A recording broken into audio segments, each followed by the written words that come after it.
gosh. Oh, all right. We are now joined by Cynthia Cook, well known from This Revolution podcast. And we thought we would celebrate day one of the 1,000-year Marxist Islamist caliphate in New York Woo!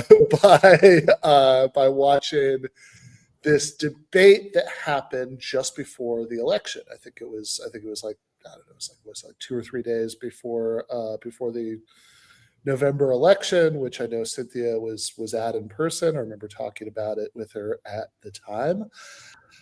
So Cynthia, welcome to the show. Hi, happy to be here.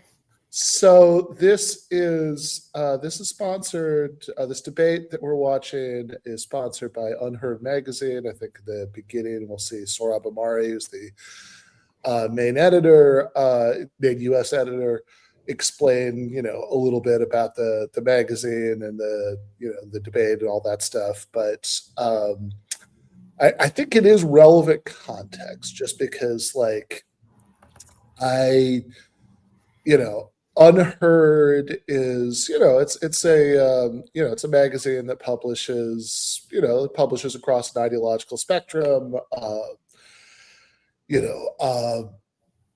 I've been in there a bunch of times. Our friend Ryan Zickgraf, who's been on the show many times, is like a regular columnist for there. Ross Barkin, who's one of the members, one of the debaters, right? I think is a regular columnist for them, but it's not overall, right? The overall tilt, right, of what's going on there is not in our direction, right? I mean, I remember when so I almost said earlier this year, it's 2026, early last year, right? When Trump sent troops to Los Angeles, and to squelch protests about the ICE raids.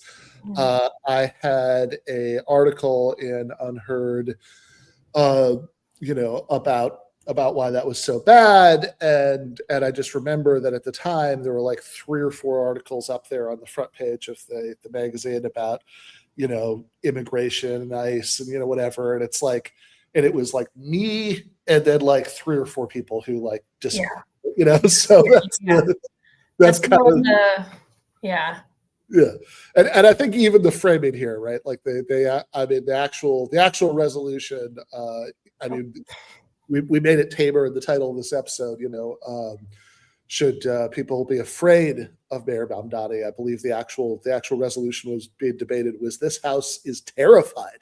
Oh, did they use the word terrified? I believe they used the word terrified. Well, there's a lot of intense language that was used at this debate to describe Mamdani's mayorality. So, all right. Well, let's get started. Let's take a look at Sohrab here introducing it. I'm Sohrab Ahmari, our U.S. editor, and I'm delighted to moderate tonight's debate on the resolution resolved. This House is terrified by Mayor Mamdani. But first, a bit about Unheard. Founded in Britain, Unheard makes it our mission to challenge herd mentality, hence the name, wherever we see it, to speak for people who are otherwise dismissed, to challenge lazy consensus, to make the argument for dimensions of existence that are lost in the din. And we seek out thinkers who can bring the broader wisdom of history, philosophy, and science and religion to bear on the day's headlines. In January this year, we launched the US edition of Unheard to translate the same editorial vision across the Atlantic. Since then, we've recruited a stable of heterodox columnists whom you'd never find under the same masthead at any other publication. These include Glenn Lowry, Michael Lind, Ryan Zickgraf, my colleague and our senior editor, Valerie Stiverds, Richard Hanania, Justin Vassallo, Matt Gazda, and joining us on the dais tonight, Ross Barkin. And there are many more to come. Like Ben Burgess. One of the signature aspects of Unheard in Britain is our clubhouse at Old Queen Street, where, in addition to our editorial offices, we have a restaurant and a private club that's become a Westminster fixture, where on any given day you might catch members of the Starmer cabinet dining alongside the opposition. Unheard debates in London are legendary. So as we expand in the United States, we're committing to making this space, still under construction, as you can see, but wait till you see the finished version, a similar home for culture and ideas. So on to tonight's debate. I've lived in New York City since 2012, although there was a little interval in London for 4 years there. And I can tell you, we've never had such excitement locally and nationally around a mayoral election in Gotham. If polls are to be believed, Zohran Mamdani, the self-described democratic socialist, is poised to become the next mayor of the Big Apple. His history as a police abolitionist, his calls for wealth redistribution, and his fierce criticisms of Israel have rankled the city's old guard, while galvanizing many young Gothamites, including many young Jews. Should we be afraid of his mayoralty, or should we welcome it? Well, we've assembled a perfect panel to debate the question tonight. For the proposition that we should be afraid of Mayor Mamdani, we have my former colleague, and for my money, one of the country's best daily paper columnists, Miranda Devine of the New York Post. Joining her is Caroline Downey, staff writer for National Review, and a fellow parishioner of mine at the Church of St. Vincent Ferrer, though we don't usually go to the same mass.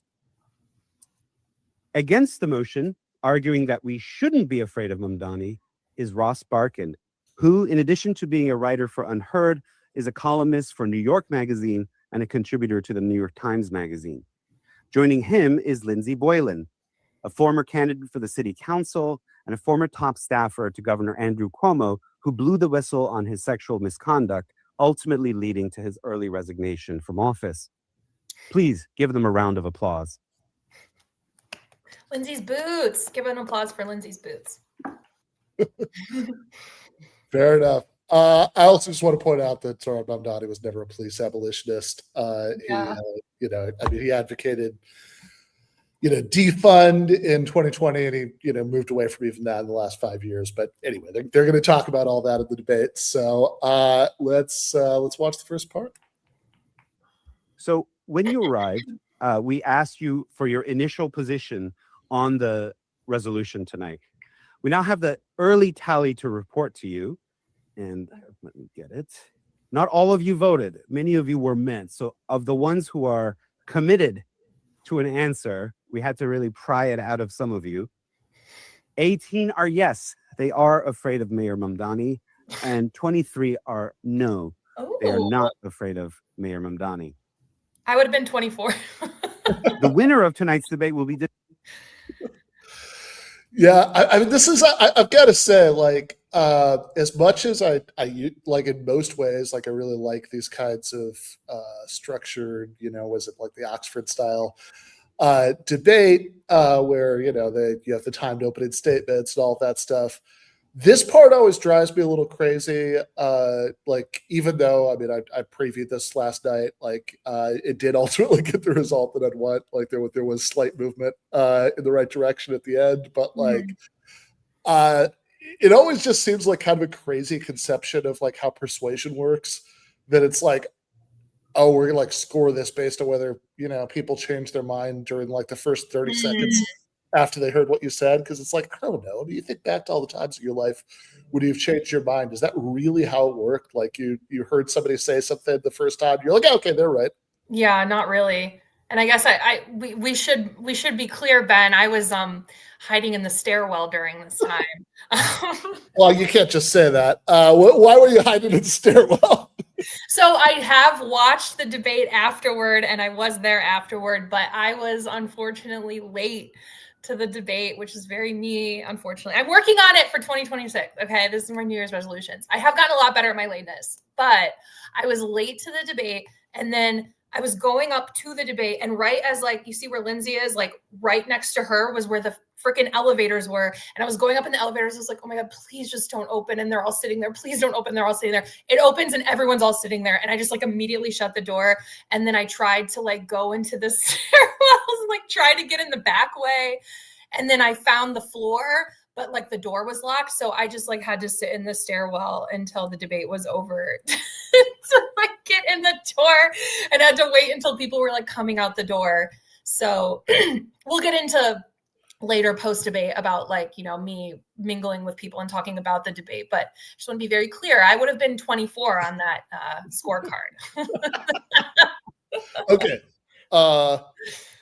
Afraid of seeing people, of having people see you walk into the debate, but not afraid of Mamdani. Yes. Fair enough. Determined by the team that manages to shift the most votes. Here's how the mechanics will work. Each member of both teams will deliver a 5-minute opening statement in alternating order. So for the pro side, Caroline first, then Ross for con, meaning we should not be afraid of Mayor Mamdani, then Miranda for the pro side again, and then Lindsay for con. Then we will have a moderated discussion. I will pose some questions to both sides and invite some of you to pose questions as well. But the key point there, as usual, you've heard a question, not a speech. A question, not a speech. You can also make a point, but again, a point, not a speech. Then we will have closing statements in the alternate form again. This time it will go Miranda, Lindsay, Caroline, Ross. And then you will all vote again, and then we will drink. So without further ado, please join me one more time in welcoming Caroline Downey to the podium for the motion, We Should Be Afraid.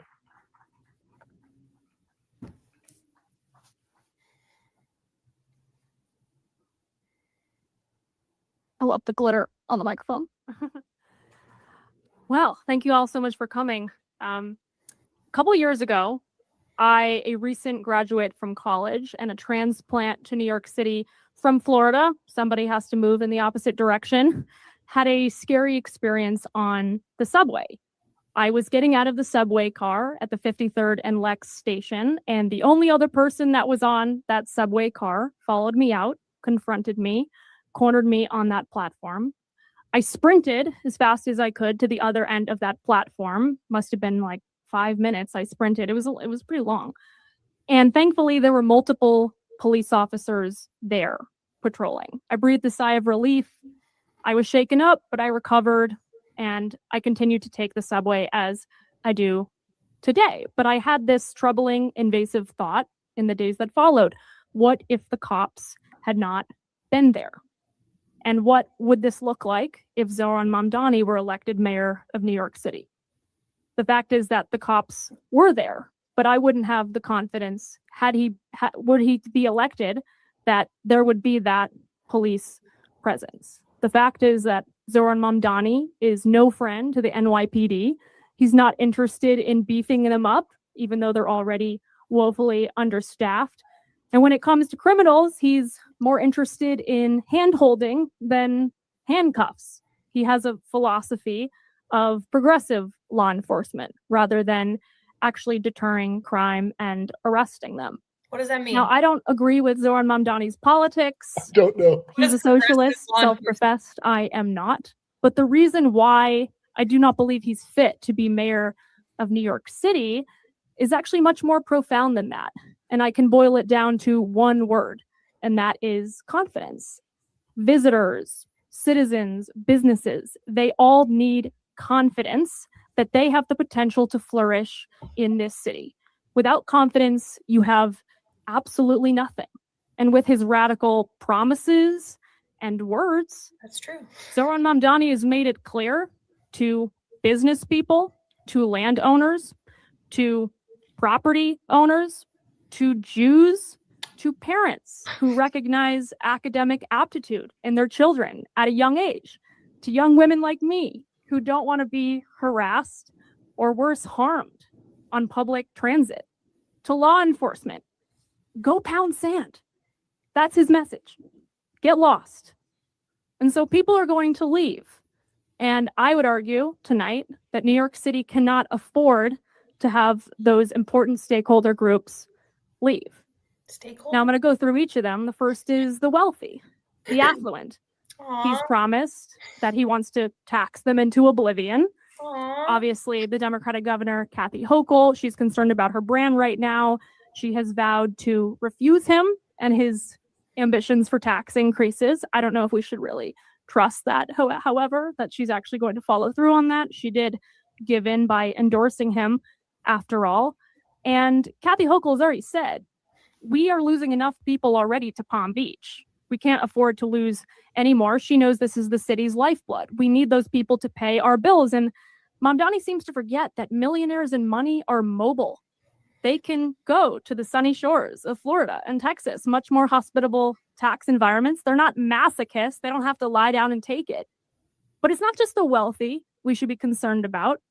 It's the blue collar, salt of the earth, ordinary people. And when Zohan Mamdani attacks their employers, he's attacking their livelihoods. He's attacking their quality of life.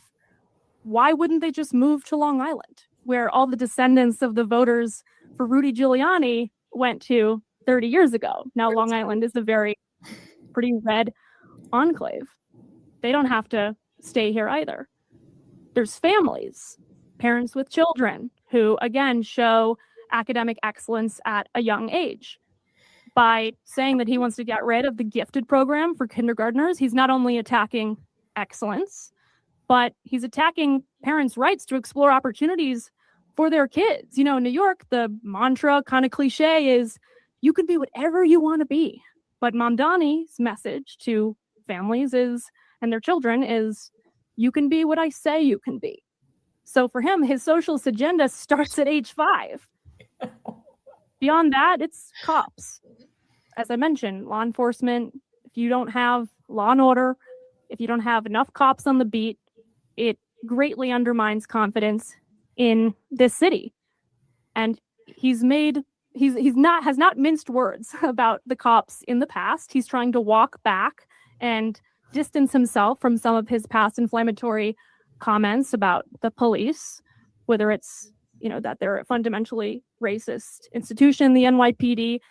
That was a few years ago, but even as recently as 2023, on a panel with the Democratic Socialists of America, he said, if the boot of the NYPD is on your neck, it's being laced by the IDF, which of course was a very insulting remark to both police, but also to Jews, which brings me to my next stakeholder group that has no reason to be confident in New York City under a Mamdani regime. Jews make up, there's 12% of, there's like 12% New York City's population is Jewish people. It's like the largest outside of Israel. It's a really significant size. And just a few days ago, a rabbi, it was his first ever visit to New York City. He was sucker punched in the face, he alleges, by someone who allegedly pointed to his kippah and said, "What religion are you? What religion are you?" And they forcefully took it off, threw it on the ground, spat on it, and then punched him in the face. And he lamented the whole situation because, again, this is New York. New York is supposed to be a much more hospitable place. And we don't know if this guy was a madman, but I'm sure he's able to read the room just like anyone else, which is that the climate in this city is not good for Jews right now. And Mamdani, in his refusal both to condemn the phrase repeatedly, globalize the Intifada, but also in his apparently ignorance or just inability to answer on a very basic question of whether Hamas should lay down their arms. This is something he's been commenting on the entire campaign trail, suddenly was at a loss for words. Again, this is the terrorist organization of barbarians responsible for the most brutal attack on the Jews since the Holocaust. And he could not come up with an answer. Commuters is the last group I'll mention. And I'm a commuter. I think many of us in this room are commuters in New York City. We also have reason to believe that we'll be sitting ducks under Mamdani's administration. We know that he's going to open the doors to the subways to more homeless people by using some of the underutilized retail space. That, of course, is under the guise of compassion for the homeless population, but many of these very unwell people have violent predispositions, and the law-abiding, are going to suffer as a result of that.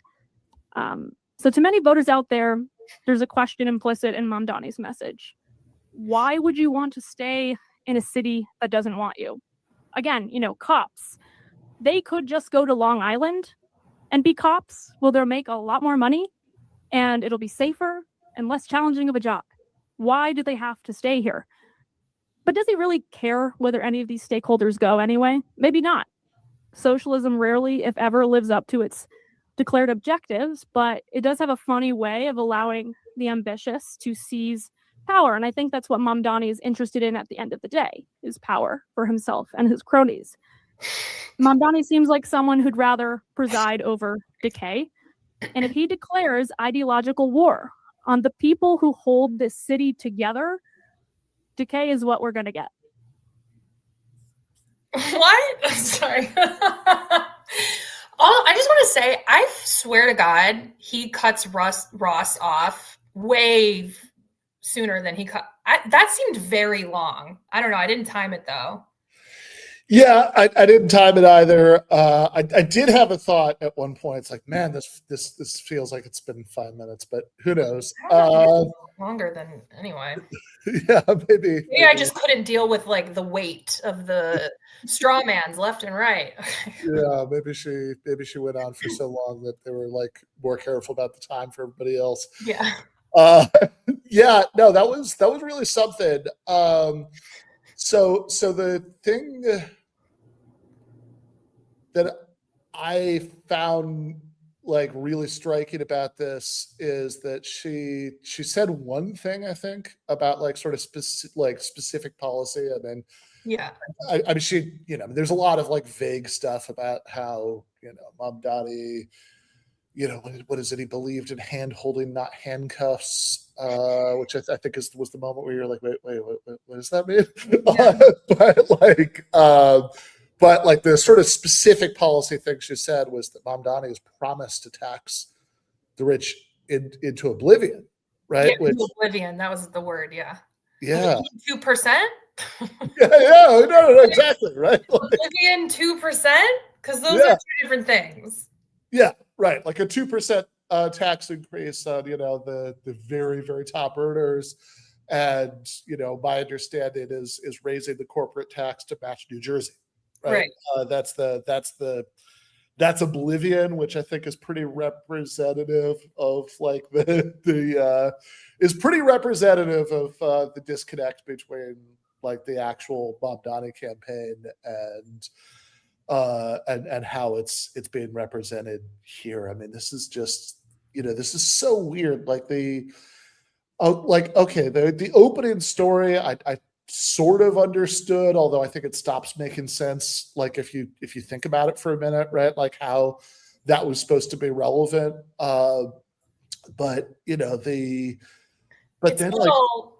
as a woman, I just have to say it's a little like victim-y, woman-y. Sorry, but just like it's interesting kind of manipulative framing, right? Because it's like, you should feel bad for me because I'm afraid of being like, this is a tragic or traumatic thing that happened to me.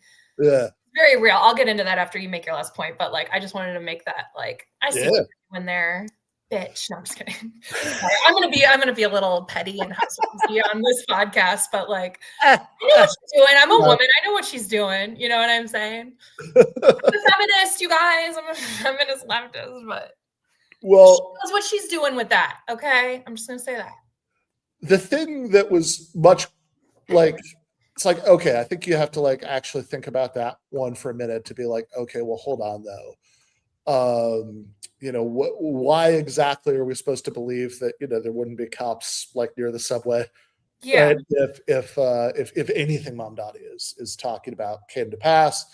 Because he wasn't even campaigning on cutting the budget of the NYPD. He actually wants to keep it where it is. What he has talked about is supplementing the NYPD with like a Department of Community Safety. Yeah, exactly, right. That so you could have if like somebody calls 911 because there's like a homeless person who has a mental health episode in the middle of the street or something. The first response, right? The first and only response isn't to have an armed NYPD officer, come to the scene, but that you could instead have this other line of nonviolent response that can be backed up by the NYPD if necessary. But like it's not that, you know, like the pitch for that was that way the NYPD could focus on like actual violent crime, right? Rather than this kind of you know, social disturbances and, you know, and often mental health issues and, you know, things that like, you know, like things that are very different from actually addressing violent crime. And like there's nothing about that makes it obvious why there'd be less cops by the subway, right? So that's the like thing about that. But also, okay, that takes like 30 seconds to think about. I at least sort of get what like that was first story was supposed to be doing there. I do not fucking understand at all, right? Why that other story, which God knows, I'll be just as problematic as you here. I had to, you know, as I was listening to the story about the visiting rabbi, I've got to say there was a certain like whiff of like Jesse Smollett there, right? You know, this is I know. But he pointed at his kippah and said, "What religion are you?" Yeah, that just doesn't I was like, I'm sorry to victim blame, but like, really, bitch? Is that what they said? That just does not sound true to me, but yeah, who knows, right? Maybe it happened. That's like, okay, let's say it did. I mean, whatever. I mean, hate crimes happen. Again, I don't really think that's usually what the dialogue at hate crimes sounds like, right? You know, what religion are you? What religion are you? But who knows? Maybe it was, right? Like, all right, fine. What on earth was that second story supposed to have to do with Mamdani? it's the Jews, Ben. It's about the Jews not feeling safe. But why? Because he is anti-Jew. No. Also, just the thing where she's like, you know, the IDF, the boot, you know, what is it like the NYPD, like they're basically been trained by the IDF, and all the leftists are like, well, yeah, like that's true. And she's like, that's insulting to Jews. I was like, yeah, it's insulting for Jews to be associated with the IDF for sure. Like, it should be. Well, that's the thing itself. I mean, like it's again, it just is true. I mean, it was like that was when I remember this, like, you know, maybe like a week before this, for whatever reason, that comment bubbled up, and it was like treated as if this were like some kind of like, you know, Candace Owens level like conspiratorial anti-Semitism to say it, but it is literally true that there was a program where NYPD officers were sent for training. That's crazy.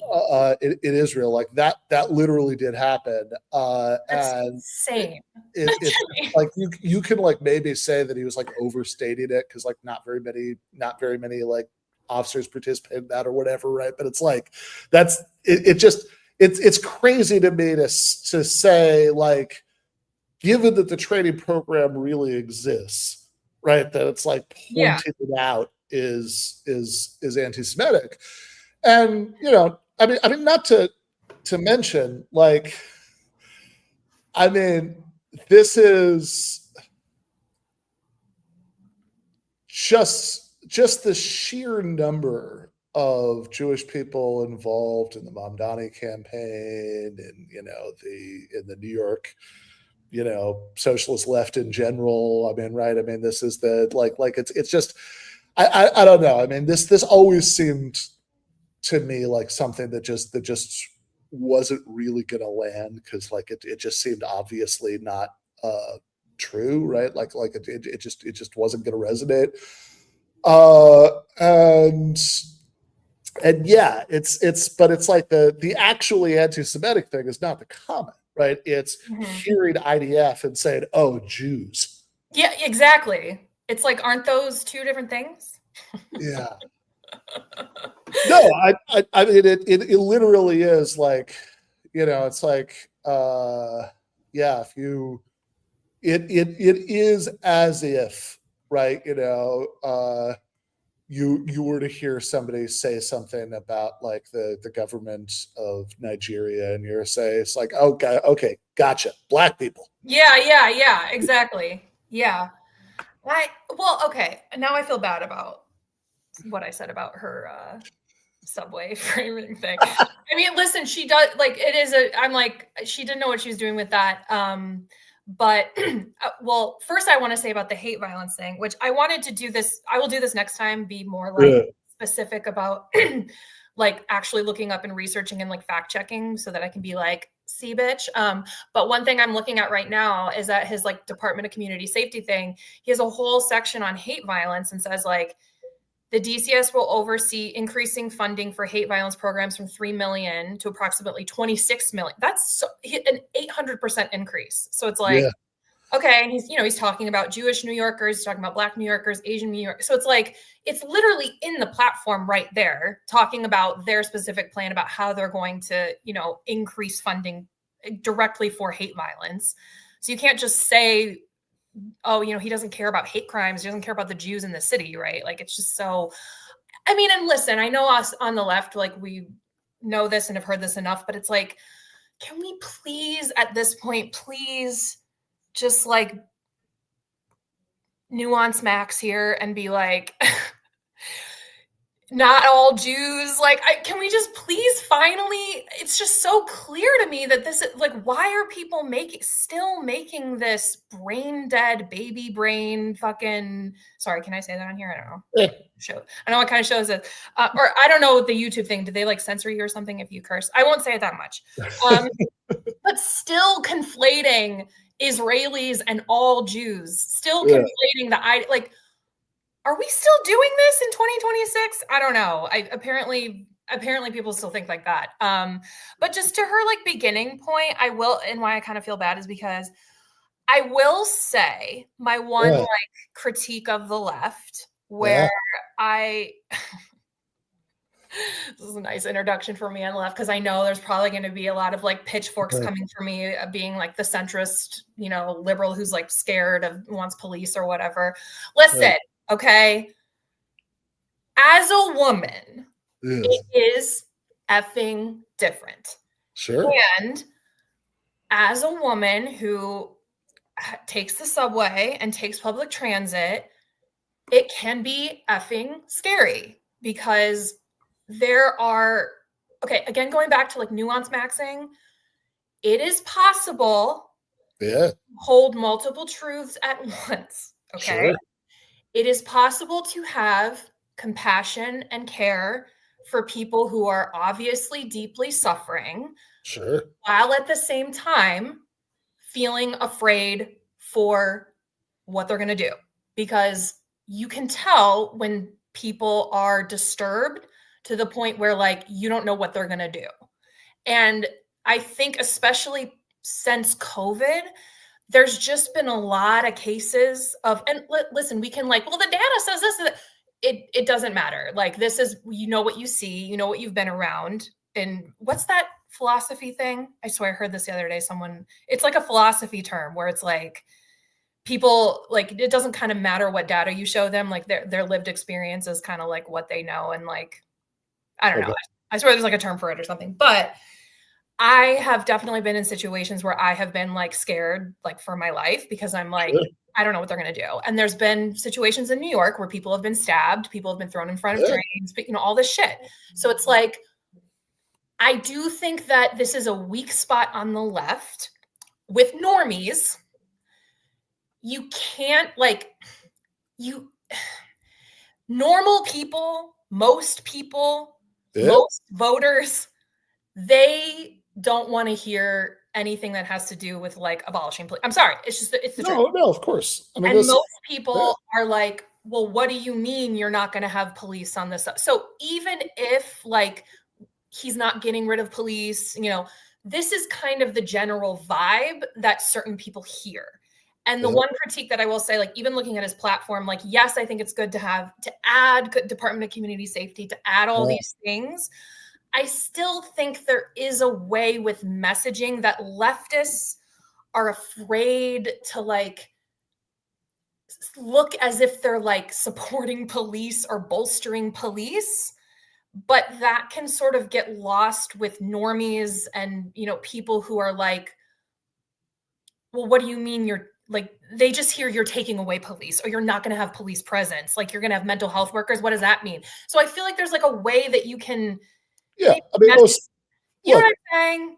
sure. I mean, look, this is your you're in a safe space here for this particular point, Okay. right? I have a I'm kind of like Anna on this issue, you know? Like I'm like, I get sure. what you're saying, dude. Like there are plenty of critiques that we can make. I'm not saying don't critique, but like it's also too, you don't know where people have been. You don't know what people have been through. And like me personally, I have had literal situations in the past where around like people who are mentally unstable, where my life has been like in jeopardy. So yeah, every time I'm deeply uncomfortable when I'm around people who are really mentally unstable because I'm afraid, like I don't know what they're gonna do. And you can be like, oh, you're not it's like, no, I can have compassion at the same time of also having fear. Like both of those things can be true at once. And so I think that like Yeah, but messaging maybe could have been a little bit better about like, don't worry, we're still, focusing on this safety for people, but we're also just adding, you know what I'm saying? yeah, I mean, I do think, to be fair, I think Zora did quite a bit of that at the campaign, but I think that I mean, look, I I wrote a book called "Canceling Comedians While the World Burns: Critiquing the Contemporary Left" that has a whole bit in there criticizing police abolitionism, and that was a book that was finished in the summer of 2020, and I think that even I think even like defund is asinine messaging. I mean, I think I think there was a minute in the summer of 2020 that I did drink the Kool-Aid on that, but I think that they since then, right, I came around pretty hard because I think we could even take the sort of gender framing you're using earlier out of it and just say like it's like, look, most people, right, period, right, like most normal people, especially most working class people have some level of concern about public safety. And I think that ultimately I think that if you're saying, especially, right, like in the society that we live in right now, you're not changing anything else, which realistically at a local level there's not that much you can do to change the larger conditions around it right away. Then if you're telling people that that you're getting rid of or even weakening, right, the one thing they've got, I mean, that's incredibly unpopular. Like I remember even in 2020, right, seeing polls specifically of Black voters where they would ask, do you think the police presence in your neighborhood is too much, too little, or about right? And too much was always the least popular option, right? Because even though people would say other survey questions, right, it's not like they didn't know that police could be racist and abusive. They certainly knew that, right? But like it's, but if you live in a neighborhood where you're concerned about crime, right? I mean that's going to be enough that you don't want that, right? Whatever other reforms of policing you want, and we could have a big long list of reforms to policing that would be good, and I'm sure we'd all support. I don't, I think that's it's terrible messaging. I think that ultimately, I think that public safety should be seen as a social democratic good, like housing or healthcare, and one that ultimately, oftentimes, I mean, like oftentimes actually needs, more funding to be done well and done justly, right? That we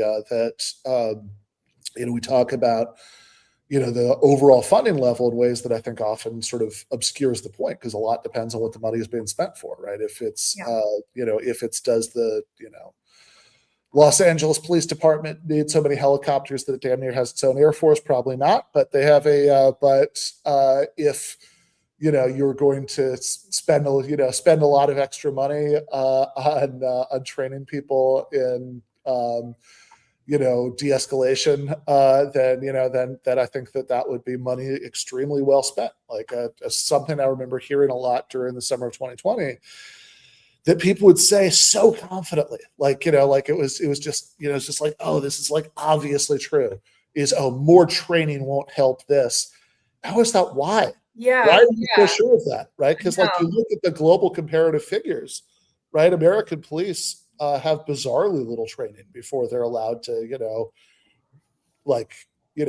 carry guns and, enforce laws and, and do potentially lethal things, right? That I think there are lots of countries where there's lots more training required and there's non-coincidentally less police violence. So, I think that, all of which is to say, right? I think that like if you go back 5 years, I think there are times that, Zoran would say, like had said things, I mean, not the lacing up thing, I'd actually totally defend that, but he'd said things that, I wouldn't agree with and, that he would no longer agree with, but, that again, whomst amongst us, right?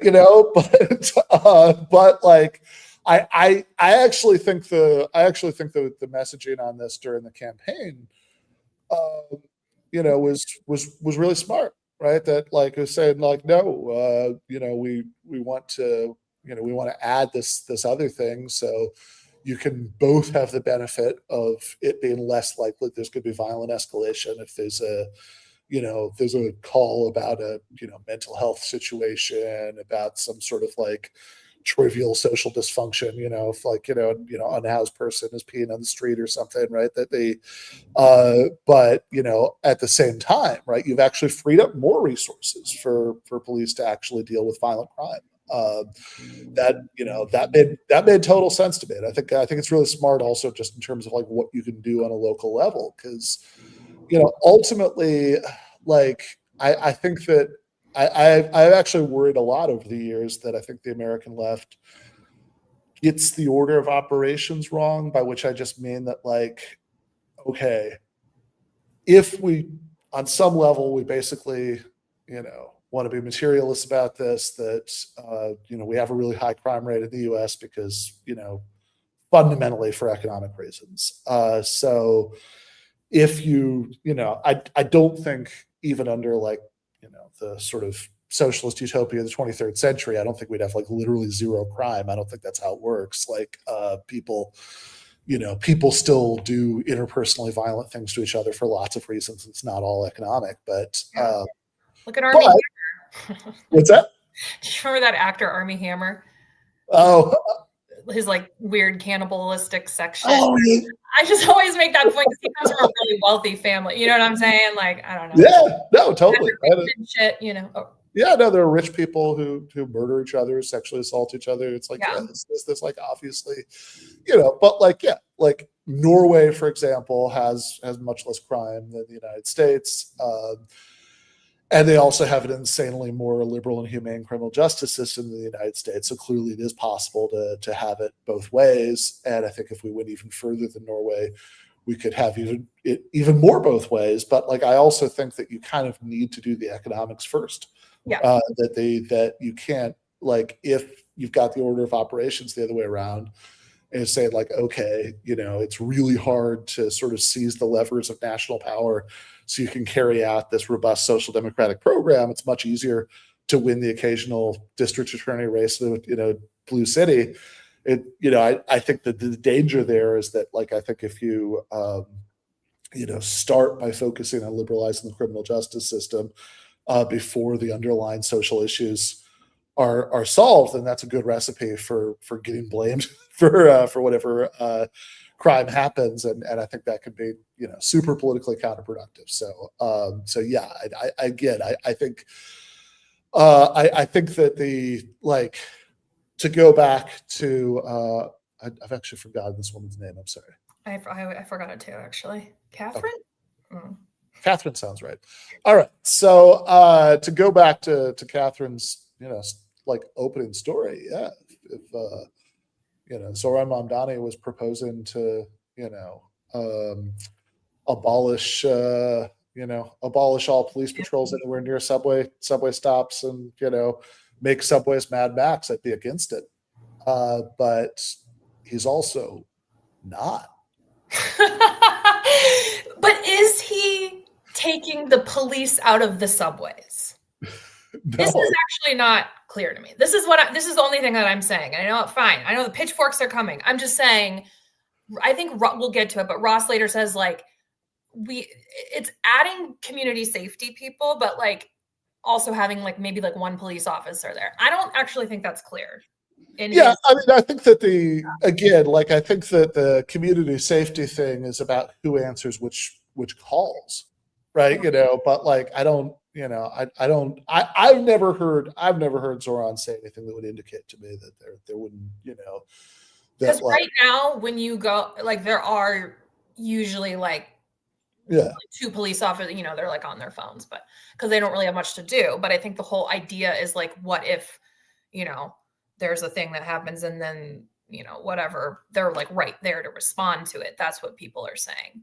Well, again, I think that I haven't heard anything from Zoran to indicate, pulling cops off the subways, and if he did, I would disagree, right? I want people like this is the other thing about I think the sort of like, bad left takes on public safety, right? I mean, I think that, it's,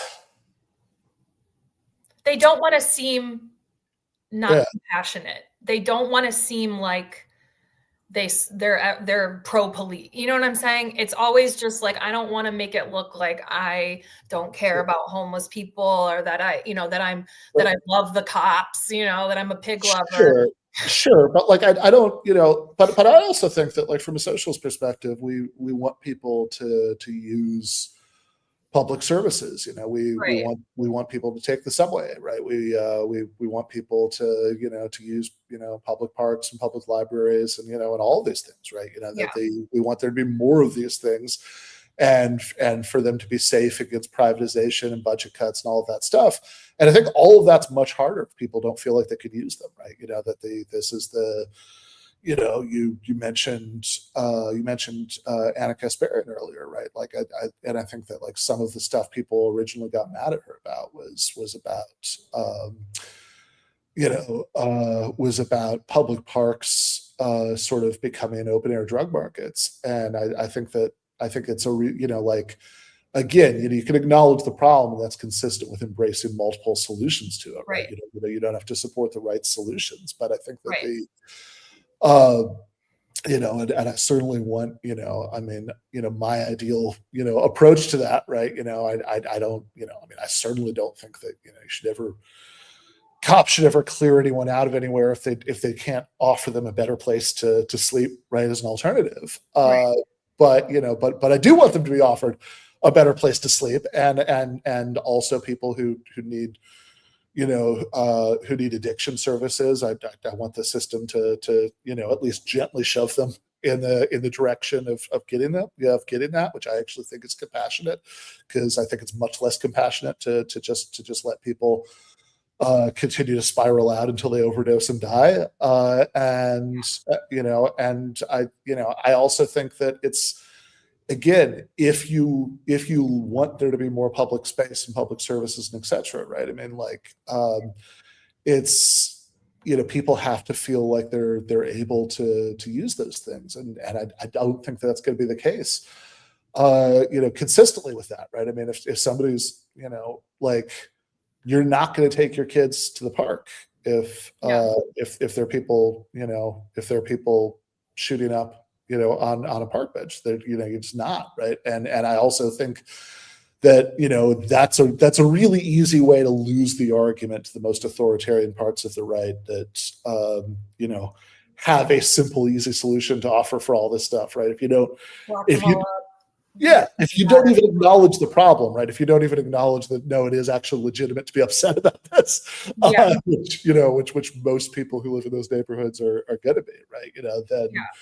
I think that's hugely counterproductive. That's where I just come in with that, because I'm like, you guys, like, I get it, but this is how you get exploited. That's like, when you leave that lane open, that's how it gets exploited. Is like, and that's where the normies, who, I'm sorry, they vote, that's where they're like, well, this person, doesn't care about my safety. So I'm going to go with like the right wing, whatever, because they're talking about, keeping people safe. And I'm not saying Zoran didn't do that, but just one last point about the mental health thing. Like, yeah, clearly this woman didn't look at any of this. I'm looking at it right now, like his whole like report and like platform, which is all about, there's a whole mental health section about, hiring and training these community health navigators, to help facilitate these kinds of responses, creating more peer clubhouses and supporting existing ones, expanding youth mental health services, like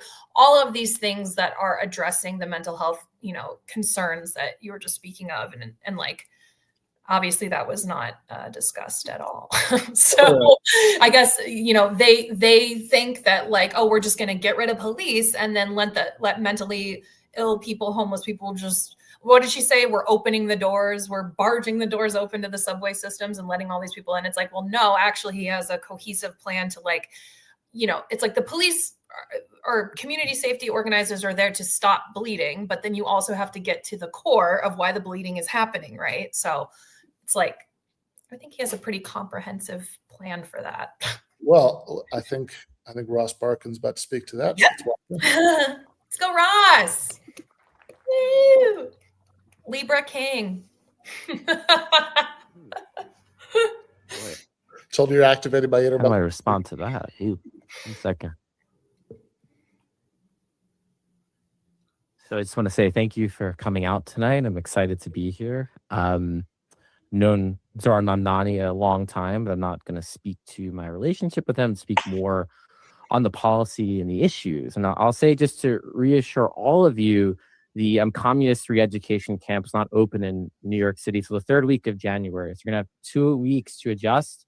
Sharia law February 1st, though. So again, 1 month, I think that's fair. I think that's reasonable. But seriously, folks, Zoran Mamdani is on the cusp of becoming the mayor of New York City. And so what we heard just here were a mixture of fact and fiction, right? What is he about versus what do people think he is about? And they're two very different things. Let's start. I'm gonna answer point by point, but we'll just go through the big basic campaign planks, some of which were notably left out, probably because they're popular and people want them. So one is universal childcare. Zoran Mamdani is proposing an expensive program, but one funded by a very small tax increase. Very small. We're talking raising the corporate tax slightly to match New Jersey's, a 2% increase in the top 1% to help pay for a universal childcare program, 5 months to 5 years. So I can imagine all these stakeholders who are fleeing New York City, right? The whole idea is that Mamdani is going to chase them out. In fact, you might have the opposite problem. All these people wanting to come to New York City for the free childcare. Free buses wasn't brought up. Some people like free buses, some hate them. The good news is, unlike childcare, costs less than $1 billion a year. To put that in perspective, the New York state budget is $200 billion plus. Even the municipal budget is over $100 billion. Not too expensive. Free buses need approval by the state, but will help people get around. A lot of people jump the fare on the bus anyway, so why might as well let working class people and the poor get around. By the way, this radical communist proposal is supported by Michael Bloomberg. He wanted to get it done, ran out of time in his 3rd term, but it's something he wanted to do. Didn't talk about freezing the rent stabilized apartments. About 40-something% of all rentals are rent stabilized. He's proposing something that other mayors have done before. Again, helping working class and middle class tenants out. But I'll try to speak to the points brought up, which would really boil down to public safety and Jews. I am Jewish, and I take public safety seriously.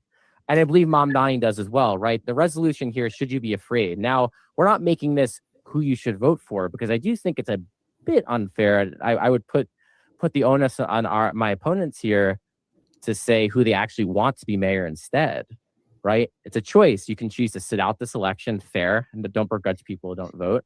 Vote for Andrew Cuomo or vote for Curtis Lewa. And because some Curtis supporters in the room or just Halloween aficionados, and we welcome all supporters in this democracy. So I think that's something, if you're going to argue against Mamdani, make an affirmative argument. Andrew Cuomo should be the mayor, or Curtis Lewa should be the mayor.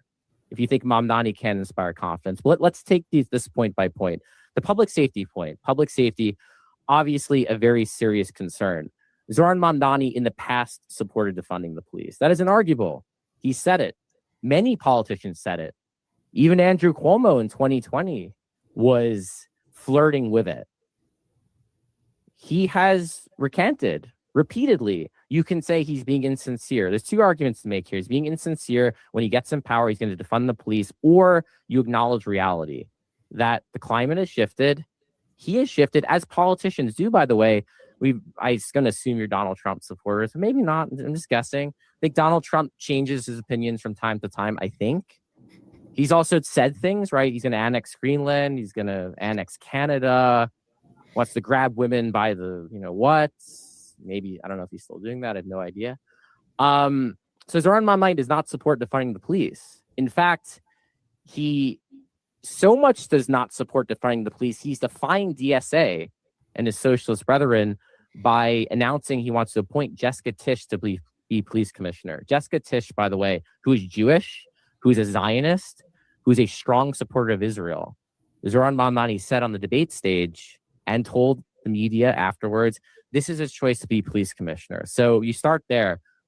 This is someone who apparently doesn't care about public safety at all and wants criminals to run rampant on the subway and attack people. But then he wants Jessica Tisch to run the department. Doesn't really make sense. Is Jessica Tisch going to just enact a DSA agenda? Perhaps, maybe. But I think it shows already he's being very serious in who he's considering for his appointments. Let's take his public safety policy. He supports the Department of Community Safety. What is that, right? It's not defunding the police. It's simply allowing for mental health responders to join police to respond to certain calls. By the way, this program is implemented successfully in Oregon, in Colorado, in many other municipalities. New York, actually, until Eric Adams, had a pilot as well. And the truth is, if you talk to cops, which again, supposedly, this is the pro-cop side of things. I don't think that's really true. If you actually talk to police, which I've done, they'll tell you they don't want to respond to mental health calls. They want to do their job. They're not social workers, not psychiatrists. Yes, people experiencing mental health crises can be violent. That's why you pair a police officer with a mental health professional. It's very simple. It's very easy. And we've had many tragedies throughout the years with the NYPD where people experiencing mental distress, whether it's Deborah Danner, Wynn Rosario, have been killed by police. Oh, well, all right. I'll try to... Got so much more to go. We'll go back to the Jewish thing quickly. Zoran Mamdani is not an anti-Semite. Criticizing Israel does not make you anti-Semitic. It's just like if you're Irish, for example, you criticize the new Irish president, who's a very pro-Palestine, actually. Does that make you anti-Irish? He said repeatedly he's going to stand up against anti-Semitism. He's visited many synagogues. He's attempted dialogue with Jews again and again. So just because one criticizes Israel doesn't make you an anti-Semite. And I'll say finally, just a correction of the matter, he never has used the phrase globalize the Intifada. He was asked on a podcast about it one time. This has not been part of his rhetoric, and he also disavowed it as well. So I'd love to speak forever and ever. There's much more to say, but I'll rest my case for now, and I'll be back. See what I mean? Doesn't that seem way shorter? That did seem way shorter, and when you said that earlier, I was like, maybe it just seems shorter because I know it's like that's I wonder if Catherine went on for so long. They're like, okay, let's maybe that was it. Let's start timing this to make sure people are somewhere within the vicinity of 5 minutes. But yeah, I really liked the point about people leaving because I think one of the main things that bothered me about the initial presentation beyond what we talked about is just like we're talking about this sort of hypothetical of rich people leaving because they're like top 1% rich people leaving because of the 2% tax increase, which is apparently going to cancel out all of the reasons that people want to live in New York City, right? Which is already a very expensive place to live. That's like if you're a very rich person, right? Your money will get you a much bigger property right, somewhere else, right? So presumably the city's other charms like are doing something for you, and the idea that 2% is going to cancel that out seems a little weird to me, but who knows, right? But like you're talking about this hypothetical people being driven out, but of course in reality, like there's the actual non-hypothetical people being driven out, because they're like working class people who can't afford both rent and childcare, right? Like that's like that's what's actually happening at crazy numbers right now, and I'd like the way that Ross spoke to that, because it just seems crazy to me that we're supposed to be more concerned about the hypothetical possibility of rich people leaving because they don't want to pay an extra 2% taxes, as opposed to the like reality, right? Of like people with like families and kids, leaving because they can't afford it. Yeah, I love how this conversation seems to be always framed about what if the business owners and what if it's like, wow, we've been so brainwashed, haven't we? So, I mean, like for real, we have been so brainwashed as the working class, which by the way, I mean, Ben, do your socialism intellectual thing. Like, does that really include me as like a PMC? Well, we'll do a we'll do a rigorous survey later, make sure Okay. exactly what your top responsibilities are, and whether you have managerial authority and all that. Yeah, like okay, so I'm actually unemployed at the moment. I got laid off a couple months ago, so I Okay, don't. so maybe not for the opposite reason. Yeah, but like if I'm a person who makes like 150K, I feel like the general consensus is like you're not in solidarity with someone who makes like 50K, but like technically aren't you like part of the working class? You're not a capital owner, right? Like you're a working person. I'm just making the point that like it's always framed as like you need to think about the rich. Like what about the capital owners? It's like, and I feel like so many normies and so many of us have been just so brainwashed into being like, oh my God, you're right. Like the business owners, you know what I mean? It's like, how have we been so effed that like, this is how we think about this dynamic. And also, I don't know if you caught again, we allegedly Catherine, I don't know if you caught her being like, she did the right wing thing where it's like, and now I'm going to signal about blue collar workers, but like, I don't actually give about blue collar workers. Well, what she said is when you attack your employers. Yeah, what? You're attacking them, right? Which is like, oh my God, nobody speak ill of my employers. Like this is I know. which is like the entire history of the labor movement has got to seem really weird if you think this way, right? Like that, right? Yeah, no, it was bizarre. She also did the thing about the socialism, not working anywhere, which is like also like I mean again like the stuff Zoran's proposing is so modest, because like I mean obviously is not running for is not running for anything as of midnight last night. He is the mayor, but that's and today doing the big public one with Bernie, but he's but he's not president of the United States. He's a local mayor, right? So there's only so much you can do, and like relative to the power of that office, like what he's proposing is ambitious, but like it's also like such a modest program, like by any kind of global standards, and this so it's like if you're going to talk about it's not working anywhere, it's like, well, okay, I mean yeah, sure, if you want to talk about like full socialism or whatever, then sure, like the Soviet model of that, is like not very successful. I think we need a better one, but like I think that like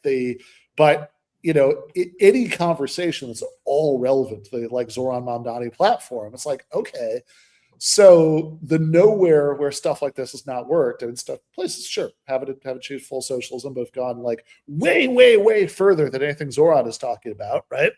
Like, so your Norways, your Swedens, your Finlands, your Denmarks, right? I mean, these were all supposed to be part of that, like, nowhere, right? Where like none of this has led to any good results.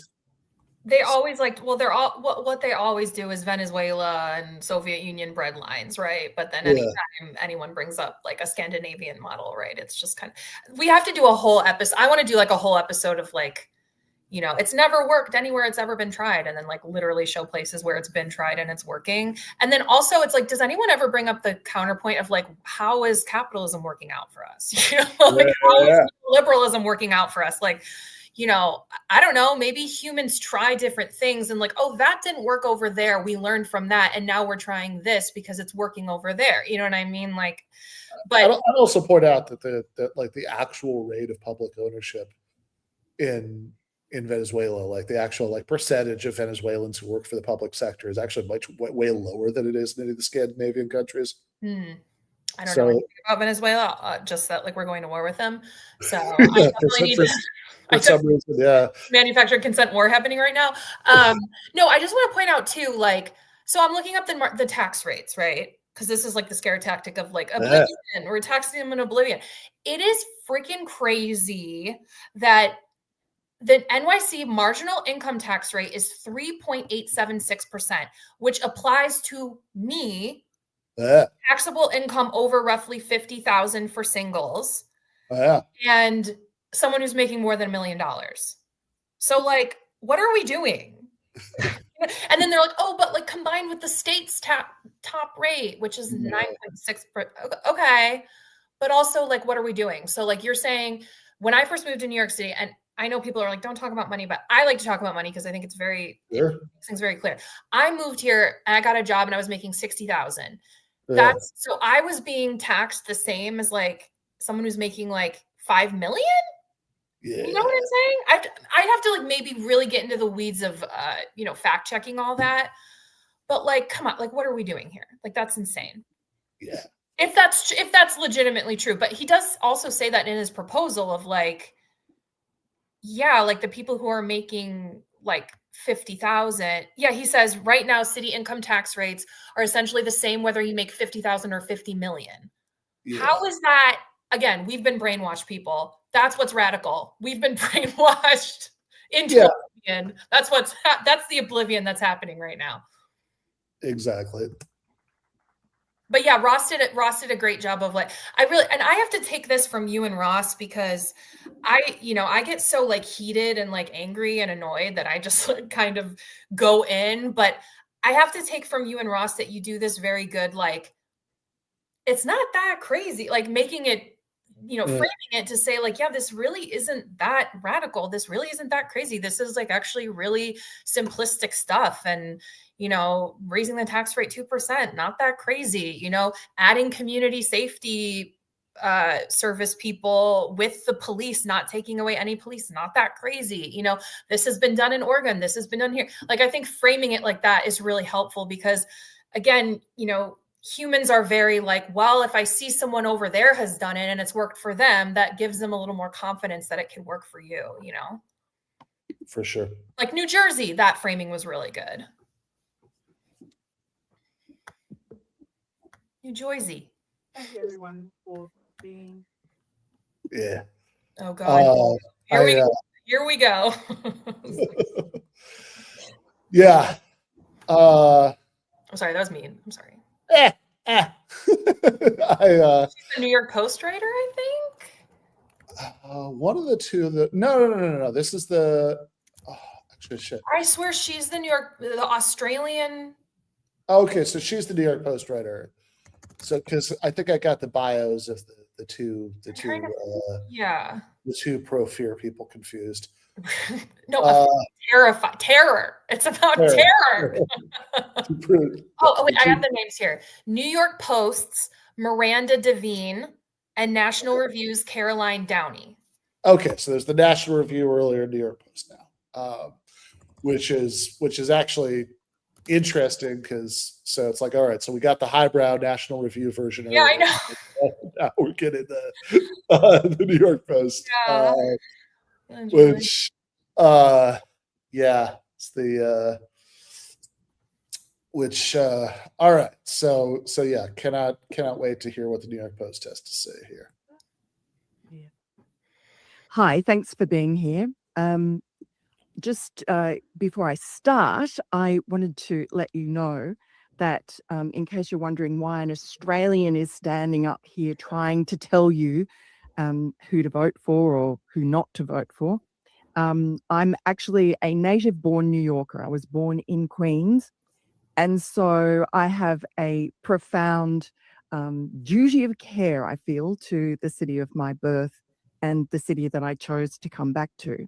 And I have been in this city pre-Giuliani, in the bad old days when Times Square was a no-go zone, when Central Park was dangerous to go to, when the city was really like a Hobbesian hellhole. And then I lived here then, and I have come back periodically during the bucolic Giuliani days when families came back to the city and it became so safe that some people criticized it for being like Disneyland. So now I arrive back in the middle of the de Blasio years in 2019, and the signs of disorder were everywhere. And I feel like the Eric Adams interregnum, although obviously he was nowhere near perfect, there was some sort of ability that he had as a former cop himself, hiring Jessica Tisch to bring law and order, to start bringing it back again to a city which had fallen into a trajectory that was heading down to the pre-Giuliani bad old days. And we have seen already what a mayor like Mamdani, who is a defund the police acolyte, it doesn't matter what he says now, he was dragged kicking and screaming to endorse Jessica Tisch and say that he would finally, having disavowed her and said nothing and pretended that he didn't hear the question, he finally had to say yes, he was going to have Jessica Tisch probably as keeper on for a while anyway. This is a man who has airy-fairy ideas, like Ross just told you, that have been tried and failed all over the world about having social workers and mental health. It sounds utopian. What a wonderful idea.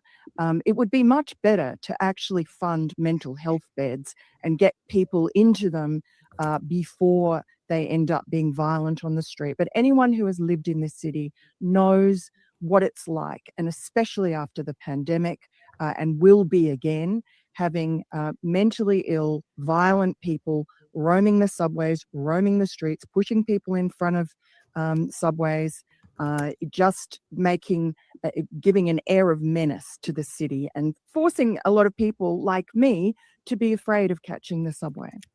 So we've seen that kind of utopian vision before. I don't think New Yorkers are so naive that they would believe that Zoran Mamdani is going to make law and order his first point of business. However, I do understand the attraction, because the alternatives are not attractive, because in the Democratic Party, young voters have been so badly let down. They've had a gerontocracy in Washington, D.C., running everything. The Democratic establishment is just a decayed, corrupt rump of a party. And young people saw with Joe Biden that they'd been lied to and betrayed. So, of course, there is going to be a generational change. There needs to be in this country in politics. And so this is a change election, and young people see Zoran Mamdani as the answer to their dreams. They don't really care. They just want to burn the house down because the house has been terrible. And that's what Mamdani, the only thing he promises is to burn the house down. And he's never built anything. So it means nothing to him to burn the house down. And anybody who has lived in this city back in the pre-Giuliani days knows what it's like and how difficult it is and how brutal it is to bring it back. And I know that there's an argument that, and I mean, Ross touched on it, when he talked about Trump, because of course Mamdani supporters always try to change the topic by appealing to Trump hatred, which is big. I mean, Trump derangement syndrome is like a rite of passage in this city. So that's kind of a cheap trick. But I've heard the argument that sort of Trumpish right populism, MAGA populism, is the other side of the coin from the left-wing populism that Mamdani supposedly embodies. And I just think that that is a threadbare argument, because although there is superficially some sort of logic to it, the left-wing populism is very different. 30 seconds is very different from right-wing populism, because right-wing populism is about building things. It's about inspiring people to share the wealth and to create wealth, to build wealth. Left-wing populism is driven by envy. It's driven by coercion to take wealth from people who've earned it. And it never works. It's never worked anywhere. It just drives more envy, more hatred, more anger, and an inability to build anything or create a healthy economy. That's right. I just want to say too, I looked her up, and she was born in New York, but grew up in Sydney and Tokyo. She's the eldest daughter to Frank Devine, a New Zealand-born Australian newspaper editor and journalist. So much like Mamdani, she's an international cosmopolitan New Yorker. Yeah. Yeah, which I'm all in favor of. Yeah. I mean, yes. So yes, there's the redistribution of wealth has never worked anywhere in the world, which is including America when we did that. A little bit of it, a little social democracy light, mid-century. Yeah, New Deal, Great Society. Didn't work. Yeah, clearly not, right? Or like, Boomers definitely did not benefit from that. Yeah, never mind Sweden, right? Let's even talk about let's no, it's just batshit insane. I mean, like it's delivered with such confidence, right? As if it was just the most obvious thing in the world, right? That's never redistribution of wealth has never led to anything, anything good anywhere, right? And also just really striking. Remember, like Ross started his opening statement by saying, "Oh, hey, notice, that the first speaker, isn't talking about a lot of Mamdani's policy ideas, because that, perhaps because they're too popular." And in this case, she's like, not only did she still not do that, she said his only promise is to burn the house down. Yeah, like, girl, like, I'm sorry, but girl, like, okay, again, where Catherine was talking about the confidence, I'm like, girl, you just need to go to any right-wing space and you can find the confidence that you need, because the brain dead confidence of these people is absolutely galling to me. Like, I'm over here, I told you this before, I'm over here like, oh, like, what do I know what I'm talking about? I don't know everything. I'm like fact checking. Like, I need to make sure I get my statistics. Apparently these people, like, they never look anything up. They never bother to like read a book. I don't even know, but like, they just say shit with impunity, like as if I mean, for example, obviously their biggest, like they don't really bring up the policies. Of course, they just talk about law and order.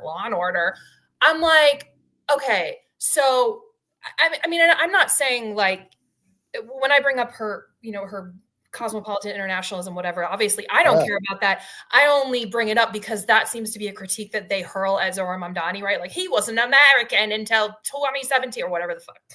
But like, okay, so she came back to New York, alleged from her speech. She came back to New York in 2019 and she looked around and the crime was bad. I mean, this kind of goes again to my point of like, I guess people just kind of go off of what they see or how they feel versus like the statistics. But I'm looking up the statistics right now and it's like, New York City crime rates show a complex trend from 2010 to 2025. Violent crimes generally fell from 2010 to the pandemic. So this is like de Blasio's term, right? And then obviously we had some spikes, some surges during right after the pandemic, right? But basically things have generally reduced and they've gone down. So it's like she's making this comparison between like 1970s New York City and 2019 de Blasio. Like I'm just like, really? So like when you came back to New York in 2019, it was like rampant hellhole, like you know what I mean? Like it was like Times Square, New York, 1976. Like I don't really think so. But then also worth noting with the Giuliani thing. I mean, it's like you know, like there are a lot like crime in general was going down after the 1990s, right? Or like after exactly right. You know, like so it's early like 1990s. You know, so it's like yeah, right. I mean, the 90s, like, yeah, crime was very bad for a while in the 90s, and you know, but like by the time Giuliani is doing the stuff that he's getting all his credit for, it's like I don't know. I mean, I don't have the numbers handy, but my memory of this is that if you compare to New York to a lot of cities where nobody like Giuliani was mayor, right? Like crime was going down in general, right? It was it was a national trend, right? So it's like the idea, the sort of mythology here that's like, everything was crazy, right? It was like, Gotham City at the beginning of a Batman movie, right? And then Giuliani came in, he ordered them to bust heads, and then everything was clean, and Times Square was like Disneyland, right? Like I think is like probably a pretty severe oversimplification of what happened. Yeah, and this line from Sex and the City keeps ringing in my ears when she's like, they talk about single men, and she's like, Giuliani had them thrown out along with the homeless. I'm like, but it makes me think of like this right-wing solution to problems like that, right? Like it's always just like sweep it under the rug, get it out of view, turn Times Square into Disneyland, but we're not really dealing with like the core rot. I mean, it's right-wing is also like liberal, like a neoliberal framing, but that part that I recorded and sent to you before about the populism, like, which I'm just like, what again, my question is always like, what is right-wing populism? Like, what do you mean? Her definition seems to be building things, creating wealth. Well, yeah, I mean, when she said, people compare right-wing populism to left-wing populism, but I think that's a bad comparison, because right-wing populism is all about, and then the rest of that sentence, right? Everything she said that right-wing populism was about, it's like, that sounds like you're just talking about Reaganism. Right. I know. It's like, so, yeah. Right. Like how is this right-wing populism? I mean, the whole framing of people who, I mean, I don't know. I mean, I like an article I've been writing about once every 6 months for the last 5 years, and has been like, there's no such thing as right-wing populism. But like the people who disagree with me about that, right? The people who think there really is are like, no. See, like, the Trump, JD Vance, whatever, it's Josh Hawley. It's like, this is like moved away from like the bad old Wall Street, Reagan Bush stuff. And, because like now this is this like good America first pro worker stuff, but she's not even doing that. Right? She's said, oh, right-wing populism, by which I mean, and then she's just describing like classical, like laissez-faire, like right-wing economics. It's like, oh, we're gonna build stuff. Yeah, I build, baby, build, seems to always be like the sentiment. But like, Ben, what is the distinction between populism and socialism? Like, I feel like, people throw around populism a lot. Like, what does populism actually mean? Yeah, I mean, populism. Not an actual like economic. Sure. Yeah. Thing, right? I mean, look, so there's a really good book by Thomas Frank called The People Know, A Brief History. Oh yeah, I've been needing to get that. Yeah. Yeah, and like one of the points that like one of the sort of main points he makes in the book, which I really like, is that people sort of throw this word around, so it kind of means like everything and nothing. Because and if populism means anything, right, it should have something to do with like the first people who used it, which were the like People's Party in the 19th century, who are these like farmers primarily, who who advocated for for a bunch of sort of soft left kind of economic policies to make life easier for poor farmers. And so it's kind of crazy the way that the word is used now. And I think what Miranda is doing is sort of an extreme example of abusing it, right? Like and I also think like a lot of like neoliberal types kind of use the word populist as like a cheat code to be like to sort of say like, oh, like Bernie's or on stuff, that's populism, and like Trump, that's populism. So you can like make these sound like they're sort of the same thing, right? But like, look, I mean, populism is a vague word, but like if it means anything, it should have something to do with saying that you're like on the side of like the people against elites. Yeah. Right? I mean, that's what it sounds like it means, right? Whereas, I mean, socialism, I mean, presumably you want social ownership of the means of production, right? Long term, and you're not just talking about some vague idea of like the people, but like the working class, whatever, right? I mean, that would be the sort of primary distinction as I would see it, but also like the word, I mean, I guess what I say, I don't think there's such a thing as right-wing populism. What I mean is the claim that like Trumpist right-wingers actually have some kind of like economic agenda that would help ordinary people at the expense of elites is just crazy, right? Like that's just not true, right? But like also, I think probably a good case that like we just shouldn't use the word populism because it's like sort of it's like kind of thrown around as a word that means like everything and nothing. Yeah, which is actually kind of pertinent to how she's using it, right? Because it just sort of is this like vibes thing. Yeah. And yeah, to me, I like how you said like soft social. Like to me, it kind of feels like like a soft for on the people on the left who maybe are like a little too afraid to fully go into the waters of socialism. It's kind of like populism, it's kind of like soft socialism. And then for the right, it's kind of this virtue signaling to the working class, like, see, we care about the working class too, but like really we're just giving tax cuts to billionaires and the wealthy and cutting, getting rid of all your healthcare. But it's like this, it's like a vibes thing, it seems. So even her, like, what is her critique of left-wing populism is that it's envious. You know what I mean? It's just a vibes thing. It's like, it's just people who like hate the rich and like want to take from people who actually generate wealth. I'm like, you mean the workers who generate the profits want to get back some of those profits that they've generated? Okay, girl. You're almost there. Exactly. All right, let's watch the last opening statement. Our girl, best dressed on the panel.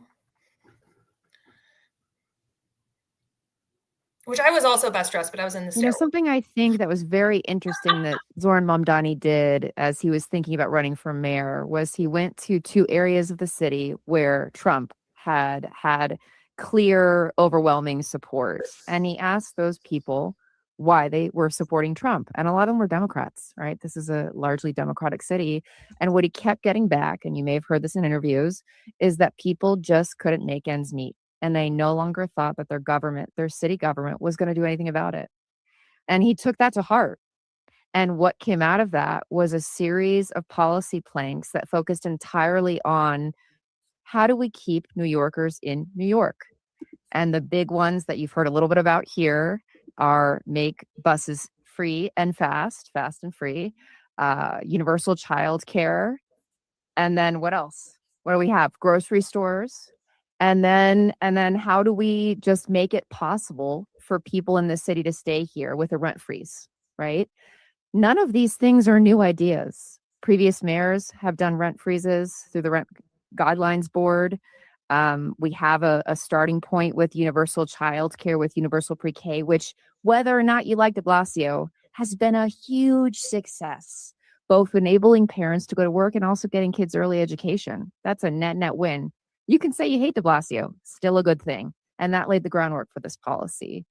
In the pilot bus program, and he did do a lot of work in the state assembly that he led, they found that people in the most poverty-stricken areas of the city, which is a huge percentage of our city, huge percentage of our kids, started riding the bus more, and they could make it work. And these are all things that have been tried, have been done before, but because people don't like that and it will mean more of a burden on our wealthiest, people try to make him seem extreme. Media tries to make him seem extreme, but all of these things have been done before, in some cases by people like Bloomberg. I worked for Cuomo, which is kind of a funny ha thing. And I was the first one to come forward about sexual harassment. I feel very safe in a city where a man is listening to his constituents and saying, you know what, it seems like they want Jessica Tisch. She may not be my pick. She may not have been the pick of people who have helped uplift me, but what I am hearing is that she is important to making people feel safe. He's listening.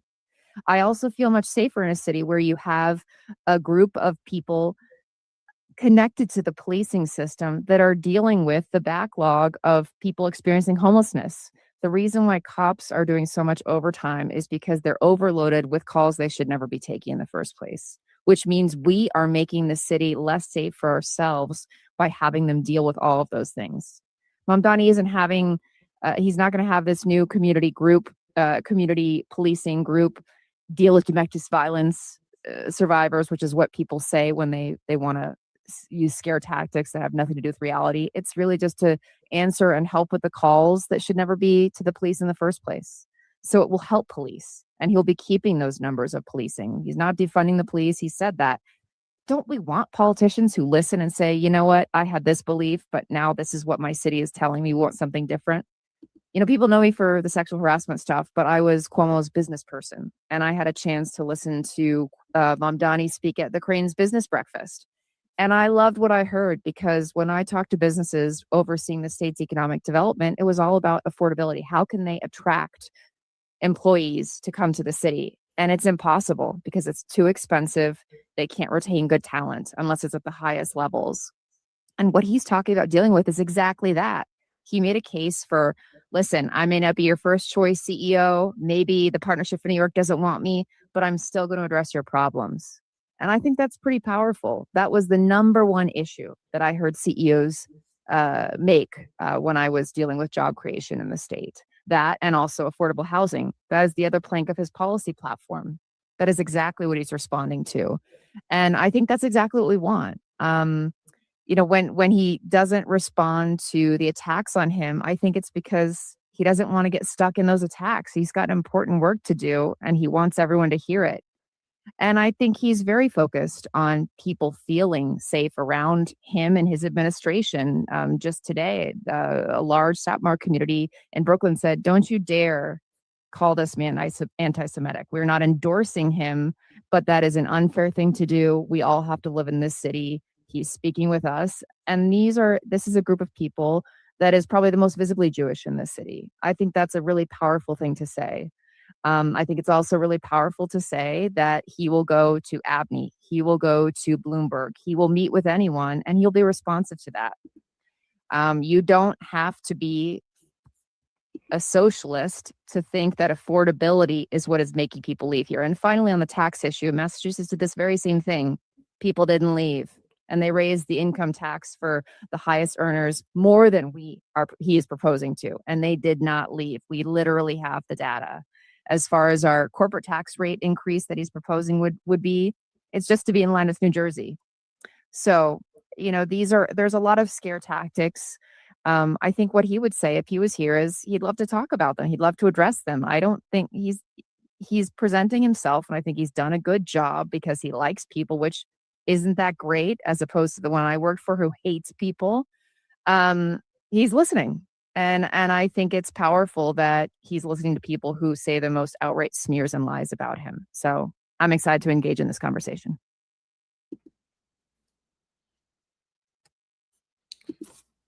Pithy. Oh, you're muted. We forgot about the Aussie woman, how, she brought up like Trump derangement syndrome. I'm like, okay. What did Ross say about Trump?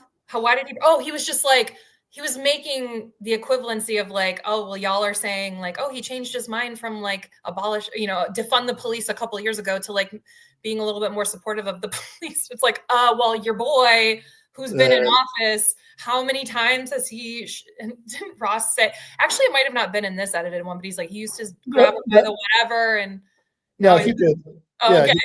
But I think it was smart that Lindsay kind of started with the like, you know, I don't know if she did that on purpose, you know, in response to that, but then also it was smart of her to say, like, I think it's important that we have a mayor who like listens to people and who isn't just, you know, bulldozing his way through, but actually like takes into account what people are feeling and what they're thinking. Cause it's like, how do you argue with that? Like, that's just true. Well, I guess it's his sneaky way of manipulating people so that he can get into power and burn it all down. Yeah. No, exactly. That's all just to lull you to sleep, so he could impose the Sharia law police defunding caliphate, which should be started any time now. I'm just day one, baby. Occasionally, yeah, exactly. Well, I assume, you know, I mean, I know he was like officially sworn in at midnight last night, but they're doing the public inauguration today, so I assume that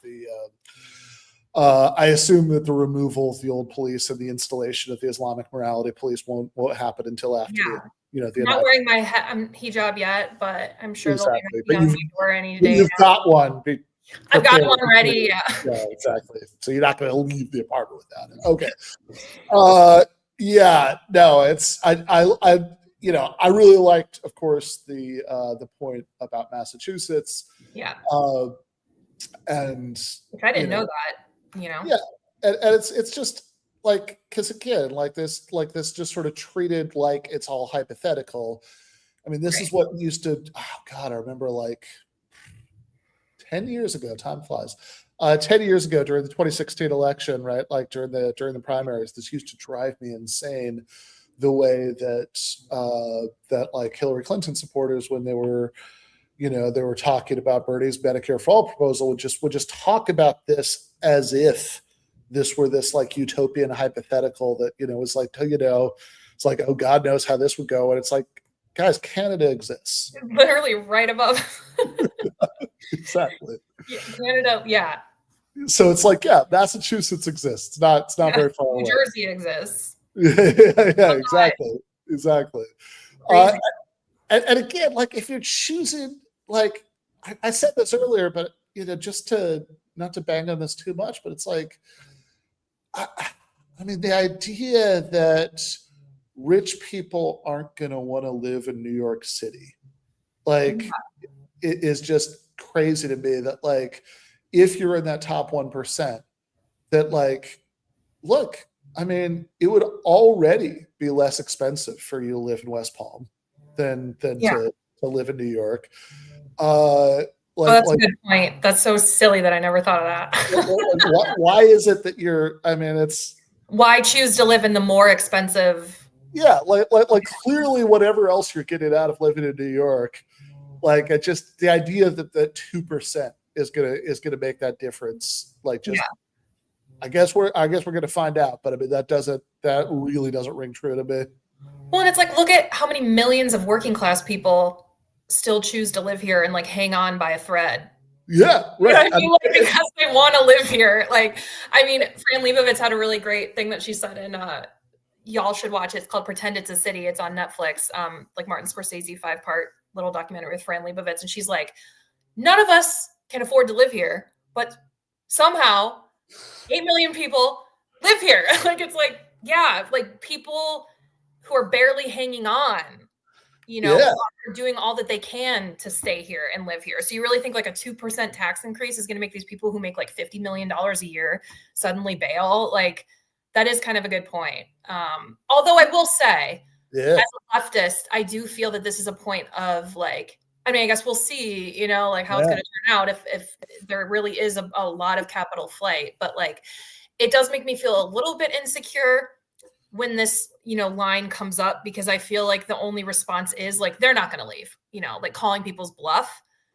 And it's what if they do though? What's your answer to that? You know what I mean? Because unfortunately at the level of city government, I don't know that there is that much you can do, right? Like in other words, like if you controlled like the federal government, then, you know, I mean, you could have like there are things you could do to stop capital flight. Like, you could seize people's assets on their way out. You could like impose crazy high tariffs, so they can't like relocate elsewhere, but still think they can like sell stuff back here. You can whatever, right? But like, Mayor Mamdani can't like, send the New York City Red Guards to stop people from leaving, right? So which does definitely limit what he can do. I mean, this is like a big part of the power of capital, right? That they can get up and leave, right?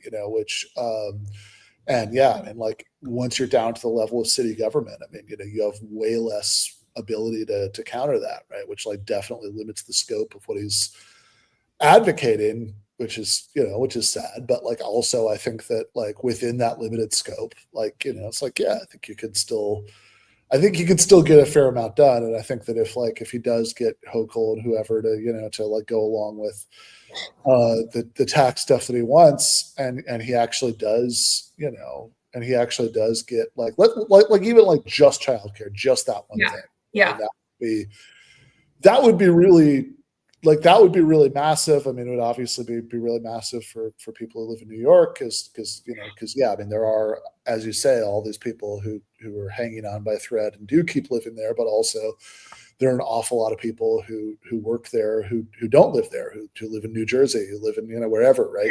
Because they can't afford to live there, and I think like those people who've actually been driven out, some of them could come back, and I also think that it's huge for the rest of us, because like I mean, if this is like even like with the number of eyes on this, I mean, like if this is even like moderately successful in New York, I think that'd be like huge. It's like a inspiration for everywhere else. The power of that example, right? So yeah, I mean, I know everyone feels the pressure because it's like there's so much, we know because the talking points they always use, right? Like it's been tried everywhere, it's never worked anywhere. So it's like, well, if we can prove, it's just like that thing with like social democracy. It's like if you can just get over this one hump and like prove that we can do that. I mean, look at things like Social Security and like Medicare. Like it's hard to rip that away from people once it's like been done, or the 8-hour work week. Like, you really think you're going to try and take people's, weekends away? Like, forget it. Like, but you have to, I mean, getting women the right to vote, although people are trying to hold that back. But like, once you get over those humps, it's like, okay, now we've proved that we can do it. Now people can see what's on the other side. No, exactly. If you had universal daycare, like I think it'd be really, really hard for the next Republican or neoliberal Democrat mayor to take that away. Because once people are used to having something like that, exactly. Like it's very, very hard to claw it back. All right, so this was the end of the opening statements. The Q&A. So before we even get to the audience Q&A, no spoilers. That's going to be something. But there's a little back and forth, right? Yeah, there's some back and forth here.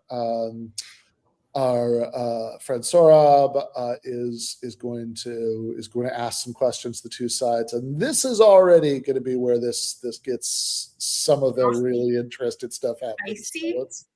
Which this makes me so upset that I was in the stairwell, because I would have been like, "Woo, let's go!" Like in the audience, yeah. I wish we had more of this. I now ask all four of the debaters to pick a mic. Doesn't matter which color.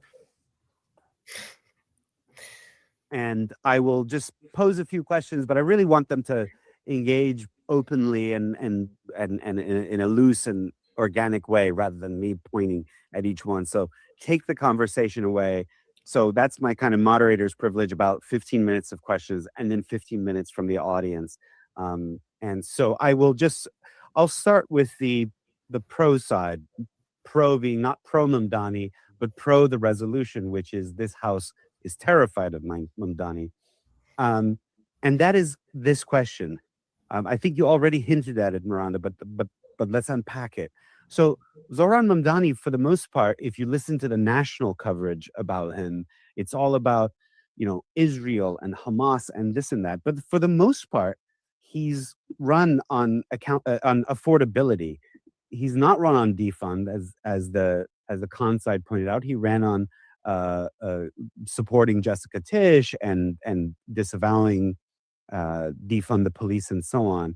So isn't New York City unaffordable? And what do you have to say to the lots of young New Yorkers who are rallying to his cause, many of whom have, they're trapped in the so-called two-income trap, meaning that they cannot sustain themselves unless both of them works. What do you say to the affordability problem? So that's for the pro side, please, either of you. Look, you're spot on about affordability, and the problem is that Mamdani has cleverly identified the major issue, but he's like the Pied Piper. He'll lead people, to what they think is the promised land right over the cliff because he doesn't have an answer.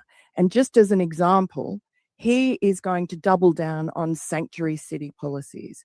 Sanctuary city policies, what they do is they make the life and the affordability for the working poor, for workers in this city, even worse, because you now have these new people who are subsidized very generously with all sorts of welfare and get to the top of the queue, and they are competing with you for apartments. They're competing with you for rent stabilized apartments more, and Zoram himself is doing that.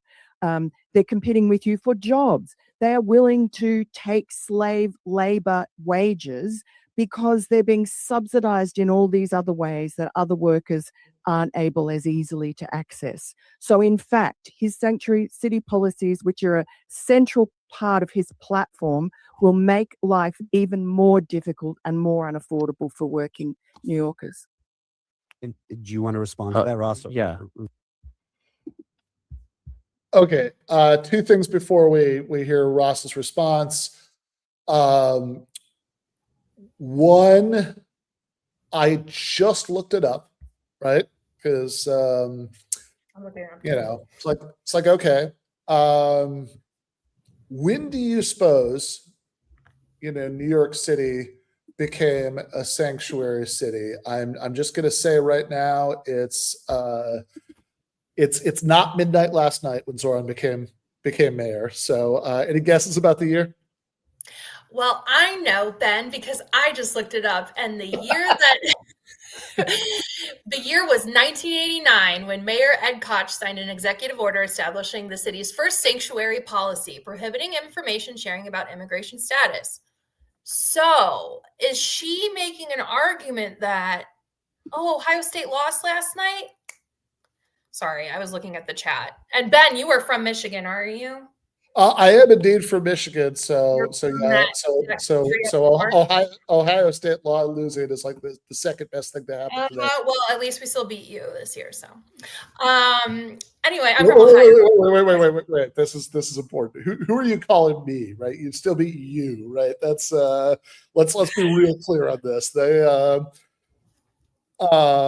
the University of Michigan is not me.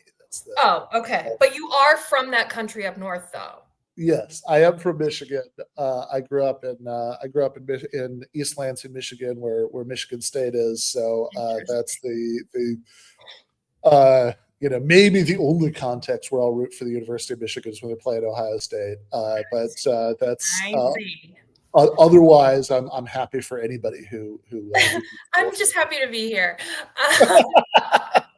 No, I went to Ohio University, but lots of friends and family went to OSU. So, I'm a Buckeye when it comes to that. I'm also a supporter of the Browns, which is bad news for me. So is she, I know she didn't even think about this. She probably didn't even look this up, but we're fact checking over here at GiveThemAnArgument.com. And it looks like sanctuary policies have been in place since 1989. So does that mean that since 1989, we've seen a correlation between sanctuary policies and working class strife? Yeah, I mean, this is the crazy thing about this, like just sort of saying like, oh, affordability is an issue. Well, that's because of the immigrants. Like, it's just fucking silly. I mean, this I mean, there's always been, um, I mean, literally, I don't know that there's been a time since like the era when it was called New Amsterdam when there hasn't been like some massive percentage of residents who are immigrants, right? I mean, that's always been the case, right? Like that's, and I mean, regardless of this like stuff about legal status or whatever, I mean, that's always been the case. And it's just like the idea that like actually I would, since I did watch all this last night, I was like grading and washing dishes and stuff. I had, I know how Ross is going to respond, and and I know that he doesn't say this, unfortunately, but like what I really wish somebody would ask just point blank is like, okay, is it your contention that if every single unauthorized immigrant in New York City were deported tomorrow, that like magically the city would be affordable? Yeah, exactly. And before I say another point to that, I just want to say I'm also looking at an article in the City, and it says the order was reissued by Mayor David Dinkins. Mr. Dinkins, will you please be my mayor? And again, by Mayor Rudy Giuliani, who brought in the shining beacon of the city on the hill. So apparently they were both, even Mayor Rudy Giuliani was supportive of sanctuary policy. So apparently, he didn't care about the working class or affordability problem in New York City. But this is something that I really want to dig into when I start my show. It's 2026. Okay, we're going to be who we want to be. We're going to be who we're meant to be, everyone in the chat. But like, I really need to dig into this, get out the nitty gritty, because this is where I feel the weakest too on the left is like this argument that the right always brings up, which is basically everything is about immigrants, right? I mean, you saw I think it was the Department of Homeland Security who did that long tweet that's like, it's because of the immigrants. Your milk is too expensive. It's because of the immigrant. Like that's always their answer. So yeah, which is just, which I think is insane on its face, right? That like, because it's one thing to say,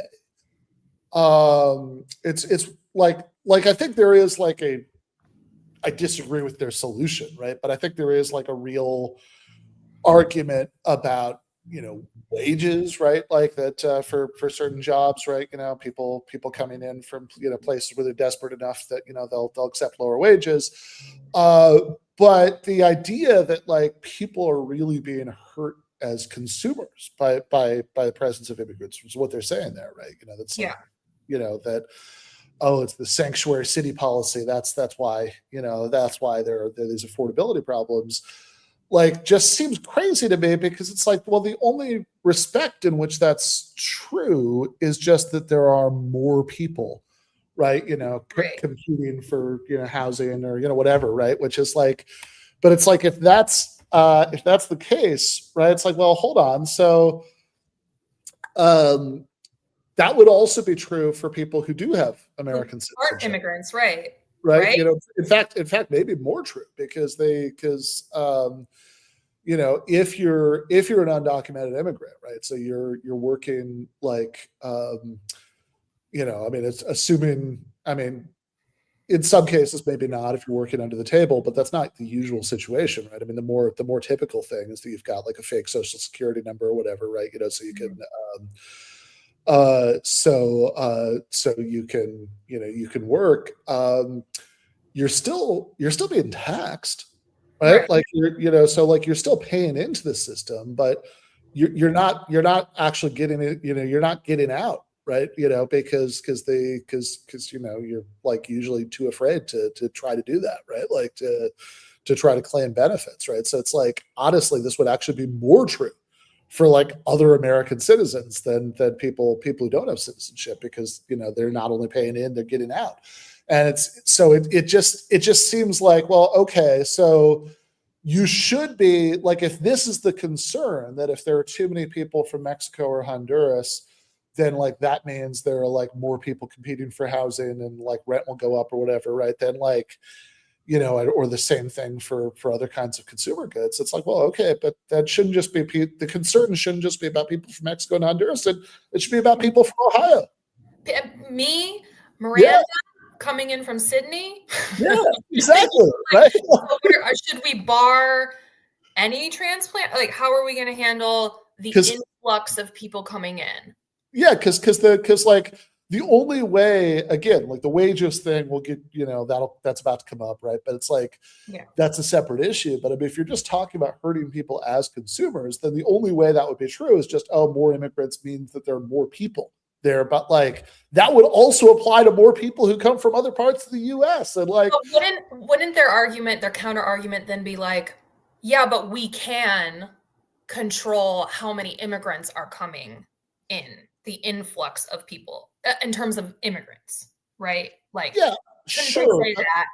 But they do, I mean, yeah, to a certain extent, right? Like, but also like what if that's the concern, right? You know, like it does sit very oddly with the, you know, with like the way that like Catherine's opening statement started, right? That like we're supposed to be so concerned that like everybody's gonna, you know, like after Mayor Mamdani tells them to pound sand, everybody's gonna go move to Florida or whatever, right? Like, well, then we're opening up space for the. Yeah, exactly. Like, kind of sounds like you should want people to move to Florida, so you have less people competing for housing and all that. Someone should have said that. That's funny. But yeah, I do feel like I just want to dig into that more. You know, because I feel like this is the argument from the right is like, they're like, it's basic economics. You know, it's like you have more demand for resources, which is true, right? Like if you have more people, an influx of people coming in and there's a higher demand for resources. Is that true? I'm not an economics person. I'm like, but don't. The issue is always like whether it's like, yeah, you're going to get more demand. The issue is always like whether, okay, therefore you'll also get more supply, because like, so maybe it'll, you know, balance out, and you know that's like where it gets more complicated. But yeah, certainly for things that have like relatively fixed like amounts, like yeah, sure, right, you know, you'll have more demand. That's true, right? Like it just seems and again, like I really don't think that Miranda herself, if she were asked point blank, right, it's like, okay, do you think that like if we could press a button, right, that was like the button on the mayor's desk that would make every undocumented person in New York disappear, do you think if we press that button, everything's cool about affordability? Right. And my guess is she would just be like, well, no, but it would help. It's like, okay. Yeah. But like, if that's the case, then why is that the only factor you're talking about? And has that happened yet? Like this year? I mean, they won't even release the jobs report, but apparently we've done all this deporting of people. So apparently there should be more jobs for people. The prices should have gone down. Inflation should have gone down. Has that happened yet? I mean, are they just going to say like, well, just wait? Is JD Vance going to say, just wait, you know, just be patient? That seems to be their argument. Like, oh, we've started the deportations. It's not really going to show up. Like the benefits are not really going to show up until, I guess, a couple of years, I guess. But just the last thing to say about that is I hate that. I just hate it's like so triggering, like the bad faith of it all, of like, you know, these people come in here and they'll just take what I'm like, so why are you putting the onus on the capital owners that like exploit people who will work for slave? Like it's always, the onus is always on the worker. Well, this is kind of what we're about to yeah, say. he makes a good point there. Yeah. Yeah, so I'll talk. You said nothing about child. It's interesting that the child care does not get brought up because it's popular and they're afraid to talk about it. But I'm happy to talk. Oh, you haven't. Sanctuary cities. Let's tackle that. So New York's been a sanctuary city for a long time. You can track this affordability problem to the migrant influx that was temporary last few years. The 2010s, we had an affordability problem. We had an affordability problem in the 2000s. The whole 21st century. One We got rid of a lot of the rent stabilized apartments in the 1990s. Very few people know the city council and the state legislature. Democrats and Republicans together voted to allow rent stabilized apartments to leave the system. We lost over 200,000 units. So those disappeared entirely. And we haven't built enough housing. And this is something even Mamdani, he supports building more housing. Michael Bloomberg, even his administration has conceded they didn't do enough upzoning in residential middle-class neighborhoods. They added in working-class neighborhoods. They didn't increase supply enough to address the affordability problem. That's what you have to do. We are a city, first of all, of immigrants. I mean, I am the product of open borders. That's why I this whole anti-immigrant fervor is so funny to me. Literally, my ancestors came here in the 1880s and 1990s through Ellis Island, literally had nothing, poor from Eastern Europe, Russian Jews came through here legally. There's nothing. You showed up at Ellis Island, said hi, they threw you into Lower East Side, and that was it. You fended for yourself. It was a tough system. It was a tough time for them, but that immigrant wave built America. It literally created the 20th century, that immigration wave. So now we say certain immigrants can't do that. They can't come here. Well, we need a system. We need a border. We all support that. But if immigrants show up here, they've literally powered the rejuvenation of New York City again and again and again. That's why we're a global leader still. That's why we have money and success and small businesses. I grew up in Brooklyn and Bay Ridge. I'm surrounded by immigrant businesses. That's all there is. Carolyn? Great restaurants, great places to go. It's immigrant. It's not the natives, it's the immigrants. So I covered the migrant crisis in New York City during the Adams administration, especially in the Upper West Side of all neighborhoods, a very affluent neighborhood that was adversely affected. And to Miranda's point, affordability does intersect with the sanctuary city policies, because when you have illegal aliens running their mopeds on the opposite end of the road, nearly running over grandma, which I literally talked to many of them, your quality of life is severely diminished, even if it doesn't hit your pocketbook directly. It's a palpable change in your quality of life that it is a sanctuary city. I'd also reject fundamentally the idea that Mamdani is solely focusing on affordability, and these peripheral initiatives are not at all what his priority is. Very recently, he released a video where he said, I'm going to double down on Mayor Adams' transgender activism, and I'm going to invest a lot of public money into making this place more of a safe harbor for those who want to go undergo gender transitions. Well, public resources are finite. We only have so much. So if you're going to allocate XYZ to the transgenderism cause, well, that's going to be less for the main affordability pitch, right? And I would also reject the idea that his affordability pitches, rent freezing, are actually going to work. These prescriptions are going to backfire, because I know the opponents have mentioned, okay, it's worked in previous cases, but fundamentally the economics of rent freezing, first of all, only. Do you want to break to watch the actual inauguration for a minute? Oh, yeah. I mean, I'll do whatever. Sorry. Yeah, let's do it. Oh, thank you. This is Mickey. Ben and I both have our cats interrupting the stream. Yes, mine does that a lot. All right, let's do.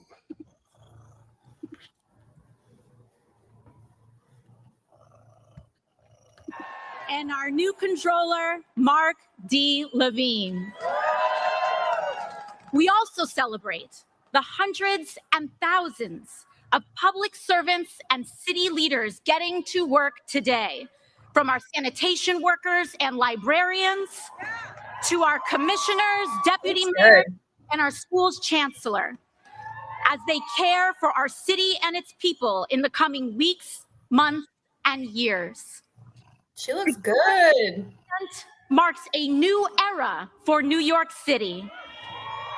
Where's Bernie? By a historic new mayor in Zohran Mamdani, guided by his dedication to a working class that makes our beautiful city run.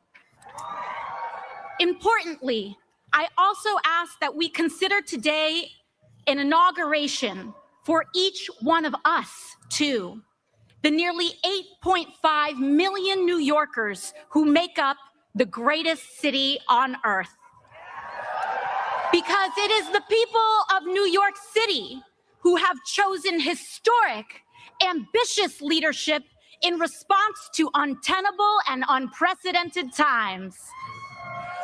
New York, We have chosen courage over fear.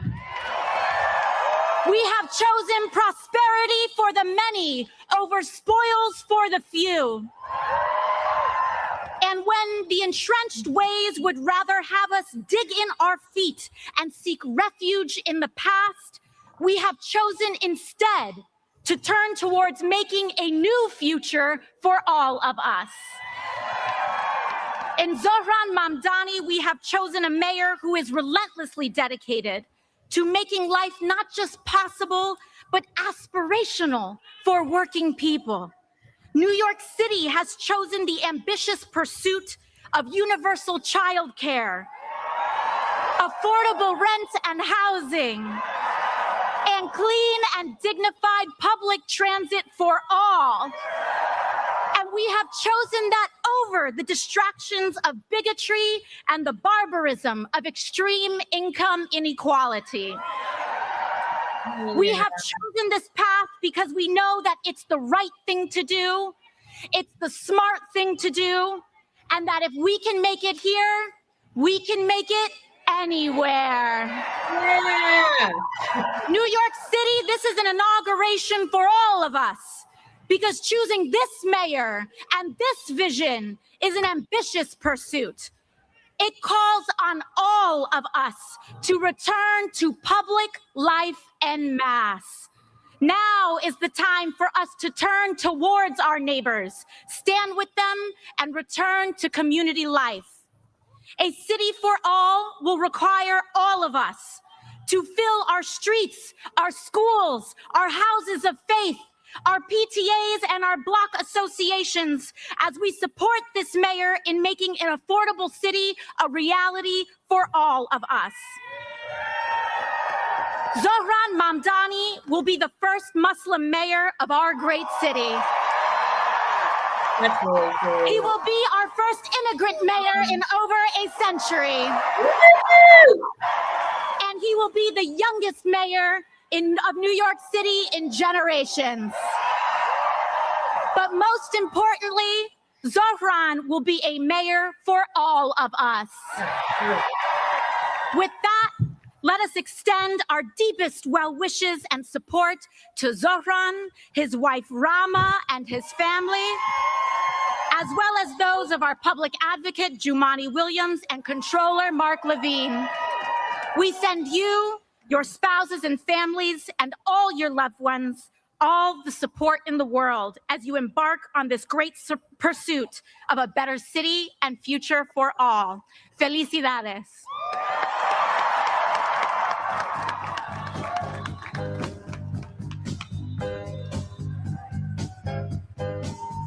From the Islamic Center of New York City, please welcome Imam Khalid Latif, joined on stage by representatives from New York City's many faith communities, Rabbi Ellen Lipman, Pastor Andrew Wilkes, Reverend Stephen Green, Elder Jeffrey Sigler, Achuria Arun Kosai, and Sardit Tandit Kaur.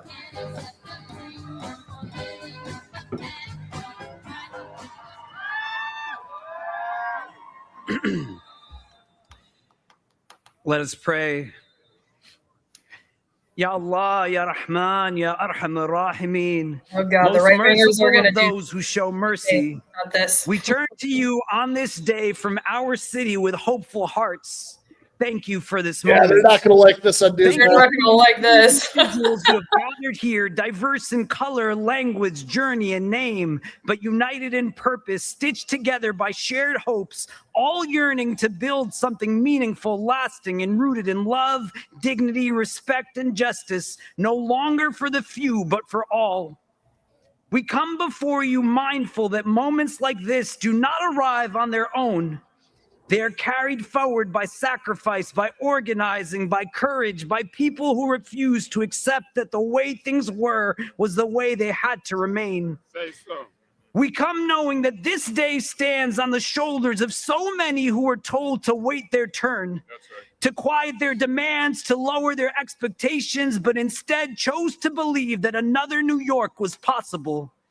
We recognize that belief is not abstract. It was practiced by tenants organizing against displacement, by workers demanding fair wages, by parents advocating for their children's futures, by communities who kept showing up even when the odds said they should not. We gather today with hearts shaped by this city, by its noise in its neighborhoods, by its subways and sanctuaries, by the dreams carried in many languages and the prayers whispered on crowded blocks. We thank you for New York City, for a place that has taught the world how difference can become strength, how survival can become solidarity, how strangers can become neighbors, and for being a place that taught us that a young immigrant, democratic socialist Muslim can be bold enough to run and brave enough to win. Not by abandoning conviction, but by standing firmly within it. Not by shrinking who he is, but by trusting that authenticity can move a city towards justice. We thank you for the beautiful diversity of this city, for a people formed across continents and generations, across race and religion, culture and class. Teach us to never see that diversity as something to manage or fear, but as a sacred trust, a collective inheritance that expands our moral imagination and strengthens our shared future. On this day of transition and responsibility, we ask you to bless this moment of leadership and all who are entrusted with the weight of public service. Grant wisdom to Mayor Zohran Mamdani and remind him that leadership is not about power, but about proximity to the people who struggle, to the voices too often ignored, to the lives behind the statistics. Keep him close to the realities of this city, to the family doubling up in a one-bedroom apartment because rent has outpaced wages, to the home health aide commuting hours each day to care for others while struggling to afford care for themselves, to the public school student navigating overcrowded classrooms, to the small business owner choosing between closing their doors or passing rising costs onto neighbors who already have too little.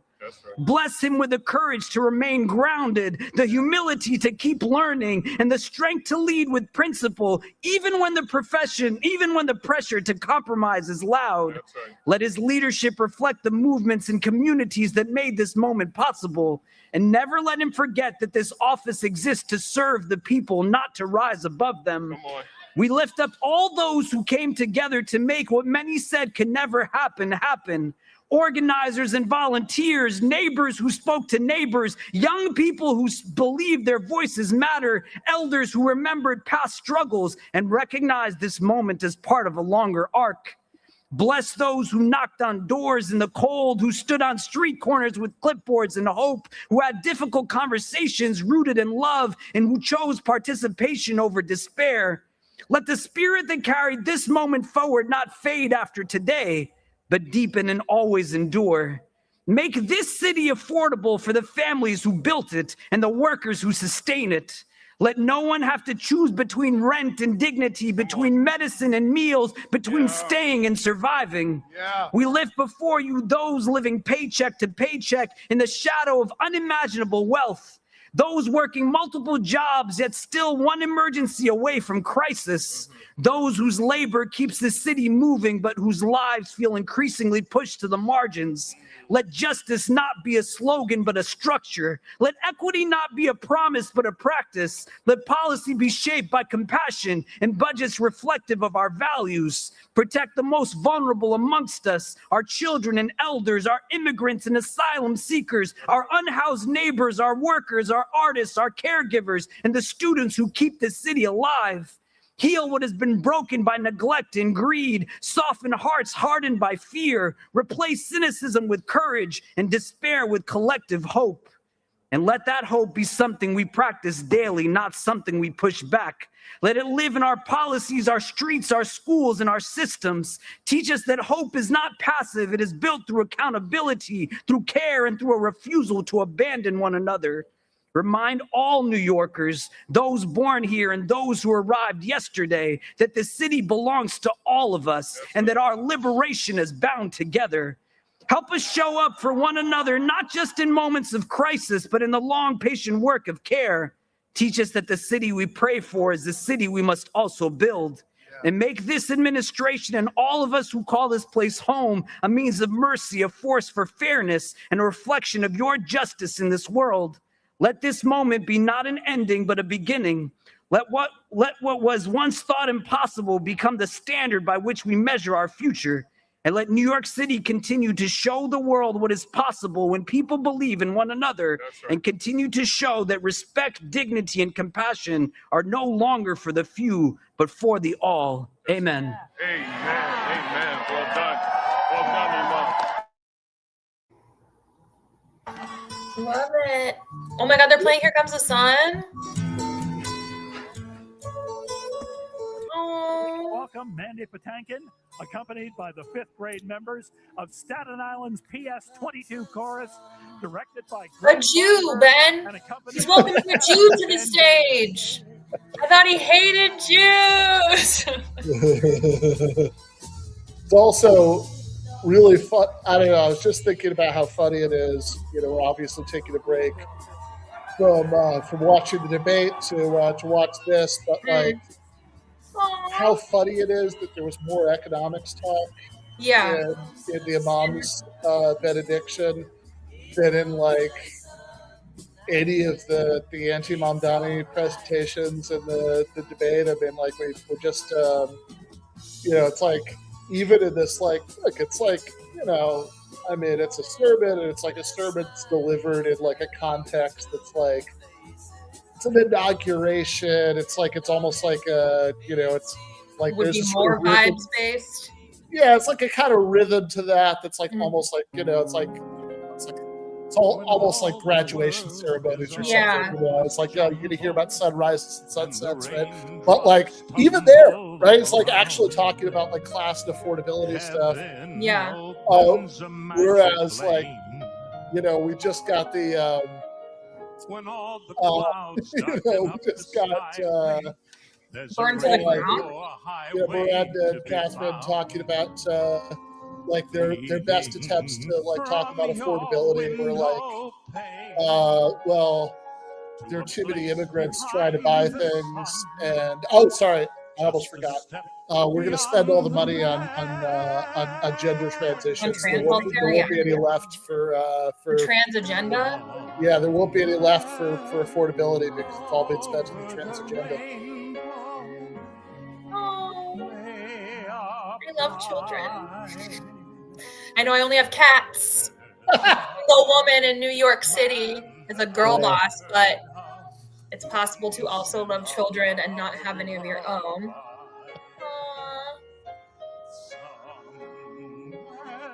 Yeah. Oh, this is so sweet.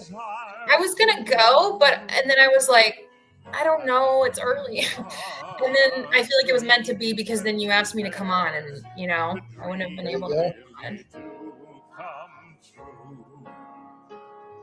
So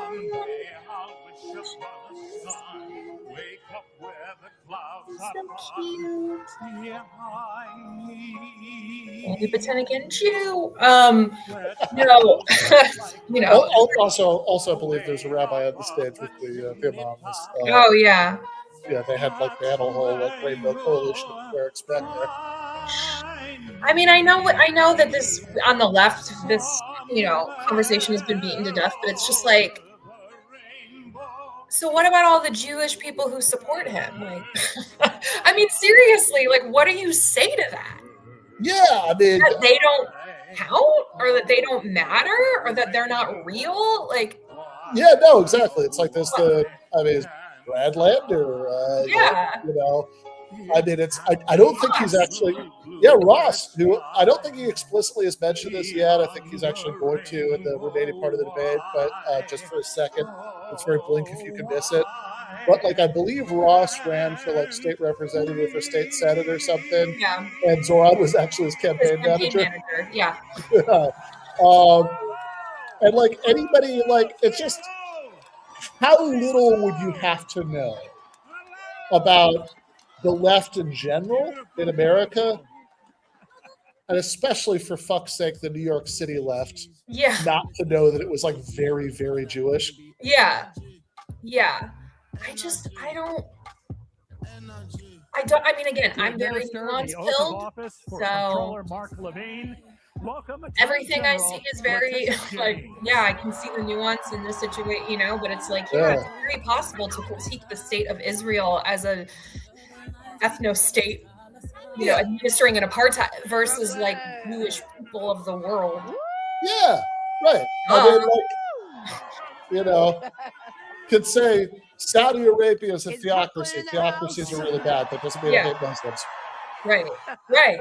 Duh. I don't know. Isn't that obvious? Good afternoon and Happy New Year.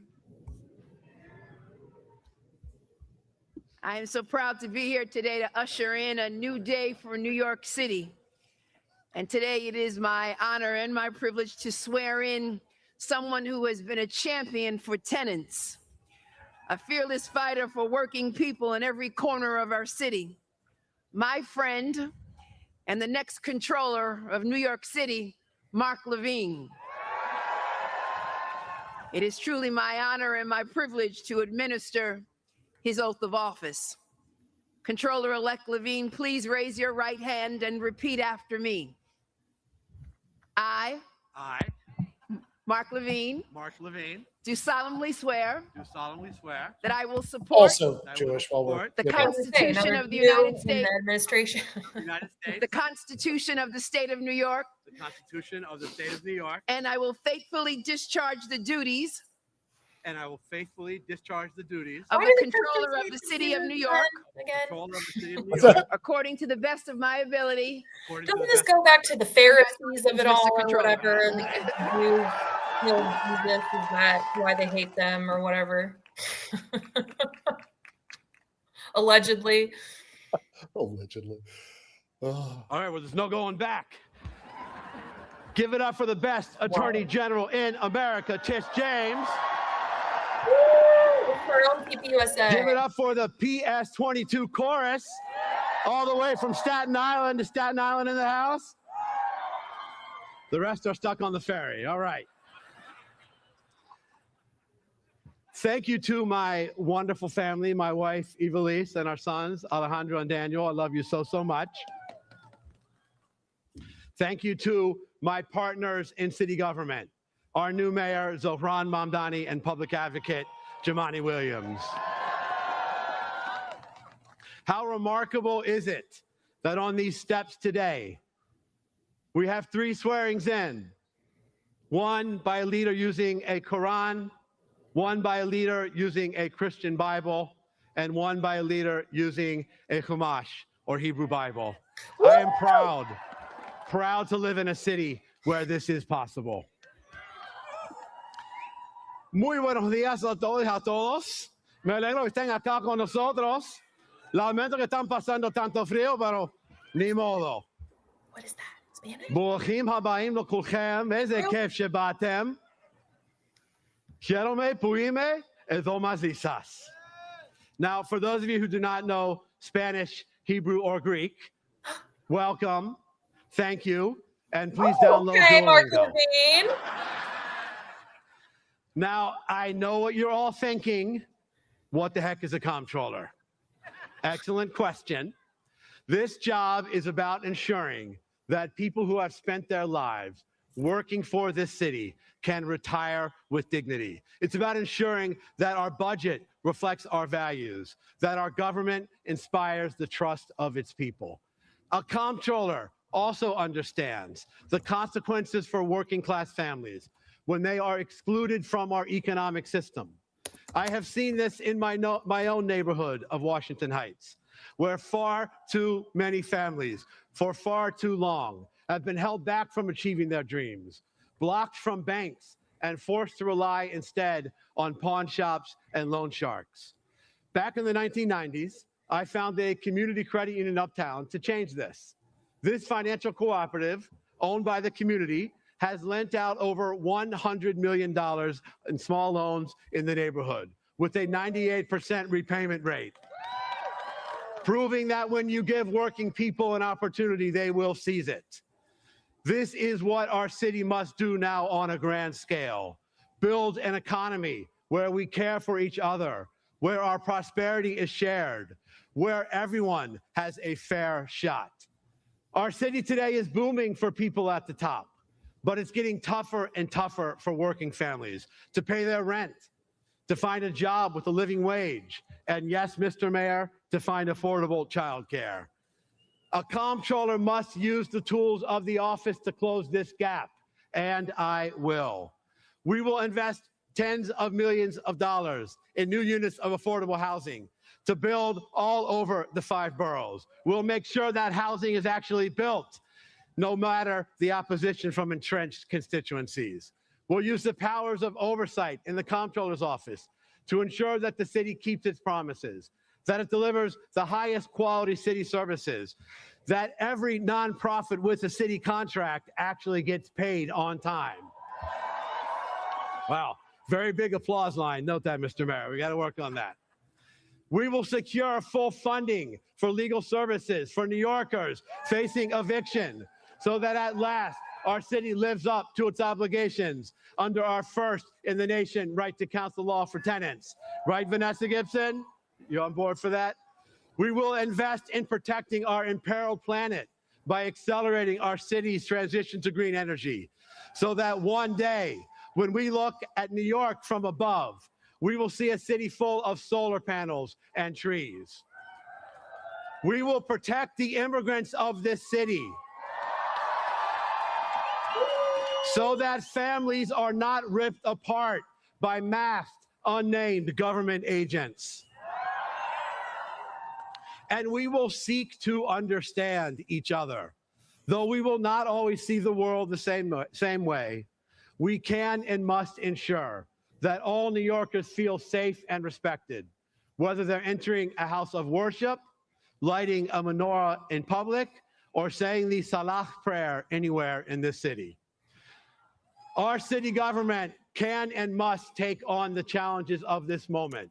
But to do that, we need a better city government, one that uses the tools of the modern era, a government freed from the worst limitations of bureaucracy, one nimble enough to move fast during a period of accelerating change and to capitalize on the new promises of technology while protecting against its perils.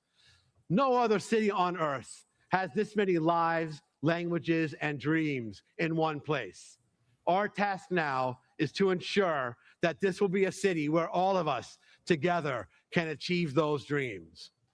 Almost 30 years ago, I stood in a small storefront in Washington Heights, helping immigrant neighbors open their first savings accounts. They trusted us with their dreams, a small business, a child's education, a home of their own. Today, you have entrusted me with something far greater, to safeguard the resources and the future of this entire city. I promise you, I will honor that trust every single day. Muchísimas gracias. Toda rabá. Efkaristo poli. Thank you so much. Thank you.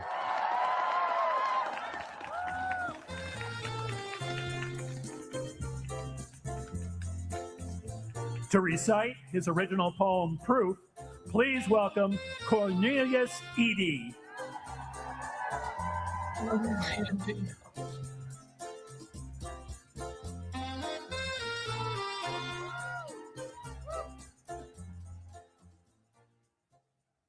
Hold on. Well, first of all, I want to thank the mayor. I want to thank the mayor and his staff for inviting me, for the honor of inviting me here to read this poem. This morning, when I woke up, my wife joked that sometime during the campaign, there was probably somebody who said, him? He'll get elected when hell freezes over.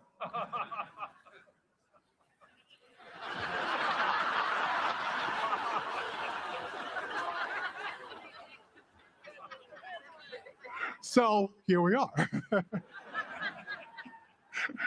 And I really want to really just thank the biggest, greatest gift I think I've ever had was to be in the Blue Room this morning after doing sound check, because the energy and the recognition and the joy of this moment was incredible. I mean, this is it, isn't it? I mean, this is what this work has been about, right? And it was just wonderful to see people see that moment. I was reminded this morning that New York was the first capital of the United States. And it seems to me that this might be another kind of new beginning for a certain kind of energy that might be starts here and goes out across the country, the rest of the nation. So, though this is a New York poem, a New York-based poem, I'd like to dedicate this poem. I just retired. I'd like to dedicate this poem to my trans, queer, foreign students of color at the University of Tennessee, Knoxville. So they can see this is possible. The poem is called Proof.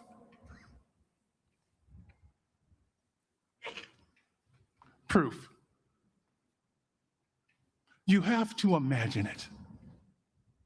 Who said you were too dark, too large, too queer, too loud? Who said you were too poor, too strange, too fat? You have to imagine it. Who said you must keep quiet? Who heard your story, then rolled their eyes? Who tried to change your name to invisible? You've got to imagine. Who heard your name and refused to pronounce it? Who checked their watch and said, "Not now"? James Baldwin wrote, "The place in which I'll fit will not exist until I make it." New York, city of invention, roiling town, refresher and renewer. New York, city of the real, where the canyons whisper in 100 tongues.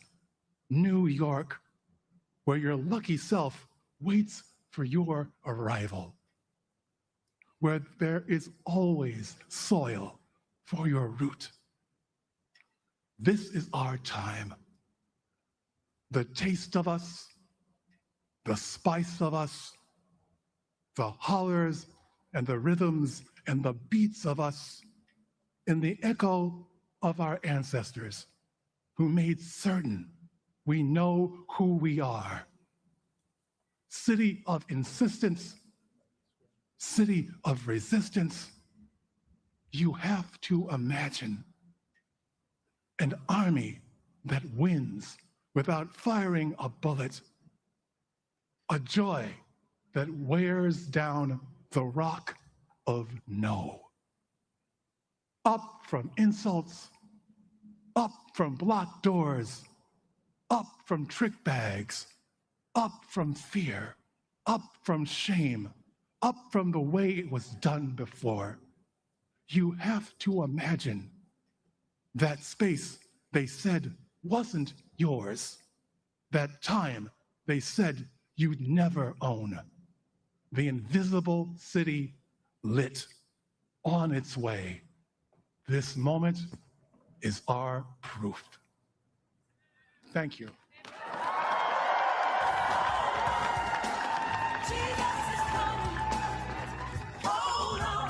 To administer the oath of office to Public Advocate Jumanji Williams, welcome 3 New Yorkers who have been impacted by immigration enforcement in New York City. Josue Nikolno Amundrai, Amadou Lee, Asadu Diallo, and Rebecca Press.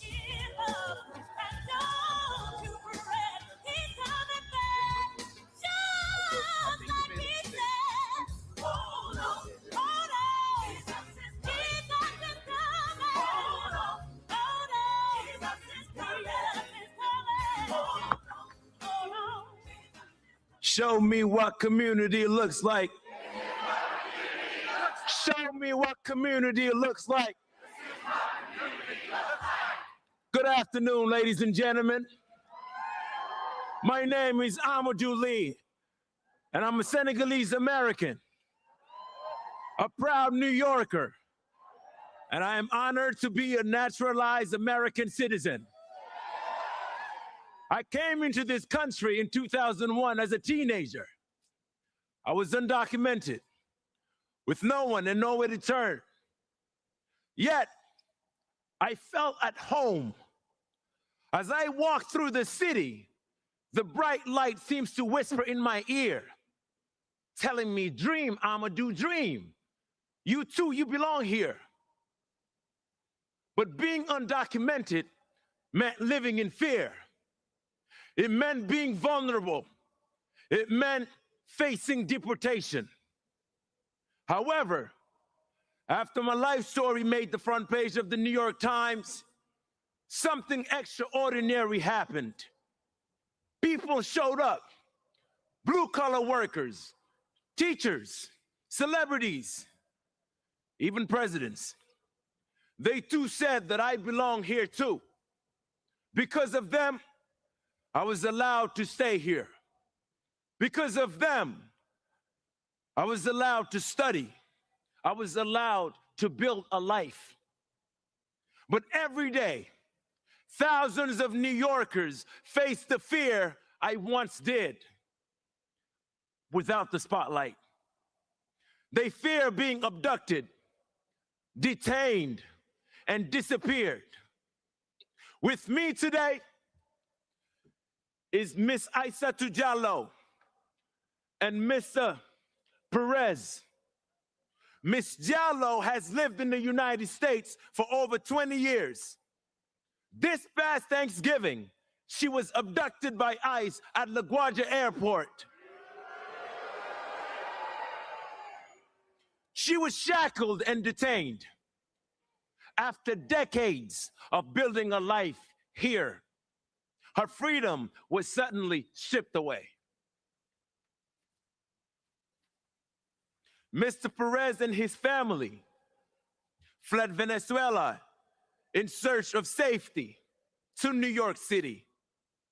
He and his partner and their 3 beautiful children were summoned to 26 Federal Plaza just before Christmas. Just before Christmas. Not knowing whether they would walk out together as a family. And standing beside each one, as he stood beside many New Yorkers, was public advocate Jumaane D. Williams.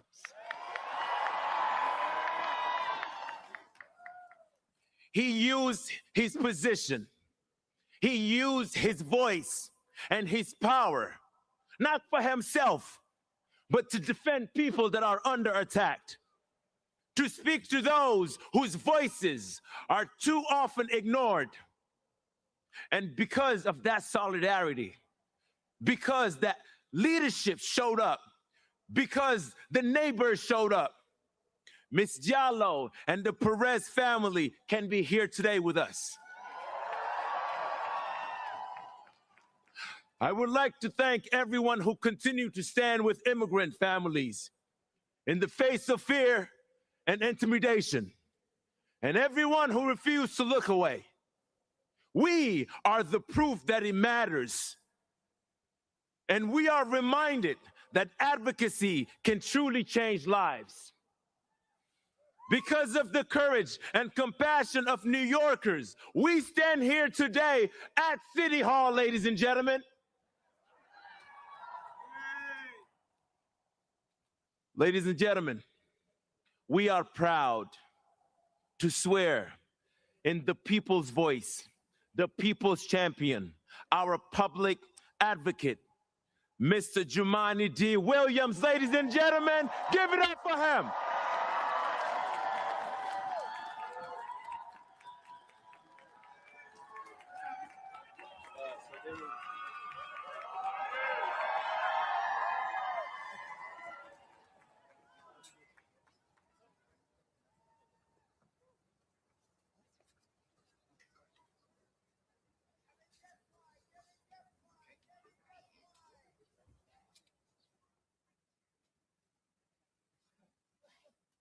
Please raise your right hand. I, Jumani D. Williams, I, Jumani D. Williams, do solemnly affirm do solemnly affirm that I will support the Constitution of the United States that I will support the Constitution of the United States, and the Constitution of the State of New York, the Constitution of the State of New York, and that I will faithfully discharge the duties and I will faithfully discharge the duties of the Office of Public Advocate for the City of New York, of the Office of Public Advocate for the City of New York, according to the best of my abilities. according to the best of my ability. Congratulations.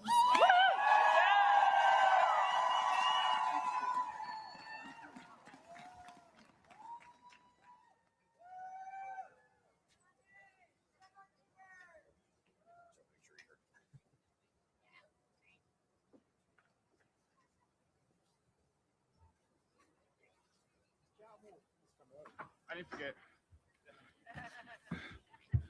Zoran, Mark, we did it.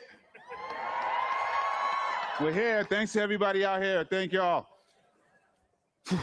Peace and blessing, love and light as we begin a new term, a new era for New York City. Thank you, everyone. I want to thank Amadou and his inspiring family for being here at this ceremony in New York. I'm a son of immigrants myself. My parents came over from Grenada over 50 years ago. I was just sworn in on my late father's Bible. My mother is here today. I'm so proud to have my family, my wife and my children and my sister and my mom, everyone standing with theirs. Their stories perfectly capture this moment for the city. The challenges we face, the hardships we endure, and the hope that persists. Those realities are often in tension because this is a time and a place of contradictions. One where even as the federal government drives us to despair, local leadership can invite inspiration. When this celebration at City Hall is only blocks from tribulation at Federal Plaza. When the relief that these families are still united comes as so many are being separated. And this sense of contradiction carries across the 5 boroughs. This is a city of enormous wealth and enduring poverty, of the greed of some and the generosity of many, of darkness and of light. And I've seen the darkness, of course, yet I look out on New York today and I see so much light. These contradictions mean we can at once love our city as it is and challenge its flaws, not as a reason for pessimism, but a call for activism. As public advocate, I've tried to be an activist elected official, someone who pushes back. Now I see the chance to push forward.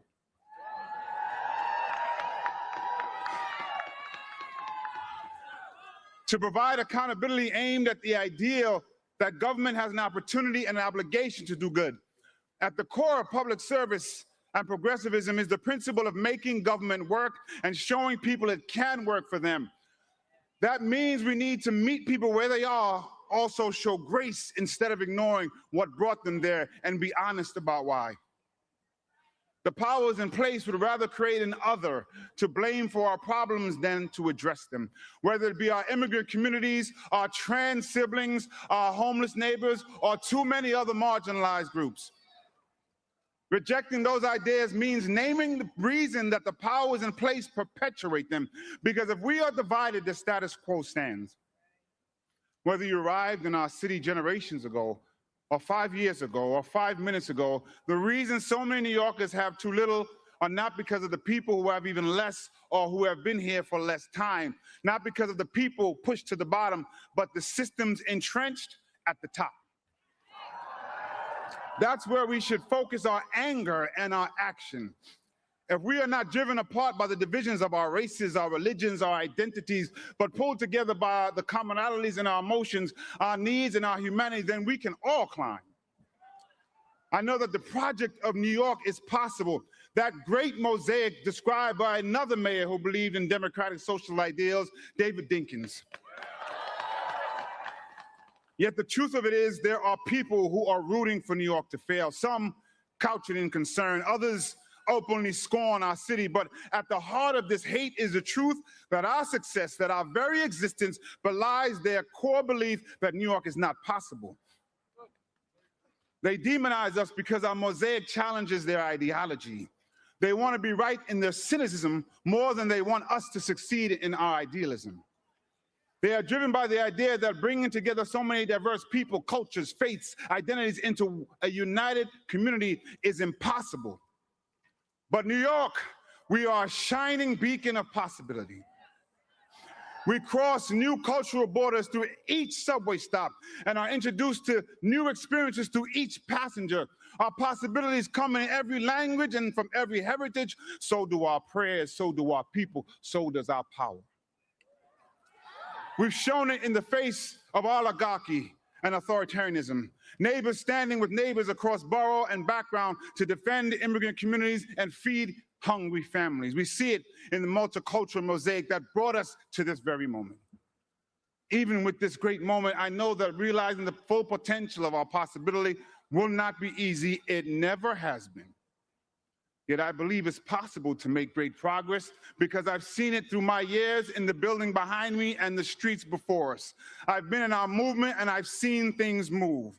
The simple truth is that governing is hard, that achievement is exhausting, and I aim to assist my partners in government when possible and hold them to account when necessary to learn from what we've done and guide what we can do. I believe in this possibility that with the people, the tools, the passions, and the compassion that we need, we can meet the moment and create change. We can look into the unknown and see opportunity. That's the thing about uncertainty. Anything can happen, but anything can happen. We could make New York more affordable, more safe, and more just. We could, we can, and we have to try. This optimism toward action is embedded not only in our city's heritage, history, but in my heritage. In Grenada, Maurice Bishop took up the fight for these radical, crazy ideas, socialist ideals like housing, healthcare, and education. He demanded that we move forward ever, backward never. And today I echo that call from the Isle of Spice to the island of Manhattan. He also cautioned that revolutionaries do not have the right to be cowards. We can be afraid, but we have to meet that courage to match it. There are things to be feared, but there is also reason to hope. Hope is the embrace of possibility. Hope and fear are undeniably connected. Hope is the belief that good can come. Fear is the worry that it won't. In these contradicting ideals, we are faced with a choice, and I choose hope. In other words, I have faith. But faith without works is dead. So today, I'm committing to the work of public service, and I ask every New Yorker to commit their own talents to use what they have and do what they can for the success of our city and everyone who calls it home. I don't know if when my Grenadian mother arrived as a teenager, she hoped that a half a century later, her son would speak from these steps. But she could have, because here in New York City, we choose to celebrate possibility and work to make reality. I wish I could go back and tell my younger self that. Instead, I'll say it to my daughters today, to the children of the Perez-Araneda family, to everyone who may question their own worth like I did, or whether it's worth fighting for the city with all its contradictions and problems and possibilities. And I gotta take a second to say something to so many young people who are out there. And I'm gonna say it to one person who's waited 49 years to hear it. Little black boy, you were worth it. And you always were. And without any titles, you were enough. You were always enough. And you deserve to accept love, and you deserve to be protected. And I'm honored to be here to help create a city that's worthy of that for you. And I'm so proud of you.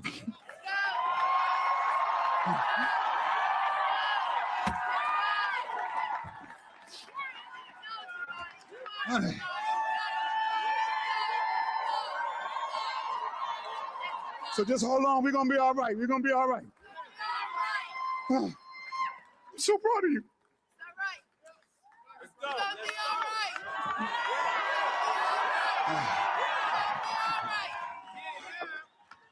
As we head into a new year, a new term, I want to ask all of you to take an oath with me. Our neighbors, I know in Brazil, adopted this motto that I've tried to embody. I did hear it for Comptroller Lander, but I gotta give him his credit. That no one let go of anyone's hands, because if we're all connected, we can't lose anyone. So we hold on to the hand of our neighbor and we reach out with our other hand to grasp someone who may fall through the cracks, and we bring them along. I want everyone, if they're comfortable, take a hand of the person next to you or the arm and just repeat after me. We can all be the voice of the people. I know what's ahead, but I won't lose hold. And I won't lose hope. Anything can happen, so anything can happen. And as we march forward, no one let go of anyone's hands. Peace. That was sweet.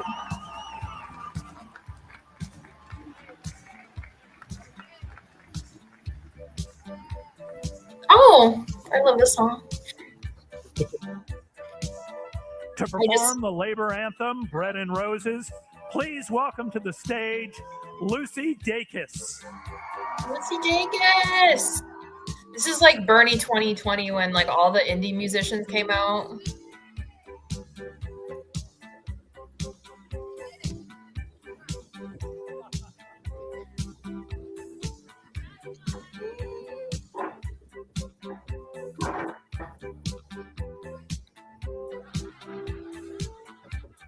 Why don't we have any like contemporary labor songs, you know? Yeah, no, Just that's about getting true. money, spending money, making it rap. Which again, I love. I love pussy rap, you know. It has its place. Sure, yeah. I just feel like you can't make songs like that in contemporary society without it feeling ironic or something. I don't know. It's weird. Like if someone did like a Bob Dylan, you know, all right. I don't need this. I don't need people to know I have cats. That you have what? More than one. Listen, she was saved from next door. My neighbors died. They were really old. And she was left in there. And Hey, I love cats. I love all animals, but I can only have cats because I want a backyard if I have dogs. Yeah. Or like yard space, you know? Yeah, I mean, I don't know. I've had a dog in a lot of apartments over the years. You know, I think it's fine. Oh, there's Kathy. Look at Mama Perform the Kathy. labor anthem, Bread and Roses, please welcome to the stage, Lucy I think that was Dacus. Kathy. All right, well, while Lucy Davis does the labor anthem on this, staying on the subject, I think I need to take Lucy the dog out to pee, so I'll be right back. Okay. Hello, New York. Happy New Year.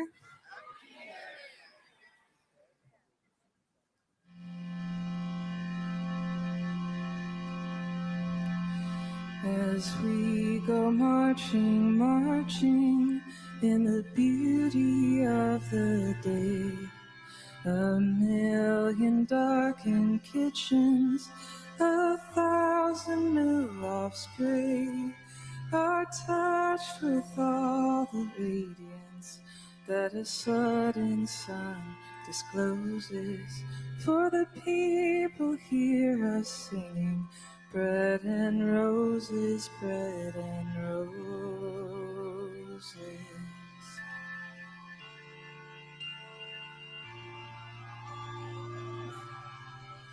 As we go marching, marching, we battle to for men, for they are women's children, and we mother them again. Our lives shall not be sweated from birth until life closes. Hearts starve as well as bodies. Give us bread, but give us roses.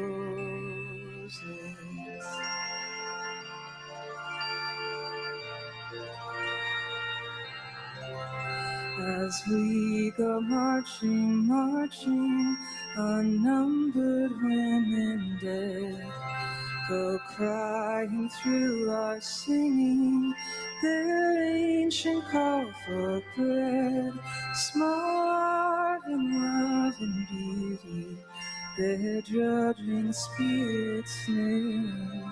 Yes, it is bread we fight for, but we fight for roses too.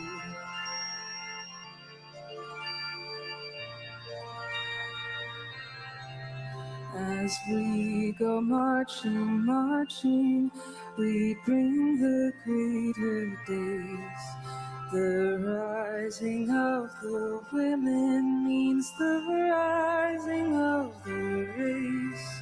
No more the drudge and idler tend that toil where one reposes, but a sharing of life's glories, bread and roses, bread and roses.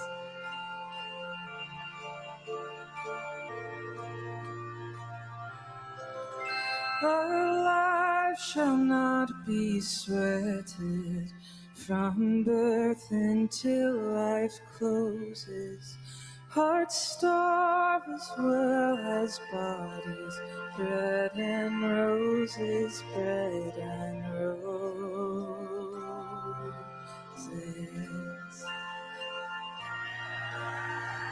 Thank you. Congratulations, Zoran.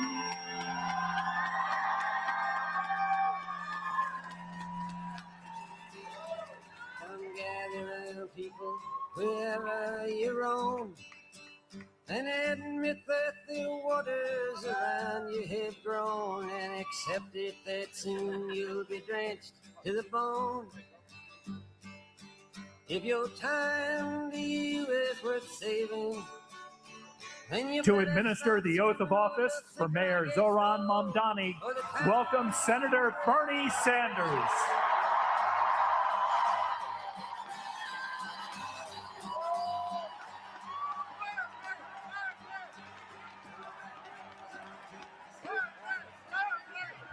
I said, that's my president. Thank you. Absolutely. Mr. Mayor, thank you very much for inviting me to what has been an extraordinarily moving and beautiful afternoon. And I'm here mostly to thank the people of New York City. At a time in our country's history when we are seeing too much hatred, too much divisiveness, and too much injustice, thank you for electing Zoran Mamdani as your mayor. New York, thank you for inspiring our nation. Thank you for giving us, from coast to coast, the hope and the vision that we can create government that works for all, not just the wealthy and the few. At a moment when people in America, and in fact throughout the world, are losing faith in democracy, over 90,000 of you in this city volunteered for Zoran's campaign. You knocked on doors. You shared your dreams and your hopes for the future of this city. And in the process, you took on the Democratic establishment, the Republican establishment, the President of the United States, and some enormously wealthy oligarchs. And you defeated them in the biggest political upset in modern American history.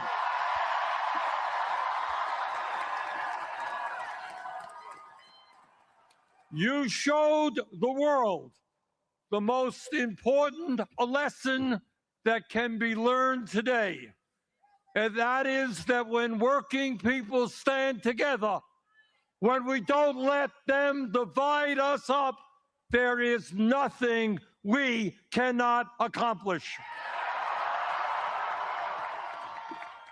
Running a great and winning campaign was extremely difficult, but governing a city of 8 million people with all of its complexities and all of the problems that Zoran is inheriting will be even harder. Zoran needed your help to win the election. Now he will need your help to govern. Grassroots democracy and people participating in the day-to-day struggles of this city will lead to good governance. Please remain involved. You know, all of us have heard how Zoran's opponents have called the agenda that he campaigned on radical, communistic, and absolutely unachievable. Really? That's not what we believe. In the richest country in the history of the world, making sure that people can live in affordable housing is not radical. It is the right and decent thing to do. And in the midst of a massive housing crisis, it is exactly what the people of this city and this country want and need. Providing free and high-quality childcare is not radical. Countries all over the world have done it for years. It is what our kids require if they're going to be well prepared for school and what working parents desperately need. It is, in fact, what every city in America should be doing. Free bus transportation is not radical. It will save workers time and money, protect our environment, and make the city more efficient. And making sure that every family in the city, regardless of income, has access to decent, quality food at an affordable cost is not radical. Good nutrition keeps us healthy, helps prevent chronic illnesses. In the long run, city-sponsored grocery stores will save society money. Lastly, and maybe most importantly, demanding that the wealthy and large corporations start paying their fair share of taxes. Whoa, seems popular. Tax the rich.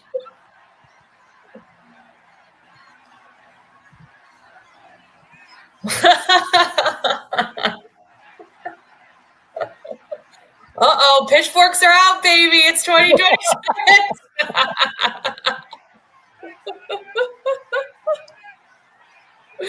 As I was saying, demanding that the wealthy and large corporations start paying their fair share of taxes is not radical. It is exactly the right thing to do.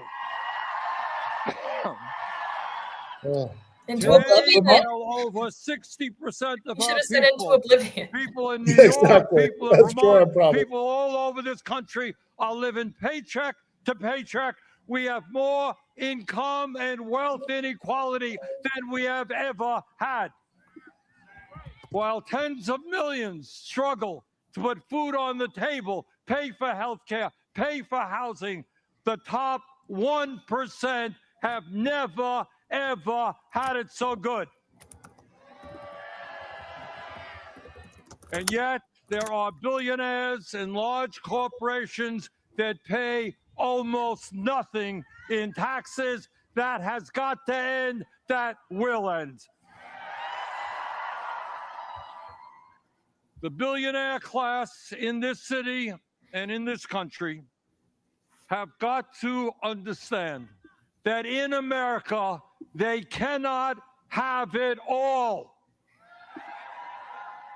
That America, our great country, must belong to all of us, not just a few.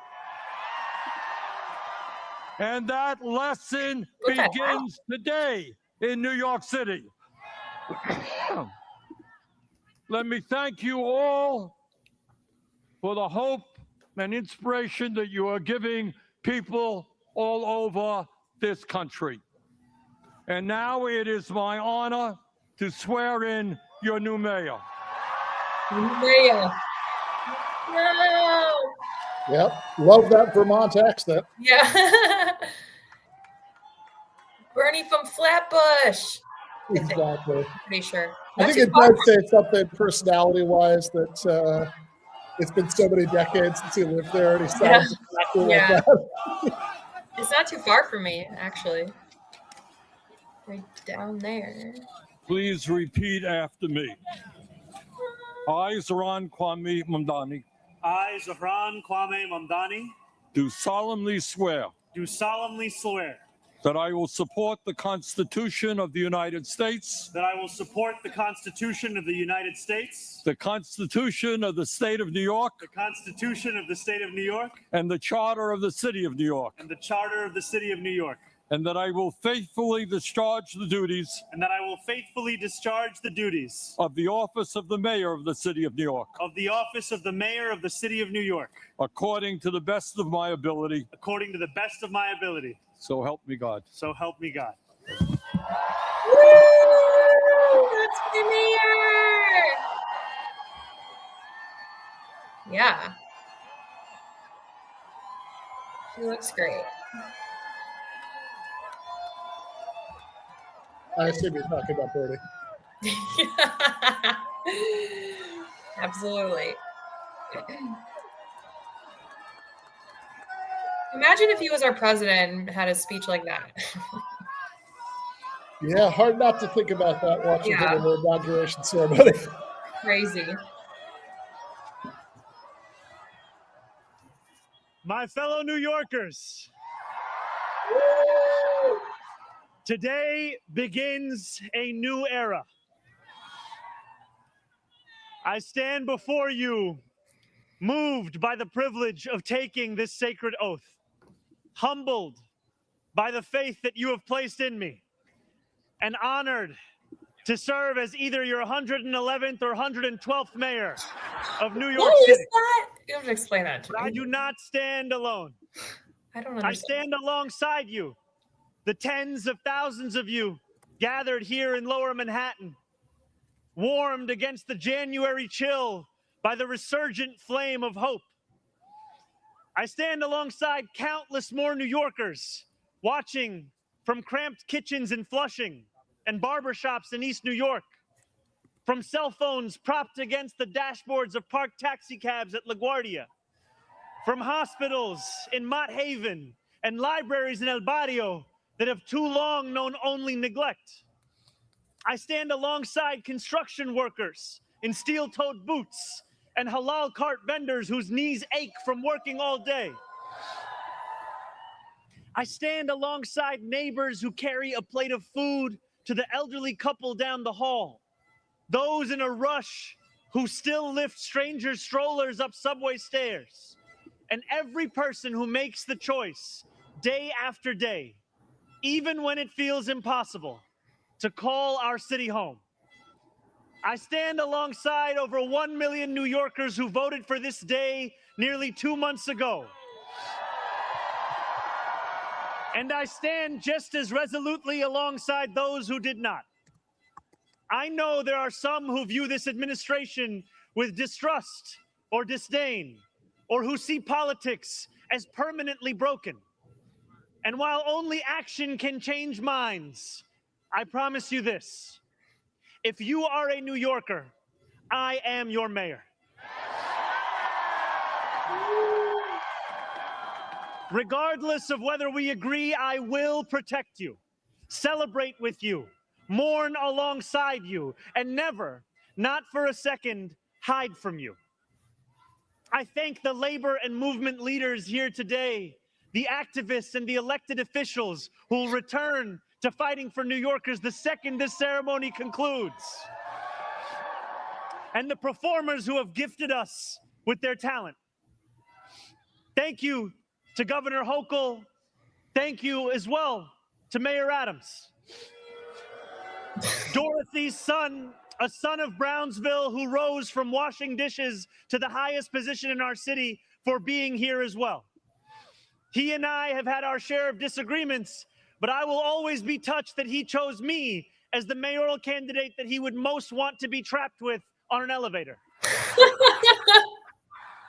Thank you to the two titans who, as an assembly member, I've had the privilege of being represented by in Congress, Nidia Velázquez, and our incredible opening speaker, Alexandria Ocasio-Cortez. You have paved the way for this moment. Bernie. Aw. Thank you to the man whose leadership I seek most to emulate, who I am so grateful to be sworn in by today, Senator Bernie Sanders. Thank you. He took his hat off. Thank you to my teams, from the assembly to the campaign to the transition, and now the team I am so excited to lead from City Hall. Thank you to my parents, Mama and Baba, for raising me, for teaching me how to be in this world, and for having brought me to this city. Thank you to my family, from Kampala to Delhi. And thank you to my wife, Rama. Oh my God, I would be so proud of my husband. Oh my God. I would be crying. For being my best friend and for always showing me the beauty in everyday things. Aww. And most of all, thank you to the people of New York. A moment like this comes rarely. Seldom do we hold such an opportunity to transform and reinvent. Rarer still is it the people themselves whose hands are the ones upon the levers of change. And yet we know that too often in our past, moments of great possibility have been promptly surrendered to small imagination and smaller ambition. What was promised was never pursued. What could have changed remained the same. For the New Yorkers most eager to see our city remade, the weight has only grown heavier. The wait has only grown longer. In writing this address, I have been told that this is the occasion to reset expectations, that I should use this opportunity to encourage the people of New York to ask for little and expect even less. I will do no such thing. The only expectation I seek to reset is that of small expectations. Beginning today, we will govern expansively and audaciously. We may not always succeed, but never will we be accused of lacking the courage to try. To those who insist that the era of big government is over, hear me when I say this. No longer will City Hall hesitate to use its power to improve New Yorkers' lives. For too long, we have turned to the private sector for greatness while accepting mediocrity from those who serve the public. I cannot blame anyone who has come to question the role of government, whose faith in democracy has been eroded by decades of apathy. We will restore that trust by walking a different path, one where government is no longer solely the final recourse for those struggling, one where excellence is no longer the exception. We expect greatness from the cooks wielding 1,000 spices, from those who stride out onto our Broadway stages and from our starting point guard at Madison Square Garden. Let us demand the same from those who work in government. In a city where the mere names of our streets are associated with the innovation of the industries that call them home, we will make the word City Hall synonymous with both resolve and results. As we embark upon this work, let us advance a new question, a new answer to the question asked of every generation. Who does New York belong to? For much of our history, the response from City Hall has been simple. It belongs only to the wealthy and well-connected, those who never strain to capture the attention of those in power. Working people have reckoned with the consequences.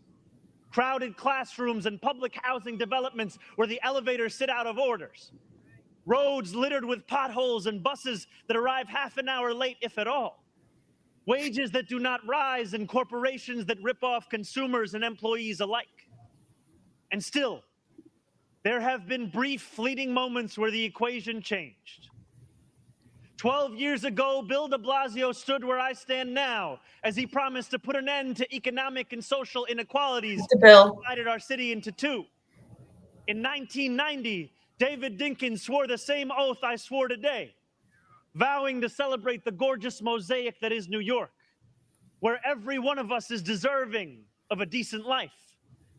And nearly 6 decades before him, Fiorello LaGuardia, your boy, with the goal of building a city that was far greater and more beautiful for the hungry and the poor. Some of these mayors achieved more success than others, but they were unified by a shared belief that New York could belong to more than just a privileged few. It could belong to those who operate our subways and rake our parks, those who feed us biryani and beef patties, picanha and pastrami on rye. And they know that this belief could be made true if only government dared to work hardest for those who work hardest. Over the years to come, my administration will resurrect that legacy. City Hall will deliver an agenda of safety, affordability, and abundance, where government looks and lives like the people it represents, never flinches in the fight against corporate greed, and refuses to cower before challenges that others have deemed too complicated. In so doing, we will provide our own answer to that age-old question. Who does New York belong to? Well, my friends, we can look to Madiba and the South African Freedom Charter. New York belongs to all who live in it. Together, we will tell a new story of our city. This will not be a tale of one city governed only by the 1%, nor will it be a tale of two cities, the rich versus the poor. It will be a tale of 8.5 million cities, each of them a New Yorker with hopes and fears, each a universe, each of them woven together. The authors of this story will speak Pashto and Mandarin, Yiddish and Creole. They will pray in mosques, at shul, at church, at gurudwaras and mandirs and temples. And many will not pray at all. They will be Russian Jewish immigrants in Brighton Beach, Italians in Rossville, and Irish families in Woodhaven, many of whom came here with nothing but a dream of a better life, a dream which has withered away. They will be young people in cramped Marble Hill apartments where the walls shake when the subway passes. They will be Black homeowners in St. Albans, whose homes represent a physical testament to triumph over decades of lesser paid labor and redlining. They will be Palestinian New Yorkers in Bay Ridge. Uh-oh. Who will no longer have to contend with a politics that speaks of universalism and then makes them the exception. Few of these 8.5 million will fit into neat and easy boxes. Some will be voters from Hillside Avenue or Fordham Road who supported President Trump a year before they voted for me, tired of being failed by their party's establishment. The majority will not use the language that we often expect from those who wield influence. I welcome the change. For too long, those fluent in the good grammar of civility have deployed decorum to mask agendas of cruelty. Many of these people have been betrayed by the established order. But in our administration, their needs will be met. Their hopes and dreams and interests will be reflected transparently in government. They will shape our future. And if for too long these communities have existed as distinct from one another, we will draw this city closer together. We will replace the frigidity of rugged individualism with the warmth of collectivism. If our campaign demonstrated that the people of New York yearn for solidarity, then let this government foster it. Because no matter what you eat, how you pray, or where you come from, the words that most define us are the two we all share: New Yorkers. And it will be New Yorkers who reform a long broken property tax system. New Yorkers who will create a new Department of Community Safety that will tackle the mental health crisis and let the police focus on the job they signed up to do. New Yorkers who will take on the bad landlords who mistreat their tenants and free small business owners from the shackles of bloated bureaucracy. And I am proud to be one of those New Yorkers. When we won the primary last June, there were many who said these aspirations and those who held them had come out of nowhere. Yet one man's nowhere is another man's somewhere. This movement came out of 8.5 million somewheres. Taxi cab depots and Amazon warehouses, DSA meetings and curbside domino games. The powers that be had looked away from these places for quite some time if they'd known about them at all. So they dismissed them as nowhere. But in our city, where every corner of these 5 boroughs holds power, there is no nowhere and there is no no one. There is only New York and there are only New Yorkers. 8.5 million New Yorkers will speak this new era into existence. It will be loud. It will be different. It will feel like the New York we love. No matter how long you have called this city home, that love has shaped your life. I know that it has shaped mine. This is the city where I set land speed records on my Razor scooter at the age of 12. Quickest 4 blocks of my life. The city where I ate powdered donuts at half times during AYSO soccer games and realized I probably was not going to be going pro. The city where I devoured 2 big slices at Coronet's Pizza, played cricket with my friends at Ferry Point Park, and took the 1 train to the BX10 only to still show up late to Bronx Science. The city where I have gone on hunger strike just outside these gates. Sat claustrophobic on a stalled N train just after Atlantic Avenue and waited in quiet terror for my father to emerge from 26 Federal Plaza. The city where I took a beautiful woman named Rama to McCarran Park on our first date and swore a different oath to become an American citizen on Pearl Street. To live in New York, to love New York, is to know that we are the stewards of something without equal in our world. Where else can you hear the sound of the steel pan, savor the smell of sancocho, and pay $9 for coffee on the same block? Where else could a Muslim kid like me grow up eating bagels and lox every Sunday? That love will be our guide as we pursue our agenda. Here, where the language of the New Deal was born, we will return the vast resources of this city to the workers who call it home. Not only will we make it possible for every New Yorker to afford a life they love once again, we will overcome the isolation that too many feel and connect the people of this city to one another. The cost of childcare will no longer discourage young adults from starting a family, because we will deliver universal childcare for the many by taxing the wealthiest few. Those in rent-stabilized homes will no longer dread the latest rent hike, because we will freeze the rent. Please.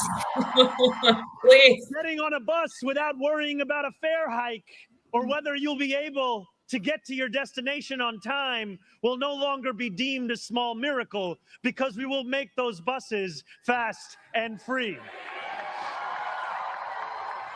These policies are not simply about the costs we make free, but the lives we fill with freedom.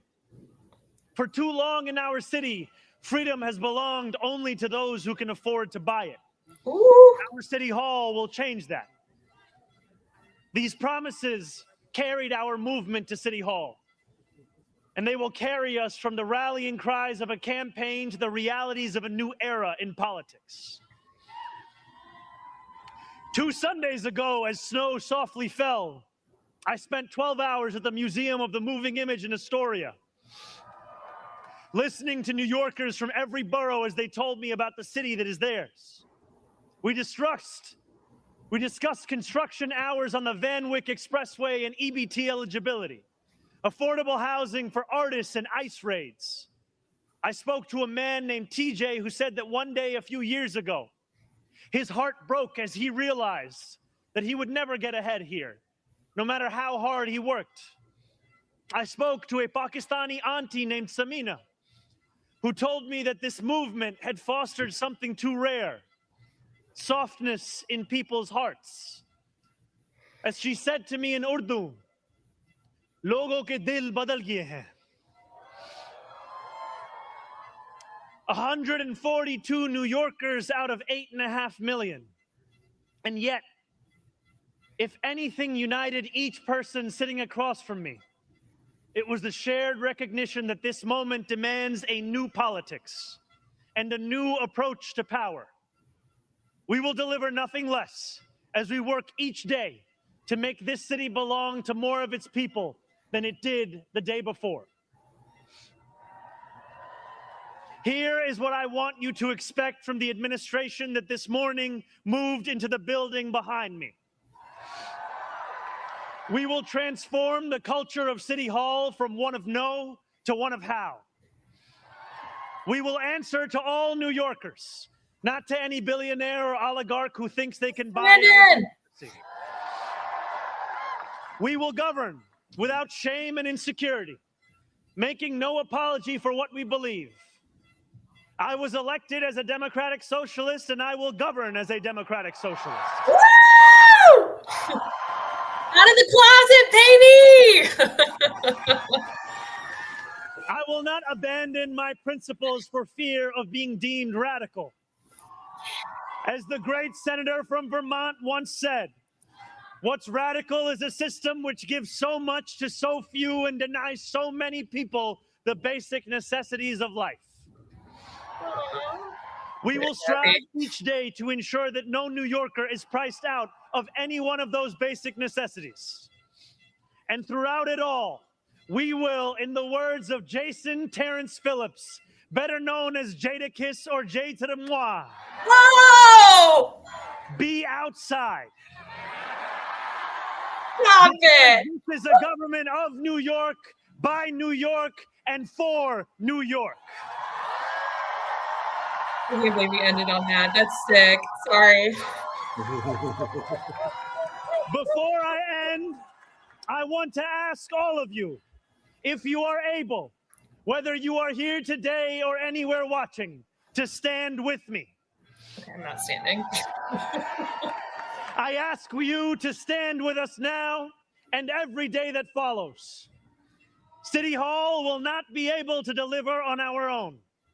And while we will encourage New Yorkers to demand more from those with the great privilege of serving them, we will encourage you to demand more of yourselves as well.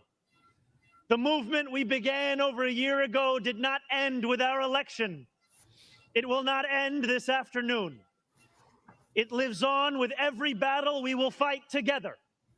Every blizzard and flood we withstand together. Every moment of fiscal challenge we overcome with ambition, not austerity, together. Every way we pursue change in working people's interests rather than at their expense, together. No longer will we treat victory as an invitation to turn off the news. From today onwards, we will understand victory very simply. Something with the power to transform lives, and something that demands effort from each of us every single day. What we achieve together will reach across the 5 boroughs, and it will resonate far beyond. There are many who will be watching. They want to know if the left can govern. They want to know if the struggles that afflict them can be solved. They want to know if it is right to hope again. So standing together with the wind of purpose at our backs, we will do something that New Yorkers do better than anyone else. We will set an example for the world. If what Sinatra said is true, let us prove that anyone can make it in New York and anywhere else too. Let us prove that when a city belongs to the people, there is no need too small to be met, no person too sick to be made healthy, no one too alone to feel like New York is their home. The work continues. The work endures. The work, my friends, has only just begun. Thank you.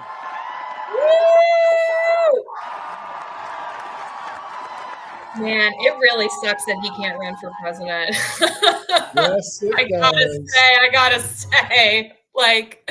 Yes, it really does. I mean, that was pretty amazing. You know, he leaned into the Democratic Socialist thing. He said that like 5 times. He mentioned DSA. You know, it was blinking you can miss it, but he did. I enjoyed the fact that his neighborhoods, you know, like when he's like going through all the neighborhoods, he mentioned Brighton Beach. That's where my grandmother grew up. And that's and yeah, having Bernie swear him in was pretty incredible. But that is definitely our president. But in any case, I will say I was a little upset that, you know, when he mentions like the Pakistani taxi drivers in LaGuardia and the, you know, Hispanic workers at the bodega, he did not mention like the middle class white girl MFA graduates who are trying to start a podcast. So I didn't know you had an MFA. Where from? Yeah. Columbia College, Chicago.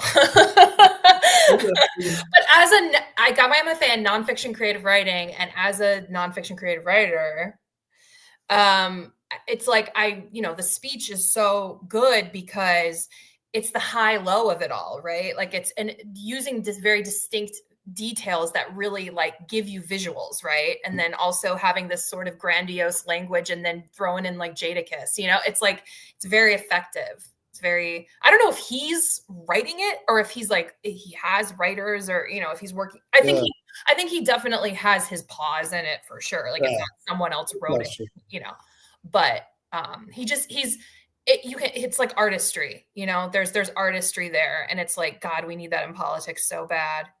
Absolutely.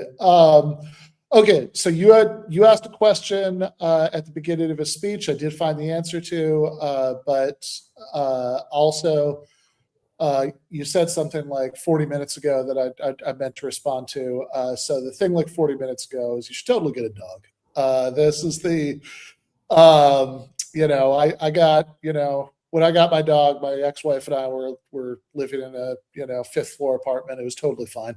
Still had a very happy puppyhood. Yeah, I know. Someone just mentioned Crystal. I was literally holding on to my Crystal. Listening to that.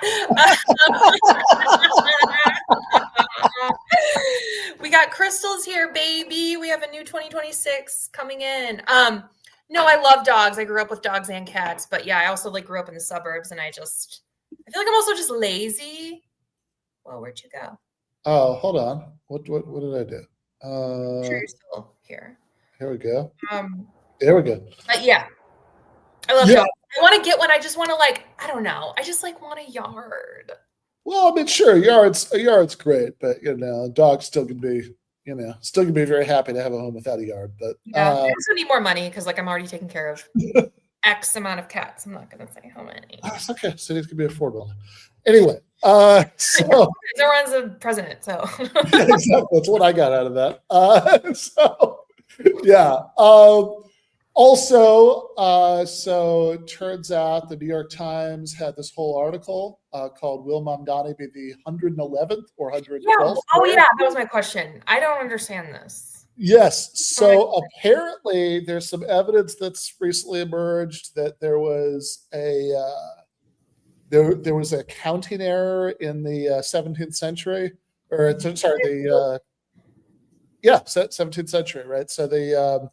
So which is the 1800s. No, 17th century, so 1600s. Oh, I always forget which way it goes. Do you know what I mean? Yeah. Matthias Nichols, who is the Matthias, maybe. Matthias? Okay, yeah. I don't know. I'll buy that. So Matthias Nichols, who is the great-grandfather of one of the signatories of the Declaration of Independence in the 1600s, was the sixth mayor of New York, but it turns out that in 1674 he was also appointed the eighth mayor of New York. And this, the sources of confusion are numerous, as reported by the news site Gothamist, which brought the whole sordid tale to light. Part of the problem is a numbering convention whereby a mayor who serves 2 non-consecutive terms counted twice, just as Donald Trump is considered both the 45th and 47th president. Another complicating factor is the misplacement of a historical record called the Minutes of the Mayor's Court, which somehow persisted for more than 3 centuries. So from 1653 to 1665, New Amsterdam, as New York was then known under Dutch rule, was under a pair of officials called burgomasters. Under English rule, starting in 1665, New York had mayors appointed by the colonial governor. Mr. Nichols in 1671 was the 6th. John Lawrence in 1672 was the 2nd. But in 1673, the Dutch retook the colony from the English and reinstalled the burgomasters. In the fall of 1674, the English regained control. And on November 10th, Mr. Nichols was sworn in again, this time as New York's 8th mayor. None of this mattered much until the early 20th century, when the city started publishing a numbered list of mayors in the City of New York official directory, better known as the Green Book. The book's compilers missed Mr. Nichols' second term and listed his successor, William Derval, as mayor number 8. The result is that the number of every mayor from Derval onward was off by 1. So there you go. The more you know. Wow. Yeah. So yeah, I guess we're going to be consistent about the number in 112th mayor numbers. Well, whatever number he is, I wish him well. Fair enough. Burgomasters, yeah. Why don't we bring the burgomasters back? Sure. Yeah. So okay. So this was good. So we just got a couple hours of watching people talk about free childcare and childcare costs and making the buses fast and free and the grocery stores. So now we're traveling back to the alternate dimension where it's all it's all about the money is all going to be spent on the transgender, so there won't be any left for any of the rest of this stuff. So we left off during the beginning of the sort of pre-audience questions, but this is Sorab is asking everybody questions. And they're transing. units are what this policy are going to apply to, which means that the landlords of the non-rent regulated units are going to have to jack up the prices. So the Gen Z New Yorkers who are struggling with cost of living, half of them. Oh, God so- came in. God came in to stop that. They're going to fall into disrepair. Uh-oh. That especially Mamdani's Gen Z base doesn't seem to understand. So let me, Caroline, jump in.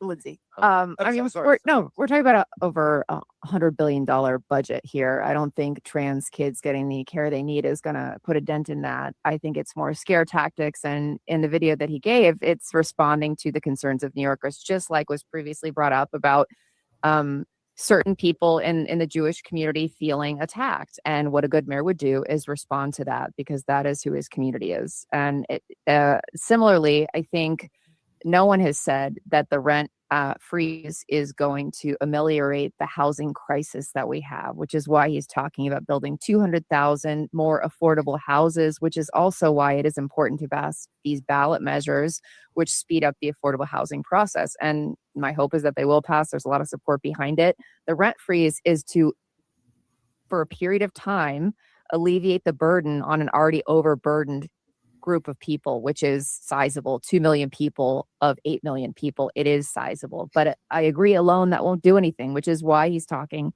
about building 200,000 more affordable housing units, and something that invariably he will be partnering with the private sector, because you still have real estate in that equation.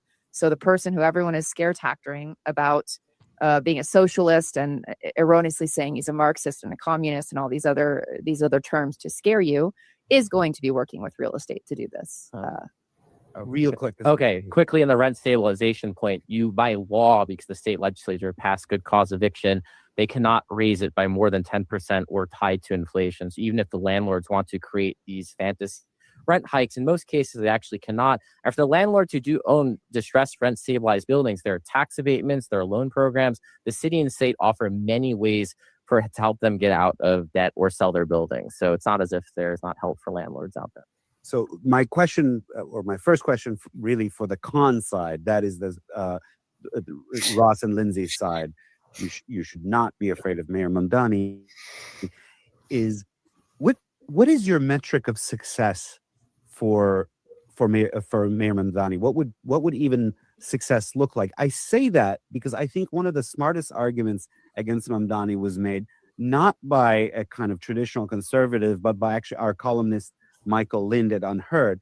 And his argument was that actually Mamdani is still just a neoliberal leftist, in the sense that what he mainly wants is like small ameliorating buses and free state grocery stores, rather than changing the fundamental distribution of the social income through unions and higher wages and so on. That really doesn't seem to be part of this program. So yeah, I mean, I would disagree the neoliberal point. I mean, he's trying to use state power. I mean, in a way, Trump is trying to use state power too. I think for success, I think if he alone does universal childcare to the scale he is promising, which is an expensive program, it is a lot of money, but if he's able to secure the funding from the state, funding from the city, you can mix city and state funding. You can do it in piecemeal. You can expand it over time. It's something the governor does support. If you can get a universal childcare program 5 months to 5 years in the city, if he gets his 4 years or gets 8 years, finishes it by his second term, which most mayors who are not indicted do in re-election. If he can do that alone, we'll put aside the rent freeze, we'll put aside free buses, we'll put aside the grocery stores, universal childcare, that on its face is bigger than pre-K. That changes the face of raising a family in New York City. But would that just bring more people into the market? The whole point of universal childcare is that it liberates people to enter the workforce, which neoliberals love. Would you urge him to also support other options like a kind of an equivalent vouchers and so on for stay-at-home parents, whether it's the mom or dad, doesn't matter?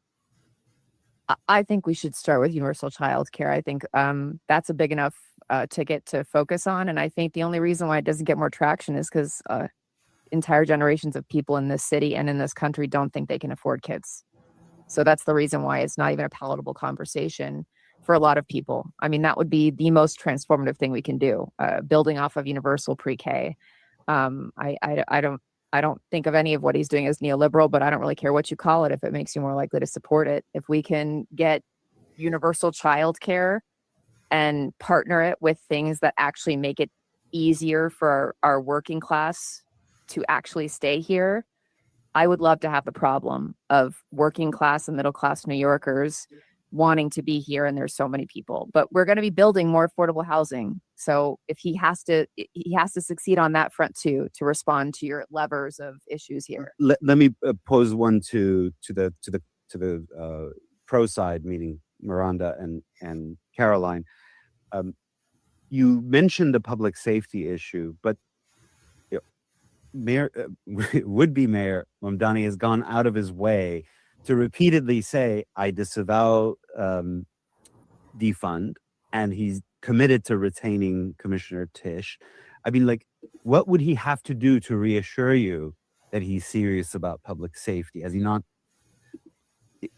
can't politicians change their minds and say so insistently for the public to ultimately accept? I'll go quickly. Look, I just don't believe anything he says. He's a shape-shifting chameleon. I mean, all politicians are, but he's more slick at it than most. He's a concocted theater kid, very good at it. Donald Trump loves the theater. You shouldn't say that. He's gone from loves Les Mis. He's gone from being rabidly anti-police before he was running for mayor.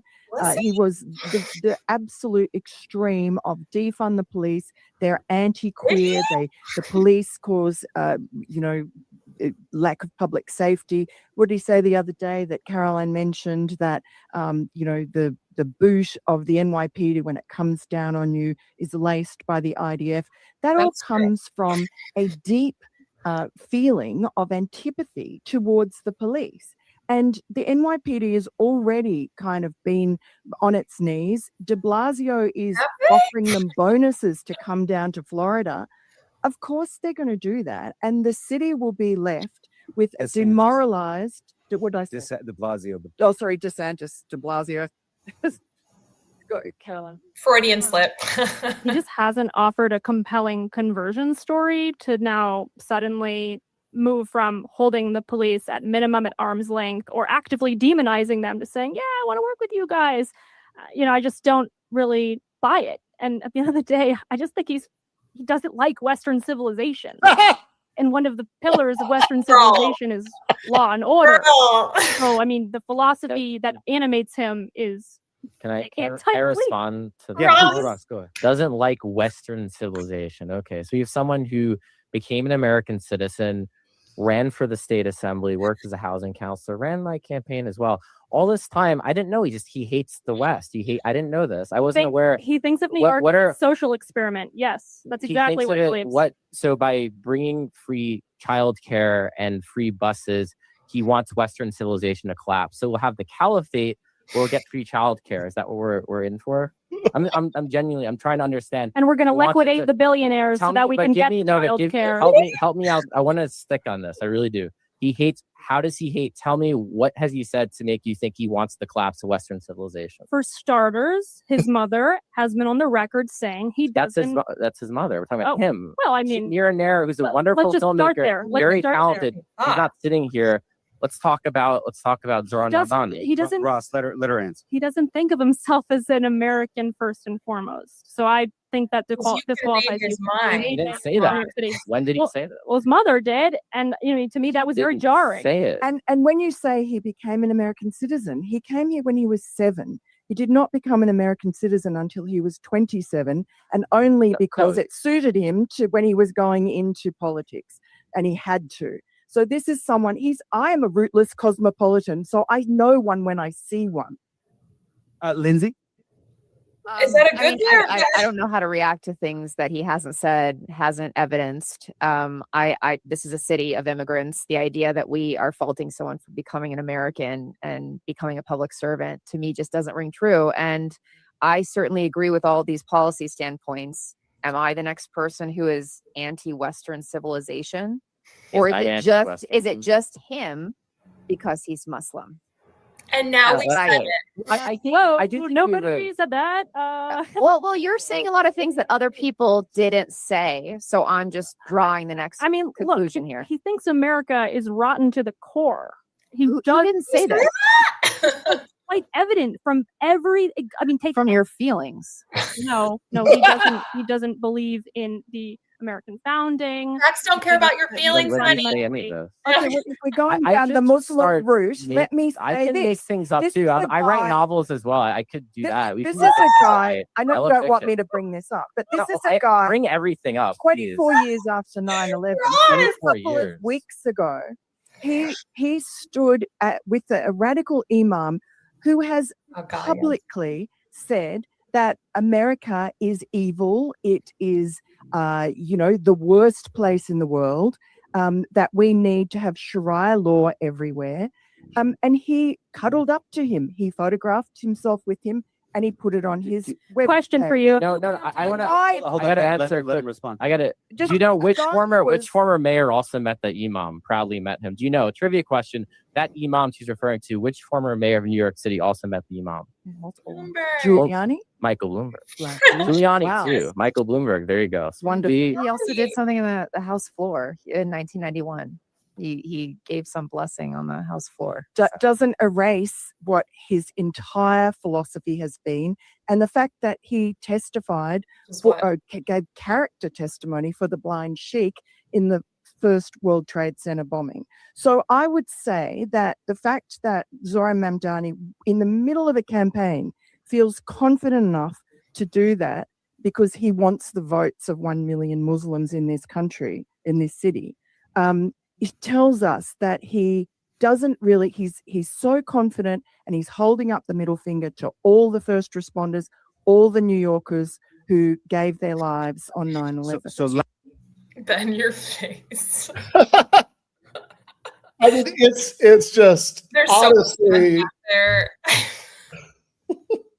honestly, out of all the Zoran smears, I mean, I think this is one of the most ludicrous ones, because The Western civilization of it all. oh well, the Western civilization is funnier, but like the specific thing about the imam, right? That so I mean, I've seen like lots of quotes from that guy. Seems like a bad guy, but like but other New York City mayors, both Democrats and Republicans, have met with him and courted his support because he's a big imam, and that's like a big get. In fact, my understanding is that the reason that it was like kind of worth it for Zoran to take out time to like visit this guy and have that photo op is the reason it was a big get for Zoran is that the imam was a big Eric Adams supporter beforehand, so it's like a big deal that he switched to him. Who is this guy? Khalid Latif? Is that or no? Let's see. I have not looked all it up. Okay, Siraj Wahab. Siraj Wahaj is his name. But yeah, it's like a priest. Is that like a? Yeah. So like an imam, it's like a Muslim clergyman, right? That's and yeah, and it's like this is somebody who's like is a big enough imam, right? That various New York politicians of both parties have like sought out his support, and again, I mean, the guy was an Eric Adams supporter before he switched to Zoran. Like it's such a ridiculously bad faith thing to pretend that like, oh, see, this is the secret. It's like this is like the moment he's ripping off his mask, like the bad guy at the end of a Scooby-Doo episode, to show you that like really, that like really he's a fundamentalist.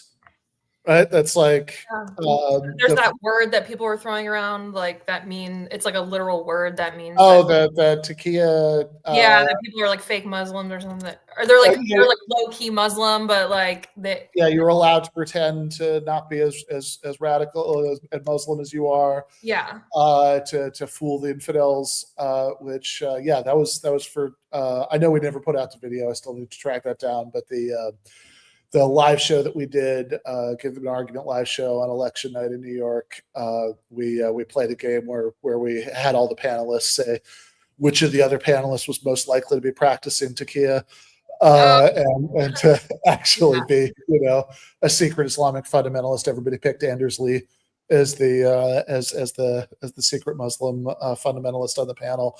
But it's like, it's so fucking silly. I mean, like Zoran Mamdani is saying that he's a Muslim fundamentalist is like saying that Bernie Sanders is Hasidic, right? I mean, it makes exactly as much sense as that, right? Yeah. Like it's not that, I don't know, like JFK was an Opus Dei, right? I mean, that's that. How is this, like, I'm looking at, the New York Post of it all, and it's like, I mean, I don't have to get into like, the weeds, but like, it's like, oh, Allah will bless us to raise an army. It's like, how is this any different from Christians being like, Christ is king, like we're raising an army? Like, how is that different? They want the same thing, don't they? They want like religious followers to be like dedicated to Christ. I mean, yeah, is it a little different on the Imam side? Like he's a little more something, like he's linked to terror. I guess I could see the argument if he's like legitimately linked to people who. Yeah, I mean, even there though, right? I mean, I think I think that like, it's like, yeah, look, I mean, if you're gonna like, I think there's two separate discussions. Like, is this guy a bad guy? And then like, does it say something specifically about Zoran that he sought out his support, right? Because like you could say yes to question number one, but it's like, look, does the fact that Eric Adams sought out this guy's support mean that Eric Adams is like a secret Islamist who hates Western civilization? Like that's was like Michael Bloomberg, a secret Islamist who hates Western civilization because he sought out this guy's support? Or is it maybe that like, if like in city politics, there are like different religious leaders, some of whom might have sketchy views, but they have a lot of followers who like politicians will like try to get them to support them, right? I mean, that's like that just kind of seems like business as usual to me. So yeah, I mean, I think that's really asinine. But yeah, this Western civilization thing. I mean, Ross is going to make a version of this point later on, but it's just like it's just okay. Law and order, that's unique to Western civilization now. Right. Like there's no law and order in Eastern civilization. Like, I mean, obviously what they mean is they think it's really Orientalist, right? Like they're just like, oh, like in the Middle East, there's no law and order, I'm pretty sure in the Middle East is a lot. In fact, there's like capital punishment. I mean, say what you want about Saudi Arabia. They've got they seem to have a handle on law and order over there. Like much stricter, much stricter law and order there than here. Yeah, in fact, didn't Trump say something? I don't know if it was Trump, but said something about like, we should be more like them, like in terms of law and order. Yeah, no, it's so ridiculous. Like, because if anything, like, yeah, I mean, obviously, because saying, oh, he hates Western civilization because he's representative like Eastern civilization. I presume you don't mean like Asia, like you think he's a secret Buddhist, right? Although, like, so what you're really talking about is Islam, and it's like, okay, I'm pretty sure. They're just talking about Islam. They're talking about scary Muslims, scary brown people. I mean, we all know that that's what this is. You know what I'm saying? It's absolutely what it is. Like, is she gonna say? I'm sorry, I don't believe that this woman, like, I'm sure she like hates Bernie Sanders, but I'm sure she's not like saying Bernie Sanders hates Western civilization. Right. Like, You know, Has anyone? Well, maybe people have said that. I don't know. maybe somebody has. I will say I haven't personally heard it, but like it's so ridiculous, especially because you go back to her opening statement, right? And she was concerned, you know, that there won't be cops at the, you know, like waiting outside the subway, and that the because Zoran has a so vague and weird. It was the progressive vision of law and order. He believes Oh, yeah, I remember. I was like, what do you mean? hand holding, not handcuffs, right? And it's like, again, you know where they really believe in handcuffs, not hand holding? Saudi Arabia. Saudi Arabia, where apparently United Arab Emirates, right? Like, if anything, if you want to get excited about like Western civilization, I'm pretty sure that the sort of like, you know, caring more about the rights of criminal defendants and you know, like having the, you know, comparatively liberal approach to criminal justice is like the thing that you're traditionally supposed to get excited about there. I mean, that's like the, was it Blackstone's ratio, right? It's better for, 10 guilty men to go free than one innocent one to go, go to the hangman or whatever the phrase is, right? Like, so it's not like, again, it's just so weird and incoherent if you take it on its face. But like, also, clearly you're right. I mean, like, I mean, it's not like, yeah, if you're trying to like take it literally and in good faith, it's just a bizarre thing to say. But then it's like, no, she just means like scary brown people. Yeah, I mean, it literally just boils down to scary brown people. And and like, I love when Lindsay was like, because he's Muslim. They're like, we didn't. And I'm like, I said, now we said it. That's a Housewives reference, by the way. And now we said it because it's like but the thing is, they might not even be conscious of the fact that that is what they are unconsciously thinking. Do you know what I'm saying? Like, why are we invoking Western civilization? Yeah. And it's also just very funny because, like, we didn't say that, but it's like, yeah, you just said like 20 things about Zoran that he's never said. Right. It's like he thinks he thinks America is rotted to the core. He doesn't consider himself American first. He rejects the American founding. Where did he say any of that? Right? Like, you just made it up. You were trying to back it up with some quote from his mom. Right. He thinks America is rotten to the core. Again, yeah, it's like when I said facts don't care about your feelings, like she's like, those are your feelings. That was a really funny comeback from Lindsay. But I also I hate this point about like, he didn't become an American citizen until it was convenient. We'll get to that after we get to the Q&A, because like this was some of the conversations I was having out on the roof deck with a bunch of people who were clearly anti-Zoran and anti-left. Yeah. Just trying to insinuate some like malicious intent. And again, I don't know enough about becoming a citizen, all of that. So I guess I could give a little bit of a like, I guess that's strange that he didn't, but like, I don't know. Isn't it like, what is the timeline for people? Isn't it really challenging to like? Yes, it could take years and years to like, even after you've started the process, right? Like it could take years and years to be able to, I mean, people wait forever, right? And like, you're a child, like, do you need to become a citizen? You know what I mean? Like, I don't know how that works. Like, yeah, I mean, certainly, I mean, that's, I don't know. I also think, I mean, this is also something I think that, I think that is going to be brought up later on, but it's like, just like, oh no, man, I'm pretty sure New York City is full of people who like lived there for a really long time before they like got it together to start the excruciatingly long process of applying. Yeah. Well, I mean, look, it's just funny how I don't know if it's Miranda, how she's like, well, I'm a cosmopolitan transplant who hasn't, I'm like, okay, so you like understand his life? Like you're very similar, or that you have somewhat of a similar story of like having this sort of cosmopolitan transplant transatlantic family, who like born in New Zealand and was born in, well, her father I looked up wasn't born in New Zealand, but like then, she was born in New York City and then they lived in Sydney for, it's like, so you get it then. Does that make you less American because by your own logic, that's essentially what you're arguing, right? Like that. I mean, I guess she's a citizen because she was born in New York City, but it's like, I mean, I feel like this is such a big question that we're facing right now as a collective, like sort of an existential crisis of like what defines an American. Oh, it goes. Identity crisis. Who has the right to be an American? What defines your Americanness? Who is more American than blah blah blah? No, absolutely. I mean, this bunch of is shit I don't care about.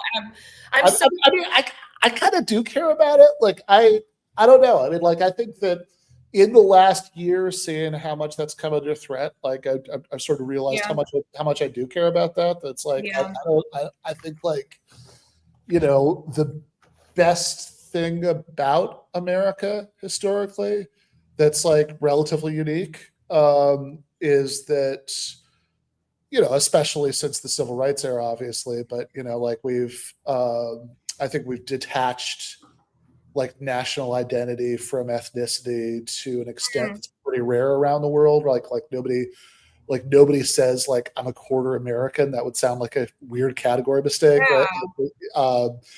That, you know, I mean, I think some of that's just kind of a weird historical accident because, like, you know, even like white people in America, so many people have roots in so many different countries that like that sort of Americanness could never really be attached to like one of them in particular. And then I think since the you know civil rights victories, the mid 20th century, even the sort of general connection to like Europeanness or whiteness is like, and like especially the removal of the sort of racist immigration laws in the 60s, you know, has like really gone away. And it's like, I don't know. I think it's pretty fucking amazing. I mean, I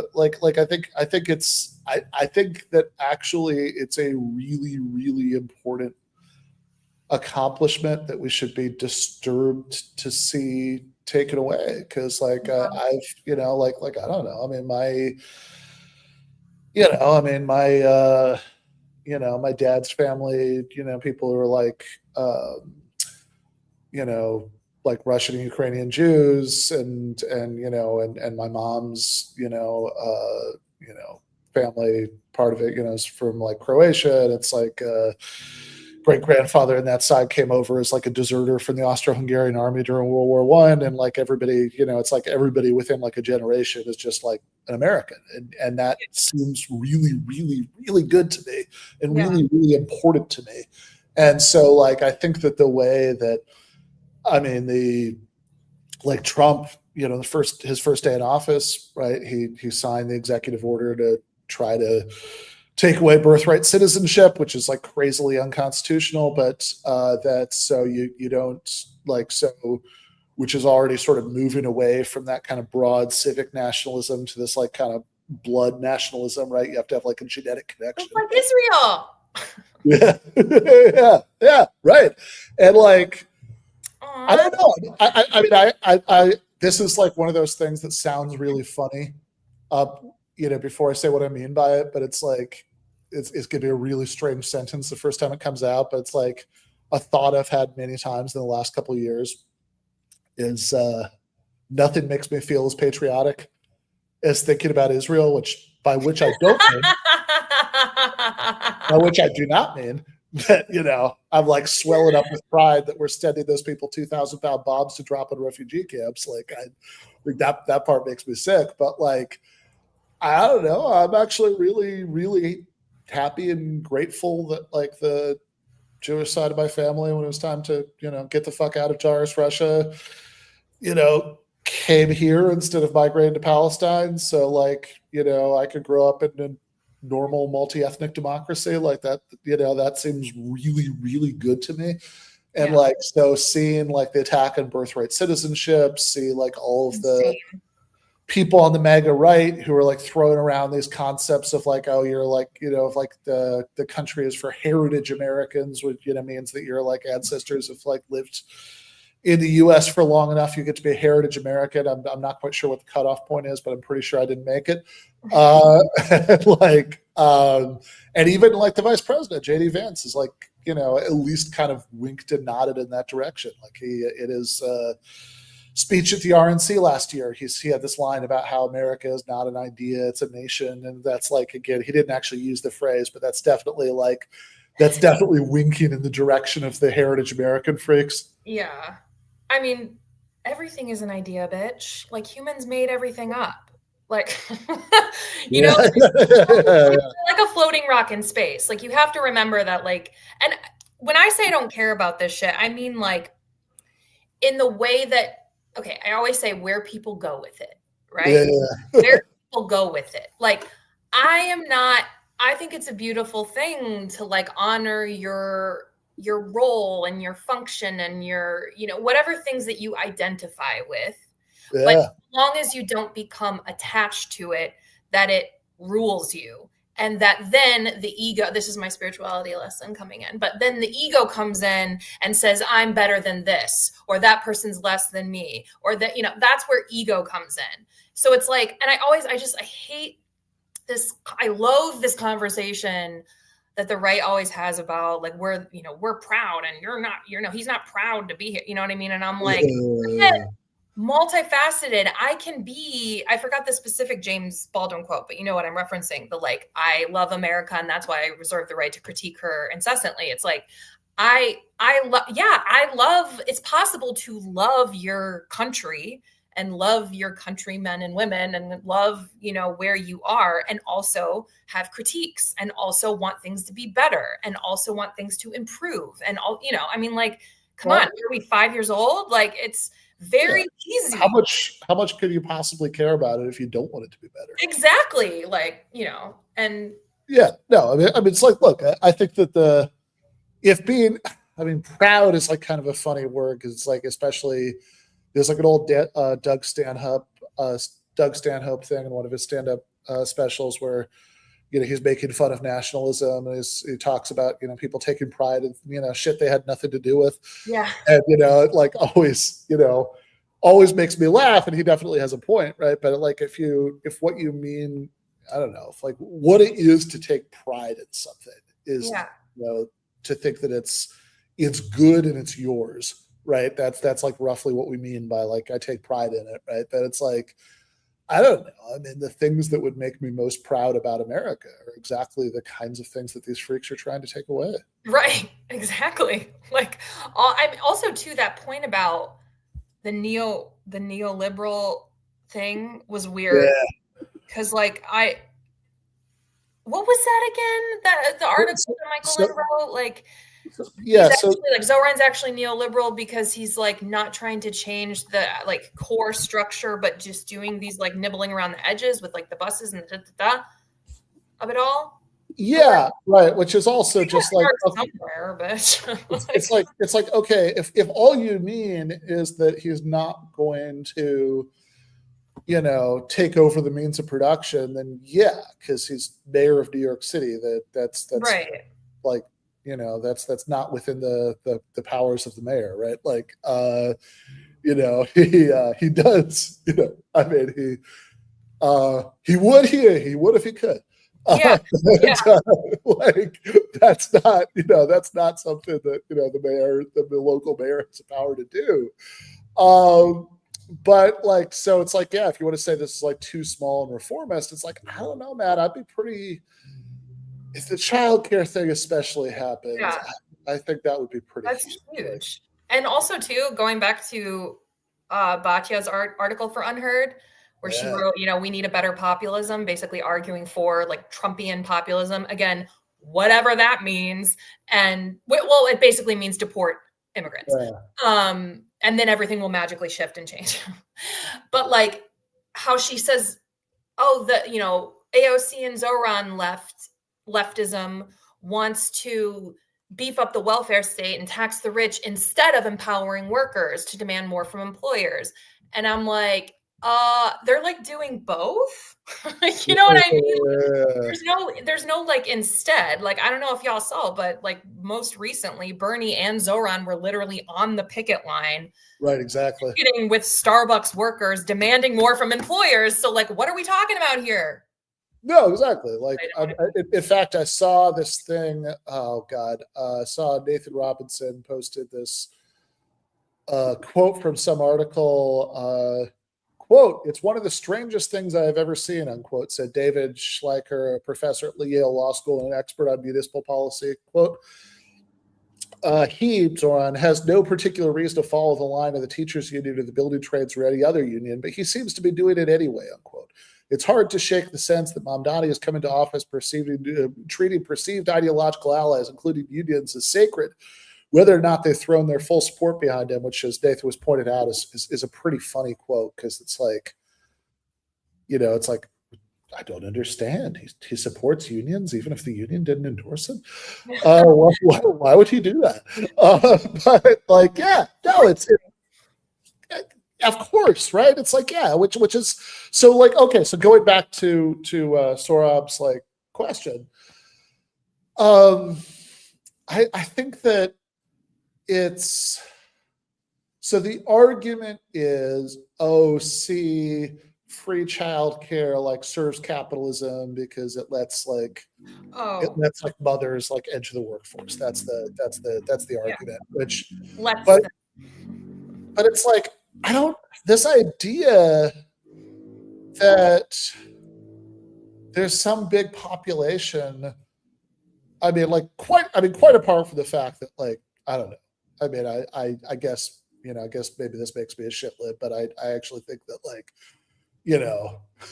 what, like, if you like, different people want different things out of their lives, and people like people can be there may in fact be people, including people who have kids, who want to be something other than a stay-at-home mother, and that's okay. Right. You should be allowed to do that. But also, like, this idea. Not in my theocracy.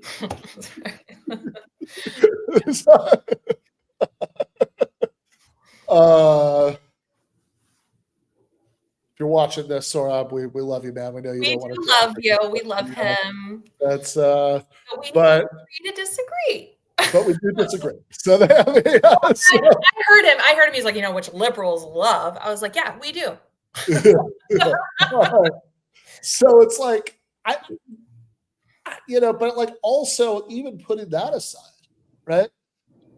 This idea that there's some big population of young mothers who, because childcare is expensive, they're like staying home all day, right? Like, but if childcare were provided for, then they'd be like going out and working. I think is kind of weird, because like, at least anecdotally, that's just not my impression of real life. Like, I think that how many people can afford to live on one salary? Yeah, exactly. Assuming they have a partner who works. Yeah, exactly. Like, with or without, if you with or without free childcare. I mean, how many working class couples could afford to live on one income, right? In New York City. Well, then leave. Well, then maybe you should leave. Yeah. I have so much to say about this. I mean, especially as a woman, a working woman. Well, now I'm not working, but I'm trying to find work. So if you're hiring, anyone who's watching, but like, as a girl boss, single, in your 30s, living with cats, I have a lot of opinions. No, but okay. So yeah, that point, right, which I remember I told you I was talking to someone afterward about that, who her main issue was with childcare. And I was like, how is that your main issue? Like, that's the thing that she actually called it repugnant. I was like, that's very strong language for free childcare.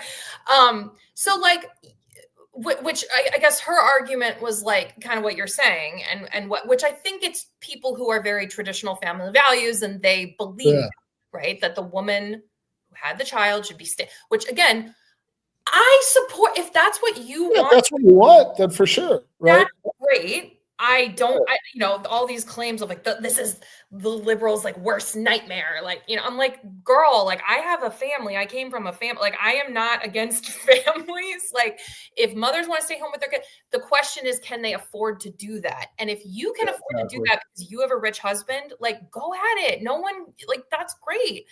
But like most people cannot. And again, to your point of like, that's what liberals love. I'm like, bringing in the spirituality because I love doing that on this atheist materialist podcast. I believe that all human beings, regardless of gender, have something that calls them, whether they're in tune with it or not. And like every human being should be able to follow their passion and their purpose regardless. And my hope and dream is to be able to create a society wherein that can be cultivated for every person, right? Like it doesn't matter what your background is, what gender you are, whatever, you can have the freedom and the ability and the resources to be able to like cultivate your passion, because that makes the world better and greater is when everyone is living in alignment with like their purpose. So, and yeah, by the way, many people do want to have children and can have lots of, beautiful, amazing experiences and growth from having children, and also from work. I mean, doing work, maybe some people are working a job that they don't want. Most of us, right? Working a job that we don't want to do to pay the bills. But some people have been finding like their purpose and maybe love their purpose. You could be a mother who loves her child and maybe is also a college professor and loves to teach, is passionate about teaching. Like, why should we make those people quit their jobs because of your traditional values about what you think they should be doing with your life? Like, sorry, but like, fuck off. Like, don't tell me. Sorry, I'm very like, don't tell me what to do with my life. Like, stay out of my life. Like, do what I want to do with my life.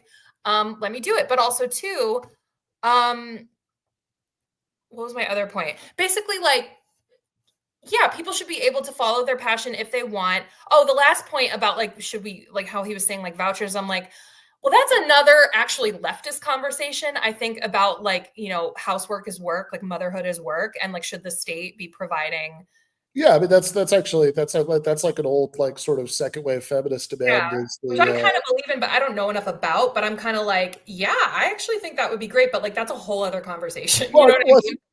I think Lindsay's response there was right? That like free childcare is like a big enough lift to start with, right? Because it's like the problem is like the way it was presented is in terms of vouchers, and they have like what do you mean by that? Yeah, well, so this is the tricky part, because like if what you mean, and I don't know if there's like a sort of specific like proposal that's out there somewhere that he's thinking of, or if it's just kind of on the fly, but like, if what you mean is that like you have a voucher that you could use to like, you could like take to a private daycare provider, but then if you don't want that there's like, I don't know, somehow something else they'll open up that you could use that for or something, right? Like, the problem is that then you're no longer talking about socialized daycare. You're no longer talking about daycare that's being provided for the public sector. You're just talking about like a voucher you can use for the private sector. And I think there are, maybe a bigger discussion, but I think there are like a lot of reasons why that's worse, right? Like that like, whether it's like school vouchers or whatever, right? That like, if you're just like, that I think it's pretty much always worse if the state gives you like basically a coupon you could use to like buy something from a private capitalist, as opposed more complicated, like just make free childcare. Yeah, no, it's more complicated. I think that you kind of end up having like it never ends up paying for it all in practice, because the private providers can still control the prices, and there's a lot of things I don't like about that. Now, if you wanted to say, okay, we'll have free universal daycare for everybody who wants it, but provided directly by the public sector, no vouchers, none of that, right? But also, right, we'll provide some kind of financial support for stay-at-home parents. Sure, right? That's fine, right? But like I could definitely be persuaded of that, but like devil's in the details. I want to know exactly what that looks like, but like, but it's like, yeah, in principle, sure, I could get behind that, but like, but also like, again, I think to Lindsay's point, it's going to be like, this is such a huge political lift to start with. You're going to use that you're going to get free universal daycare, and by the way, it's a huge lift that would help everybody because even people who like just because you're like, even if you don't have a job, that doesn't mean that you're able to spend every second with your kids, right? I mean, like this is the like that doesn't mean there's never an occasion where like you need somewhere to send them, for the day. And what if like your cousin gets sick and they need you to take you to the whatever, you know what I mean? I don't know. Like there's right, exactly. Yeah, it's a million reasons, right? So it's like, and again, just going back to the main point, it's not really like real life for most people. This would help is not a choice between, well, because we can't afford daycare, I'll stay home all day with the kids, right? Because like that assumes that you can just live on your the other parent's income. Right. And that's just not reality for most people, right? I mean, the much more common thing is that both parents are working. They're just like consuming an absolutely absurd portion of their income in childcare, right? I mean, that's like my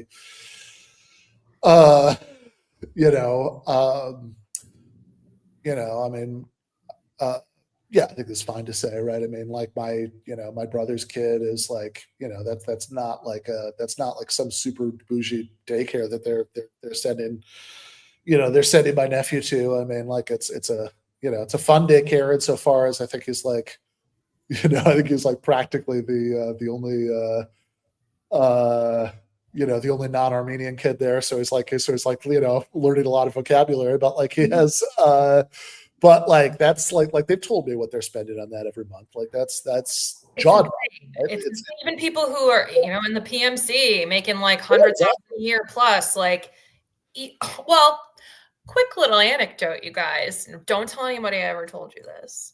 Yeah. But you, me, and everybody watching it. Yeah. Don't tell anyone. But I know someone.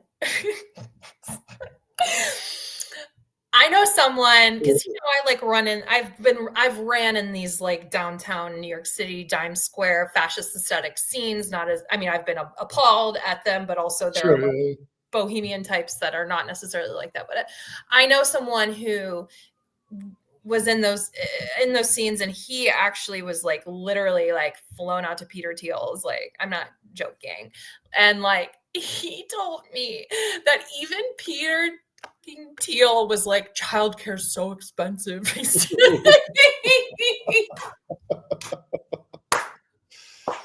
Like, kids are so expensive. I'm like, listen, if that's not an advertisement for real childcare, I don't know. No, seriously, like it's not like the thing. It's also especially funny because like even if, again, I mean, like I'm enough of a shit lib on stuff like this. I do in fact think that people should be able to do what they want with their lives, right? And crazy radical. Yeah. Make different choices, and you should like if you're I mean that's like obviously most people have jobs they do not love, but if you and you're working because you have to, but like if you but also, right, some people have jobs they care about, right, that they and they want to keep, and they should be able to if they want to, but like the two women on this panel, maybe one tends to suspect, right, that why would they be there? They seem pretty passionate about their work. Yeah, right.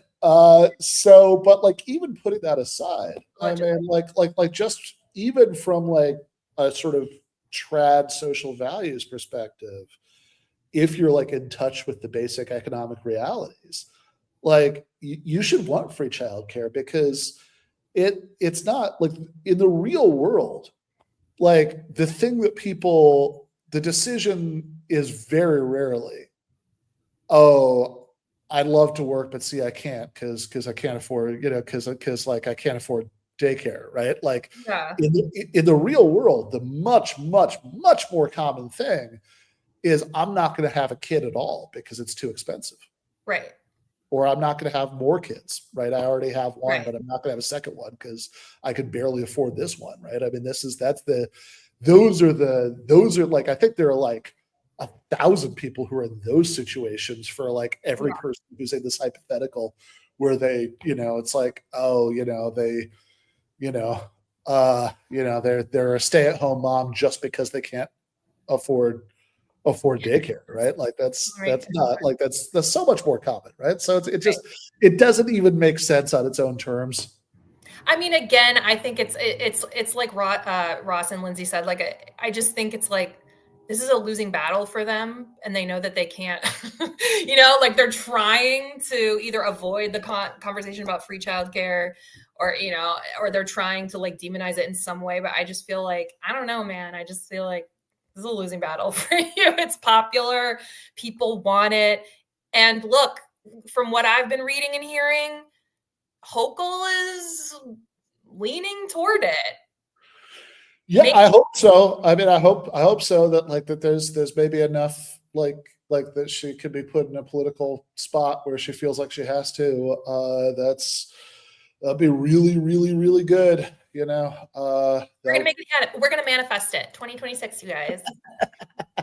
On the list. Yeah. Well, we're being good materialists here. All right, let's keep going. No, that wasn't even the bombing that people say he was associated with. It was 1993. This was not 9/11. Yeah, it was the World Trade Center bombing, which was the precursor. But it's not to 9/11. Saying 9/11. He's not giving the finger to 9/11. The first stage of 9/11. So I love Bloomberg. I think the main point is Bloomberg also met the imam. So Bloomberg wants civilization to collapse. I want civilization to collapse. Lindsay, we all apparently have this. A lot of people aren't afraid of Mamdani. You guys really want Western civilization to die, I guess. Wow. So I'll say one quick thing. Sorry. Then please, Saurabh, go ahead.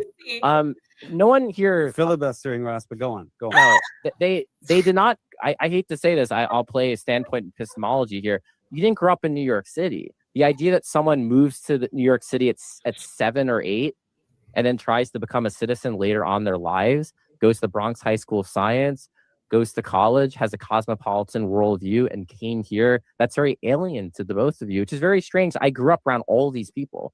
Literally, there was Zoran Mamdanis throughout my childhood because that's what New York City is. If you don't think that is New York City, well, that's why your candidates are losing. Last question to the con team before we move on to the audience questions. And I just want to commend all 4 debaters for not saying Sohrab Mamdani because it happens all the time.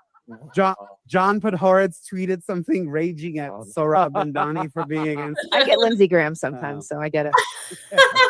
That really cracked me up. The sanctuary city question. Look, some of the sharpest shifts to the GOP in the 2024 presidential election took place in blue cities among working class people, including working class people of color, in places that have been overburdened by the Biden migration wave.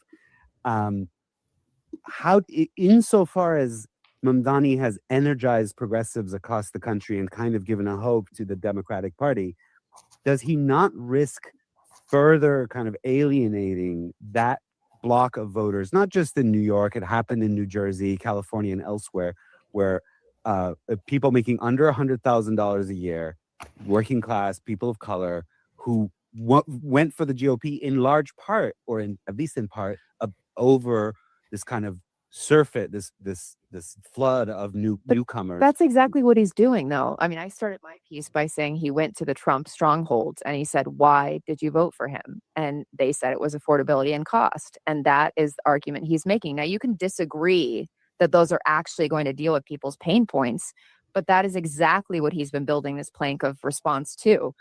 Transit, mass transit, making it fast and affordable or free in some cases with buses. Childcare, which is probably the biggest concern with nucleus families in this city. Housing, 2 million people keeping their rent stabilized is a huge issue. And then saying you're going to build on top of that, that is exactly who he's talking to. And I would say from a strategic standpoint, as a politician, part of the reason why he's not engaging in some of these things that people want him to, that I think are cynical, is because he wants to stay on that message. And I think we're going to be surprised by some of the vote he gets here. But why the 100 million to defend migrants who are targeted for deportation? Yeah. Like that's- So I'll talk the migration part a bit. Obviously, migration is something not a New York City mayor alone can control, or any mayor anywhere, right? You need a national strategy. We'll start there. The Biden administration failed, by the way. You need a border, you need a secure border, but this also is an opportunity. You could have settled these migrants across America with their labor shortages where people need to work. That's actually, we have a deficit. There are employers who cannot find employees. The farms right now are suffering. Under Donald Trump, literally, Iowa farmers cannot get farm work because they want they slave can't get anywhere. wages. You're cool with an underclass.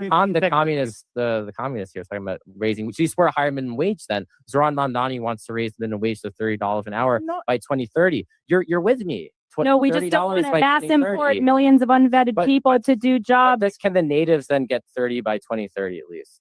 The market will 30 decide by- if there is a labor. She didn't answer that one. No, she sure didn't. Okay, so I do just want to say, I think, Ross, who I like a lot and has been on this show, I think he does an amazing job in this debate. The only thing he really says this entire debate, and again, I watched the whole thing last night, that I disagree with to an extent, was just now that, I really think that it's a mistake for leftists to use this kind of liberal talking point about immigration, about jobs that Americans don't want to do, because I think it creates an opening for for the right to make exactly the kind of argument that we just heard from Carolyn and Miranda. Yes. Yeah, and I think because they have a point. Like, I completely disagree with their solution, but I do think they have a point about the problem, that it's really not true that just in a vacuum, right? Americans just culturally hate farm work or something, right? That's not really the problem, right? I mean, there are lots of jobs that are actually much worse than working on a farm that people really treasured and got really upset when they went away, right? Where my mom grew up in Youngstown, the steel mills, Youngstown. Yeah. Grew up visiting family in Youngstown all the time, which I think definitely informed my view of capitalism. Let's put it that way, as far as what Youngstown's been like for the last few decades. Right. It's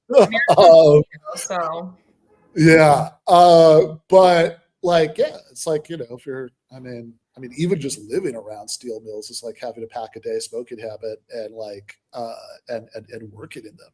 It's in a lot of ways, that's the actual nature of the job is pretty grim. Or around where I grew up in mid-Michigan, the auto factories. I mean, that's also,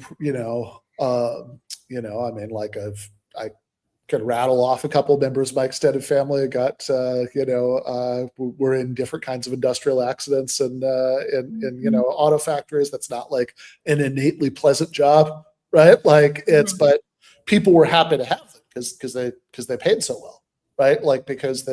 And of course the reason they paid so well was because of the UAW and the United Steel. And that's why they got rid of them over here. Oh, exactly. Yeah. So it's not like there's anything that's innately worse about picking lettuce than working in a steel mill or an auto plant, right? It's that. I mean, again, I actually do, unfortunately, think that Carolyn and Miranda are right about one part of what they're saying, right? It's they Americans don't want to do these jobs at the wages they're being offered, right? To do why are those the wages that are being offered? Right, totally, right, and so it's that part's true, but the idea that therefore the solution is to deport everybody, that the solution is to, certainly at least to not like have like New York City like help, New York residents who are facing deportation, which, what Sorab's objecting to in the question, and that like, or like maybe like the solution is to like endorse all the kind of like theater of cruelty, like anti-immigrant stuff that the Trump administration is doing, is something that I reject. Not just, I mean, I would anyway, just because it's like grotesque, right? Like that it's, I mean, even if we could help raise wages by like, by like hunting down like people who are just kind of trying to like, keep their heads down and, and function in society and work and, make money to send back home, that like, hunting them down and, like, pulling them off the streets or like while they're dropping their kids off from school and, getting, keeping them in like detention centers. And it's like I think that would be like a really morally grotesque way of doing it anyway. But like, also, even if put aside my squeamishness about that, right? I like, it's also just not going to work because like that's, if anything, I think that the effect of that is often just the opposite, right? Like I have a friend in LA who's, well, he's still a union organizer, but now he does like entertainment industry unions. But like he has he used to work for SEIU and Unite Here, and he's told me about like these like, because people have this idea in their heads that's like every undocumented immigrant is like, like lined up outside Home Depot waiting to do day labor, right? That's everybody. It's like, no, like there are plenty of immigrants who don't have the paperwork to to live in the U.S. who are, I mean, doing all sorts of things, college students, business owners, but like also like every big unionized hotel in LA has some undocumented immigrants who work at it, right? Like, and my friend was telling me about the experience when he had those organizing jobs of like sitting in people's kitchens, like having these long conversations to like convince them that like they could sign the union card and that wasn't gonna like the information wasn't gonna like end up with the immigration authorities, get into trouble. It's like that's already hard enough as it is, right? And it's how much harder are you going to make it? How much more afraid are people going to be of signing that union card if like deportations are really ramped up and people are that much more afraid and that much deeper underground? And it just keeps the wages Yeah. very low. Yeah, exactly. Yeah, I just think like I just think that I really want us to have a stronger, cohesive strategic messaging here, because it does feel like a weak point for me, like if to argue it, because, and again, where people go with it, it's like, yeah, the Trump administration and the MAGA right has not helped themselves with where they have gone with it, right? Because now people are like, this is cruel and disgusting, like all immigrants should be welcome, and then it's like we're maybe not getting to like the core aspects of the issue, which when I read that piece by Batya about the populism, and like admittedly, I mean, I will give the right this. I did not know about the wave, the amount of people under Biden that came in. I did not know. And like, maybe there are logistical things that need to be attended to there. And I think it is a little weak point to just be like, we're a land of immigrants. I mean, like, again, I agree with those sentiments. I like those sentiments. But if that's your only response, that's yes. I think you need to have a very strategic, clear, economic argument and points that you're going to make about why this is beneficial, or like, if there are logistical issues that do need to be dealt with, how do we deal with them in a way that isn't cruel, in a way that isn't dehumanizing? And then how can we benefit the working class? You know what I mean? Like there needs to be a very clear, and I don't have the answers yet. That's why, again, this is something that I really want to like talk to very people who know the ins and outs of immigration, because it's like, I feel like most people just don't know. And then the lane is exploited, by the right. And then the right can have this talking point of like, they're stealing your jobs, they're stealing your housing. This is what, like, and to Sohrab, bringing up the affordability thing, it's like all these people voted for Trump. I'm like, Yeah, and maybe you can say a lot of people voted because of immigration, but people voted because of affordability. And then the right gives them this narrative that, oh, the reason why you can't afford a house is because of immigrants. The reason why you can't afford eggs is because of immigrants. So it's like, well, when the left doesn't have a strong strategic counter narrative, then that's the lane that, I mean, look at how Kamala ran her campaign, right? Like, what the fuck? What could you No, even? well, no, she tried to. I mean, she tried to. Oh, just, she ran to the right, right? just yes, and the right wing narrative. She's like, well, I'm a, I'm a prosecutor, who, I prosecuted transnational cartels, whatever Oh, the fuck she said, transnational right? gangs. I forgot the Yeah. transnational cartels. Yeah, and Yeah. and anyway, we tried to do this bipartisan bill to shred the civil liberties of asylum seekers, and Yeah. like no, it's No one and it's believes like, any well, of that. No. if what you're offering people is the exact same narrative but a little less convincing, right? I mean, what do you think is going to happen? Right. And yeah, especially because Biden was president this whole time and whatever, right? So it's like, yeah, I do think there's some complicated issues about the asylum stuff.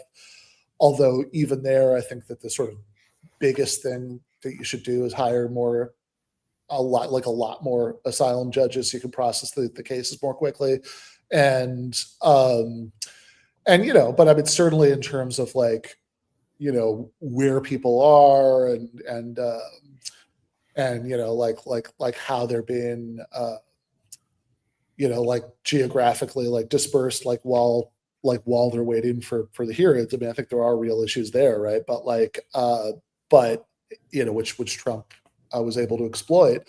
But like I just think the main thing on this like wages thing is that it's actually like, if you really ramp up the deportation cruelty, so people are that much more afraid of being found out, right? I mean, you're actually making them even more vulnerable to hyper exploitation. And I think that the solution, I mean, we could talk about what should happen as far as like new people coming in, and don't get me wrong, I do think that's like a little bit complicated. I don't think, right, that like if we just had like completely open borders under capitalism, right, that would go well, right? But like so I mean, as far as like what a sort of reasonable speed limit is, or how to like work, how that should work or whatever, right? It's it's a bundle of issues. Yeah. Oh my God. Well, that's the most important thing, right? That the grandmothers were afraid of the mopeds, and because she was trying to relate it to affordability. Yeah, that was really strange. She did the thing about the mopeds. It was like sort of halfway through, she realized what she was saying had nothing to do with affordability, and she was like, "Well, even if it doesn't hit them in the pocketbook per se." Yeah, right? I was like, "Wait, girl, you totally missed the." So yeah, this is a little complicated. Got to figure out what the right speed limit is, and what kind of support to give people while they're applying, but above all, make sure they don't get mopeds. But but like, I think the main thing, as far as like the millions of people who are already here, is just like, I think rather than driving them deeper underground, right? I mean, it's like if people have a way to get American citizenship, like I think that's just by far the best solution. And yeah, I saw somebody point out in the chat, right, that Liz pointed out in the chat, right, that the sort of most kind of infuriating instance is when people are picked up by ICE, like literally at immigration check-ins and court dates. Yeah. But it's like, yeah, I think if people can get American citizenship, that's by far the best solution, because that way you're able to come out of the shadows and more easily do things like join labor unions, bargain for better wages. Exactly. Yeah. So if you're really worried about the affordability crisis, then maybe we should give people citizenship so that they can join unions and bargain for better wages. I mean, yeah, like what are they going to say? Totally. Take your employer to court if they're breaking labor laws, like all that stuff. If you're really if you care so much about slave labor and the exploitation of workers, then maybe, maybe this is part of a solid, cohesive, strategic counter narrative, right?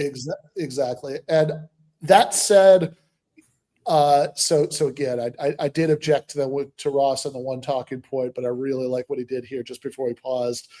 Where it's like, because it's like, yeah, if your big concern is about wages, it's like, look, rather than hoping that we can Rube Goldberg our way to higher wage levels by, terrorizing like millions of like desperate working class immigrants, right? Like, hey, here's a way we could raise wage levels. Yeah. They just pass a law to raise the wage level, right? We raise the minimum wage. And so after all this concern about slave wages and stuff, it's like, okay, so you guys want to raise wage levels, right? And they're like, whoa, we'll let the market decide. Exactly. You got to call, perfect way to like call a bluff. Yeah. So, let me run that answer, and then we'll go to the audience. Okay. Obviously, that these people that you're talking about, that you want to spread across the country to do jobs that Americans won't do, Americans won't do them because the employers refuse to pay them decent wages. If there is a labor shortage, the employers will have to pay more. So you are advocating to diminish and erode. It is kind of funny, by the way. Something I've always wondered, I've never really gotten a good answer to, is like, hey, if you want fewer people in the labor force in the hopes that this will like lead to higher wages, can you just kill people then? shouldn't you want working class people to have fewer kids? Yeah, I was just gonna say, then maybe we should encourage people to stop having kids. Yeah, because then in a generation you'll have a smaller labor force. That's what you want. That's confusing. Yeah, I mean, there were like some 19th century social reformers who'd actually take that line, but it's like, but yeah, no, it's really really funny that none of the people who say this about immigration will say that about birth rates, right? That's like, it's like, look, do you want a smaller labor force or don't you? Or not, then you better cross them legs because we're not. Then maybe as the left, we shouldn't pass free childcare to incentivize people to not have kids. No, exactly. Because make childcare even more expensive. It'll be worth it in a generation when there are fewer people applying to jobs, which, by the way, there'll also be fewer jobs because there'll be a smaller economy, which is also true about immigration, right? That like more people coming over, it's like you don't like the absolute size of the pie doesn't just stay the same no matter how many people are in the country. Right. Or like more businesses, there's whatever. But yeah. I just want to say real quick, it's just so freaking triggering to me and annoying that it's like that they can weaponize this to serve their, I'm sorry, but like racist ass, you know what I'm saying? Like cruelty. And it's like, listen, on the left, we can't say that. Because then it becomes, oh, you think everyone's racist. I actually do think you shouldn't say that. Yeah. No, I think that we should. I think that like probably it would be better for the left if we erred on the side of throwing around racism accusations less, just because. Yes, they're going to weaponize that.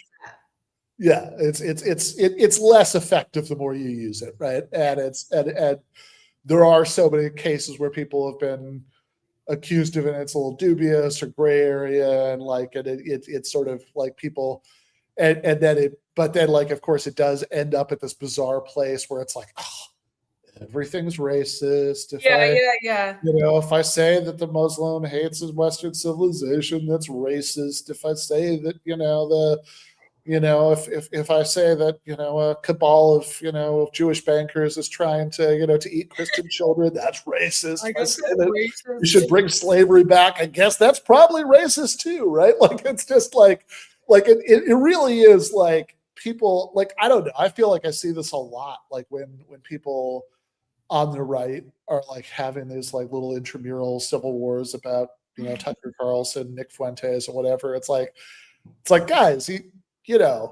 sometimes things actually are just like really racist. Our sexist, like it's okay. Like you can say it, but it sucks. It's like now we're in this weird goo where it's like, even if it is so explicitly racist, it's like you like can't say it because it's like, oh, so you like think everything's racist. Exactly. Crazy. But that's why I think that what we were just talking about with the economic counter narrative is so important, because then you're just going to come off as sounding like he said he wants to, like, he thinks America's rotten to the core. And it's like, when did he say that? But it's annoying because that the bulk of a lot of these hashtag, not all Republicans, hashtag, not all people on the right, but the bulk of a lot of people, it's like, yeah, they don't want scary brown people here. Like, that's what it is. They don't want scary Black and brown people here. Because would they be saying this if it was like if it was people from like Sweden and Canada and England? Maybe. Maybe They would be concerned about affordability in the working class. Yeah, I mean, it's like I don't know. It's very. I mean, maybe you would have some weird anti-Canadian bigotry in that situation. Yeah, who knows? Perhaps. I mean, I definitely. I don't know. I feel like in America we're so used to just like lumping everybody together as white people. Whereas like I feel like every time I go to the UK, there's some like European group that people have some weird niche racism about that's like coming up again. It's like oh, those fucking Romanians, right? Yeah. Yeah. So who knows? But let's keep going. The standard of living of the working class. And I'm just going to say one thing about this universal childcare that you both keep on rabbiting on about and think is like the magic elixir. This is it's free childcare. I have lived in quasi-socialist countries where this was an article of faith of the Labor government, and it was an unmitigated disaster. What happens is that quasi-socialist you're expecting childless workers, young people, to subsidize middle-class families who could perfectly afford childcare. You are forcing everybody to pay for childcare because nothing is free. It ends up being paid for by taxes, obviously. Money doesn't grow on trees. You end up using other people's money. And the people who are subsidizing the childcare aren't necessarily getting the benefit from it. Let me stop because we got to go to audience questions. We'll try right back there to question. Yeah. So Lindsay Boylan, Ben, we have to talk about that. I think you're muted. Yeah, no, for sure. This is I think Ross actually does circle back and make this point later, but like this is just an argument against having literally any like free public service for everybody. Okay, let's break this down. So number one, she says she's saying it won't work here because I've lived in other quasi-socialist countries or nature, whatever, and it was an unmitigated disaster. So she doesn't explain why it's an unmitigated disaster, but according to her, I'm on it. I'm actually acting in good faith right now. I'm trying to like break down this argument. She says that someone has to pay for it, right? Which we already explained who's going to pay for it. But she's saying that working class young people, isn't that what she said? Like people like me are going to be subsidizing middle class people who can afford daycare. Yeah. Ben, go. Yeah, I mean this is the same argument from the 2016 primaries when Hillary Clinton was objecting to Bernie's free college proposal, and she said, "Well, I don't want to pay for Donald Trump's kids to go to college."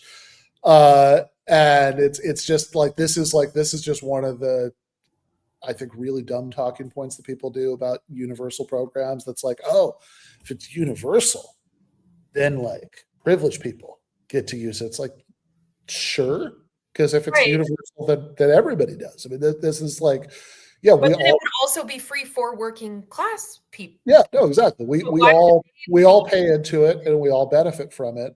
And if your concern is about like, okay, is it like a net loss or net benefit to which group, right? It's like, well, if you're paying for it through progressive taxation, so it's like, yeah, we all pay into it, but more so as your income goes up, right? Like then. That's what I'm confused about because I'm like, God, I'm sorry. It's so manipulative because this is what. Okay, and I'm really not trying to demonize this woman. I'm just saying I get really angry about the arguments because it's so manipulative of this pitting working class people against middle class people so that the ruling class can continue to just like la-di-da. You know what I mean? It's like, first of all, the proposal is to raise taxes on the 1% and corporations. Yes, exactly. So the working classes, their taxes actually aren't going to be raised. No, in this particular case, this particular proposal, literally working class people's taxes are not going to go up a dime to pay for Right. free So, childcare. so isn't that make her argument null and void? Because isn't she saying Yeah, no, like her premise is just wrong, totally. But also, like, even if, right, like let's say like it was going to be paid for differently, and like everybody's taxes were going to at least slightly go up, right? Like, okay, it's still something that it's like is going to massively benefit working class people, and you know, and like would be a net loss, you know, for you know, highest income taxpayers, but like also, but it's also just like, again, I mean, the point that feels the most powerful to me is the one I think Ross does circle back to make in a few minutes, which is going to be like, okay, like, yeah, so should we not, should like middle class people like not get to send their kids to public school for free? Like Yeah. should they not, you know, like if their house set on fire, should the fire department not come for free? You know, like it's all, it's like, yeah, if something's a universal service, it's for everybody. That's what universal means, and it's a good thing. Like, just the idea, you know, like Medicare for all, like, yeah, exactly. Medicare for all means that, you know, yeah, you have Medicare for rich people, middle class people, everybody, right? That like, because if, you know, something shouldn't be, it shouldn't be commodified. It shouldn't be, you know, like you shouldn't have to pay for something, right? Everybody should get it just for being a person. And yeah, I know, you know, somebody pays for it. It's like, yes, we all paid for it as a society, right? Like, and everybody should get it. Grow on trees, Ben. Just grow on yeah, exactly. Just for, you know, but everybody should get it just for being a person, right? It should be part of the baseline, right? That, you know, that you should be able to, you know, to Also, middle class people without, you know, without like having to like, you know, be in this like massively financially, you know, disadvantaged position. So it's like, yes, I absolutely want middle class people to have that. Right. Like I don't understand why she doesn't. I know, and yeah, I'm sure middle class to upper middle class people can afford childcare, you know, better, you know, it's Sure, but easier they for shouldn't them. have to. Like, But yeah, but it's also like still a very big, I mean, as you know, you have people, you know, I have people I know who are, you know, PMC, middle class, upper middle class, who it's still really challenging for them to afford childcare, or like maybe they can afford it, but it's still like, God, I mean, again, the Peter Thiel example, it's like, God, this is so expensive. And you have to think that people are preparing for their kids to go to college. Like, even just having 2 kids, like it's a lot. No, you can have a pretty cushy PMC job, and it could still be the case that like what you end up paid in childcare is obscene, and like, you know, and like it's going to make a big difference to you. It's like I don't like, I want people like, you know, and this is like, yeah, this is always the funny thing, like people like okay, so you mentioned Batya Angar Sargon, you know, a couple times, and she loves these arguments that's like, actually this is stuff for like you know, this is stuff for middle class professionals, and look how many people who voted for Zoran in the primary, or, you know, for that background, it's whatever. It's like, yeah, because like people who exist in what were traditionally middle class professions become more and more economically precarious, right? They're going to see more and more advantage to throwing in their lot with the like traditional working class, and like, you know, getting behind this kind of democratic socialist And that's agenda. a good thing. And that's a very good thing, right? That's exactly how we want people to react to that. Like, more of that, please, right? Like it's just like, stop this war of PMC versus like working class. It's like, no, that's not, yeah, right, exactly. Like we want those people to see their interests as aligned with each other, right? So it's a, yeah, it's a very good thing, and it just seems crazy to me, like, especially because the alternative, right, would be either just, you know, not helping with childcare at all, right, you know, which is, you know, what we've got right now, or doing, you know, like some sort of means tested program that we have like free childcare, but only if you can prove your income is below a certain threshold. Which, so you have to like jump through all these bureaucratic hoops to you know, show that you really qualify. And it's like every time you make some benefit means tested, that means that there are always going to be some gray area of people who like really need it who aren't getting it, right? Because like wherever you set the cutoff, right, there's always going to be a gray area. And it also means that you have like massively more bureaucratic overhead because you have to have somebody to like administer like these hoops, that like people jump through to like prove that they're like desperate enough they really need the help. And also it makes it way less popular because if something is means tested, right, that like it's way easier to cut it because people don't think that like enough voters will think that they're not going to benefit from it. So like there are all these pragmatic reasons why the means testing would be worse, even apart from the fact that I just think as a matter of principle, it's like, yes, absolutely. Like everybody should be able to have like daycare for their kids and healthcare and college and all this stuff. It's like why wouldn't I want middle class people to have that stuff? Right. I mean, just one last point on that. I also love that it's like the leftist, like, feminist witches like me who are like, I don't have kids myself, but I would love for your kids to have free education. Like, I would love to like also help you and your kids, but apparently I hate children and I hate people with children, and which is such a weird thing. It's like, oh, people without kids will have to. It's like, yeah, because you live in a society. Yeah. And so like you have obligations to people other than yourself. I'm sorry, right? Like that's not, in America, honey, but we're getting there. We're working towards it. It's like, yeah, no, I don't. It's like, oh wow, yeah, no, I don't. What a thought. It's like, yeah, you have to, it's like, yeah, there are other people here too. And, so it's like, if you have to, you're expected to chip in, to do stuff to help them. Like that's, I don't know. It's like, it's also just a weird thing for people who are like, who are supposed to be like, conservatives who care about like tradition and connectedness and all this stuff to like suddenly be like, they're like, so weird.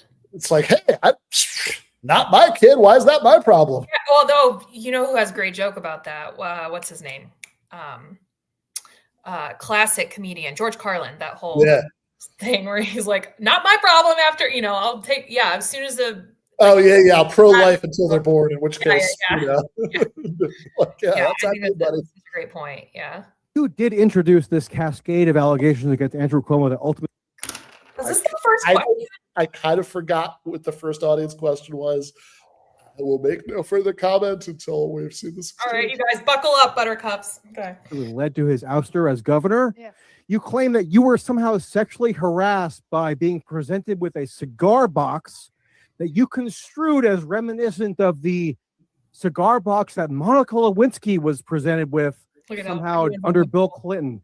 You then colluded with Charlotte Bennett, one of the marquee accusers who initiated litigation against Andrew Cuomo, who I don't support politically, never have, but I support the truth as a journalist who writes for Unheard. Did you say who you are? I'm Michael Tracy. Drank all of your wine? No, I'm Michael Tracy. I'm happy to announce who I am. Just give it a question. No, I'm giving a brief opening statement. Okay. No, I don't need your opening statement. My opening statement is you colluded with Charlotte Bennett. She introduced litigation against Cuomo that she then dropped after her reputation and her credibility was in tatters. So my question to you is, aren't you embarrassed by representing Zoran Mamdani, who is the likely candidate to win, given how just ridiculous your claims were against Andrew Cuomo, who, again, you don't have to support politically to recognize that you were a ringleader in this political putsch against him that has fallen apart. You're a disgrace. Thank you. That's not okay. Only one of us is drunk with their pants coming undone and their hair greasy. Okay, so let's just keep it to yourself, sir. You are a disgrace. Okay. Sir, next question. 3 different investigations found he did these things. 3 different investigations found he did these things. And I'm sorry that some woman hurt you, maybe your mommy, but go deal with it in therapy. Okay, go ahead, please. Okay, a lot to unpack. Ow, oh my God, I just like laughed so hard that my side hurt. First of all, I just want to say, like, everyone, oh my God, poor Sorab, he's such a good guy. He's like cringe Wait, we lost you, Ben. Is it just me? Oh my god. Yeah, no, let's give I you was the like, I have to hold spotlight. the show down. I need to reheat my coffee anyway. Go. Okay. Oh, I can pontificate. Oh, hi, chat. Oh my god, I'm so nervous. Okay. Again, I'm very happy and lucky. Like, I'm happy that I was not in that room. I was hiding in the stairwell. Because yeah, that was very intense. I watched that last night. I rewatched it last night, and yeah, I felt so bad for Lindsay because like I can't imagine, like a man like coming at you. Like again, this is the thing. This is what I always tell Ben. I'm like, you guys, it's where people go with it. Okay. Even if you're like, and let's say you're a journalist, you're an investigative reporter, you care about the truth, right? Like you want to like get to the bottom of something. That is a legitimate cause. That's fine. Even if you think that maybe her allegations were like incorrect or were, exaggerated, what have you, et cetera, and so on. It's fine. But do you feel the energy that he's bringing to that question, right? Did you see how everyone, even the right-wing people, the way that people are responding and the way Ben and I were cringing is because it's like, he's clearly being so egregious, so antagonistic. He's clearly being like attacking, in his like delivery, and he's being aggressive. And to say like, you're a disgrace, it's just like, dude, like calm down. Like I just also too, I felt like it was so crazy that he clearly came there to ask that question and to like confront her specifically, and like be aggressive about it. And like really just I like, how did he even tie that back to Zoran Mamdani, right? Like I feel like at the end he was like, so if you say all these things, how can you support a new mayor or something? I don't even know what he said. I'll have to go back and see what he actually said there. But like, I just feel like that was really intense. And I honestly think that Lindsay handled it very well. And it was, listen, what she said at the end was tough to hear, but I feel like that's kind of, I mean, again, we don't know, but to say like, I don't know what woman hurt you, but like, you need to work on your mommy issues. Okay, I know that's mean and personal, but like, come on, dude, like don't come at people like that. Like, it's just like wrong, You're muted. Even if you were incorrect, like the way it's done. I was thinking about what I could say about this. I was watched this last night, and after I got done laughing, and I started about just because it's such a crazy like interaction. I just like I kind of felt like I was watching like one of those videos from like the 1970s where it's like Norman Mailer is fighting with like Jermaine Greer or somebody, right? It's like this, like oh that. Oh my god, I watched that thing. Yeah, like it definitely had that feel to it to me. It's a cool callback, Ben. Thank you. But there was like a movie. I watched something on that. Who was it? Norman Mailer. Oh yeah, and the like feminists. Yeah. That's they used Town Bloody Hall. Yeah, guys, watch that film. It's great. So. Oh my god, like, I guess putting aside, I wasn't there. I can't speak to how many Michael Tracy, who I do know slightly, had put away that evening, right? As far as the counter allegation there. There was free drinks. Okay, all right. There were free drinks. I am buying. I guess just sticking with the substance of it. Mm-hmm. I haven't. I don't really know what he's talking about the cigar box or whatever. I'm not a. Yeah. I've never done a deep dive into research into the Andrew Cuomo allegations. I do know that it's not just her, that there are 13 women who the Department of Justice said last year, that he'd sexually harassed. I did see that. I do remember that at the time his immortal defense was I'm not a pervert, I'm just Italian. And we all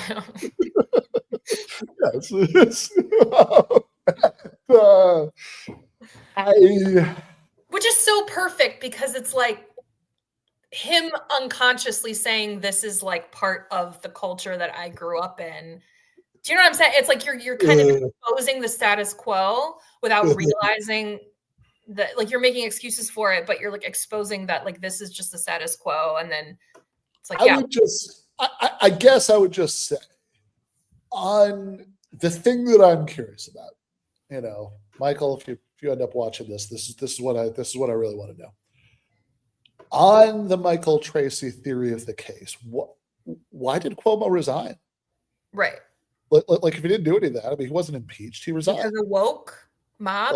Like did woke make him resign? I mean, just given literally everything we know about this guy's personality and temperament, right? Like I think if he thought he, if he thought that in the long term he was going to like, be vindicated on this, didn't seem like it. It didn't. That did not seem like. And I know I'm just reading energy, you guys, but I personally, I mean, that's so hard to watch because I can't stand like secondhand humiliation, and I personally, when I would go to debate watches and stuff, I could not, it was so hard for me to watch the Cuomo stuff because I was like, oh, he is deeply ashamed. He's ashamed. He's really humiliated and ashamed, which again, he should be, because this is the point. It's like you're shining the light on the shadows of how people have habitually behaved. And then you're bringing to light hey, this isn't okay anymore. And think about your own personal, which I told you last night. It's really fascinating because it's also parallel happening with the status quo, economically speaking, and how just 2% of a tax increase and people are melting down, right? And literally just a little bit of pushback from women, and many different ways, but just a little bit of pushback, and men are freaking out because it's when you have a status quo that's so ingrained in the culture and people's lives, and then you start to see a little bit of pushback. It feels like the ground is shifting under your feet, and you're I could see how, my empathy comes in where it's I can see how that can be very unsettling, disorienting for people, It's look, I'm not, I'm very open to taking this stuff case by case, right? It's not I think that anybody ever is, it's not I don't think anybody ever is unfairly accused or whatever, right? I do think that, but also I will say Andrew Cuomo didn't give me the impression of acting like an innocent person. Yeah. That's really what it is. And again, what about the other 12? Right. Were they lying too? For what? What? For fame and attention, I guess. And I just, the small t is well, okay, I guess I won't say it.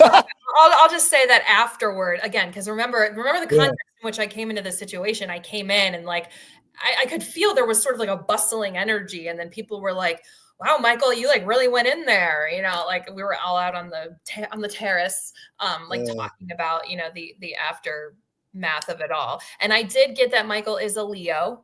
So he is spicy and fiery, just like Ben and me, because Ben's an Aries and I'm a Sag, you guys. So he likes confrontation. He likes to be spicy. I actually, because I'm a Sag, and I say things sometimes without thinking, I said to Michael, I was like, Michael, you seem to have an issue with strong women who bring men to account. What did he say? He was like, no, I don't. And then, but then actually, because I felt like he was put off by me. I don't know. I just felt like he wasn't wanting to be around me. And then I said that to him, and then he was like, no, I don't. And then, we actually ended up kikiing a little bit after that and talking about Cuomo and whatnot. Not really about the sexual harassment stuff, but just about his run and whatever. But so yeah, I am a case by case feminist. I still respect everyone's fundamental humanity underneath it, but I will critique their actions and behavior. And I think that was a little aggressive. I mean, a little is putting it lightly. You know, it was aggressive. No, it was a very, very strange interaction. This is if you're keyed in enough to certain kinds of media things, this is not the last recognizable voice you're going to hear in the Q&A. So let's keep going. Oh, I didn't know this person. Go on. Well, not the next person, but later on. Thank you all. This is really interesting to listen to. Miranda, you began speaking, I think, so beautifully about. This is really interesting to listen to. What a nice young man, whoever that is. Thank you, everyone. This has been really fascinating. It's also just like coming right after that Michael Tracy interaction. that poor with young. Lindsay. Like Oh God, Lindsay's. Oh God, I feel so bad. It's like, oh, that was interesting to listen to. That was quite something, guys. Okay, anyway. I got everyone so uncomfortable. Okay. Not you were born in New York, but you haven't always lived here, but how you have a devotion to New York and a duty of care to it. And I thought that was really touching. I do hope that we could extend the same grace to Zoran Mamdani.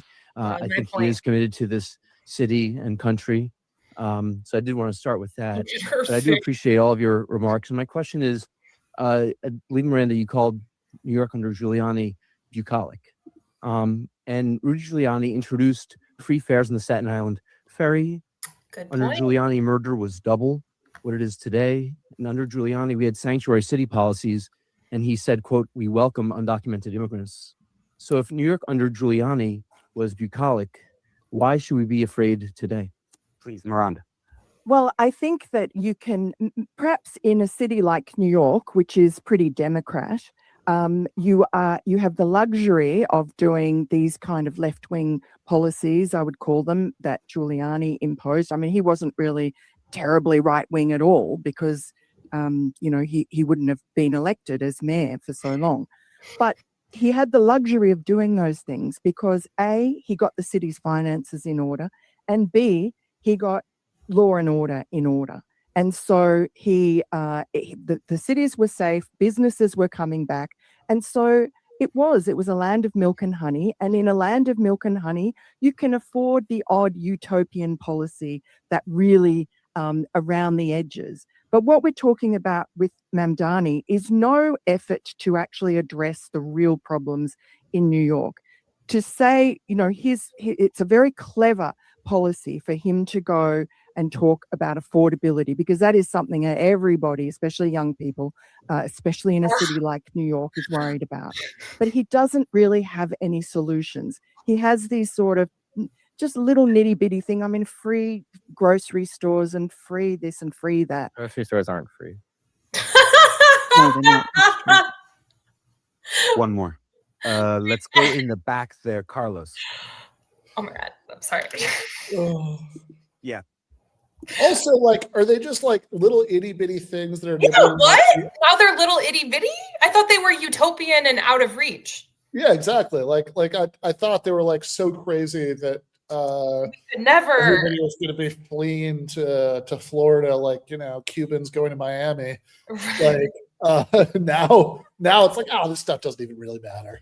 Yeah, and also, wait, I was going to make a point about the free ferry and the free buses. So it's what did she say? Saying oh, well, he got the finances in order.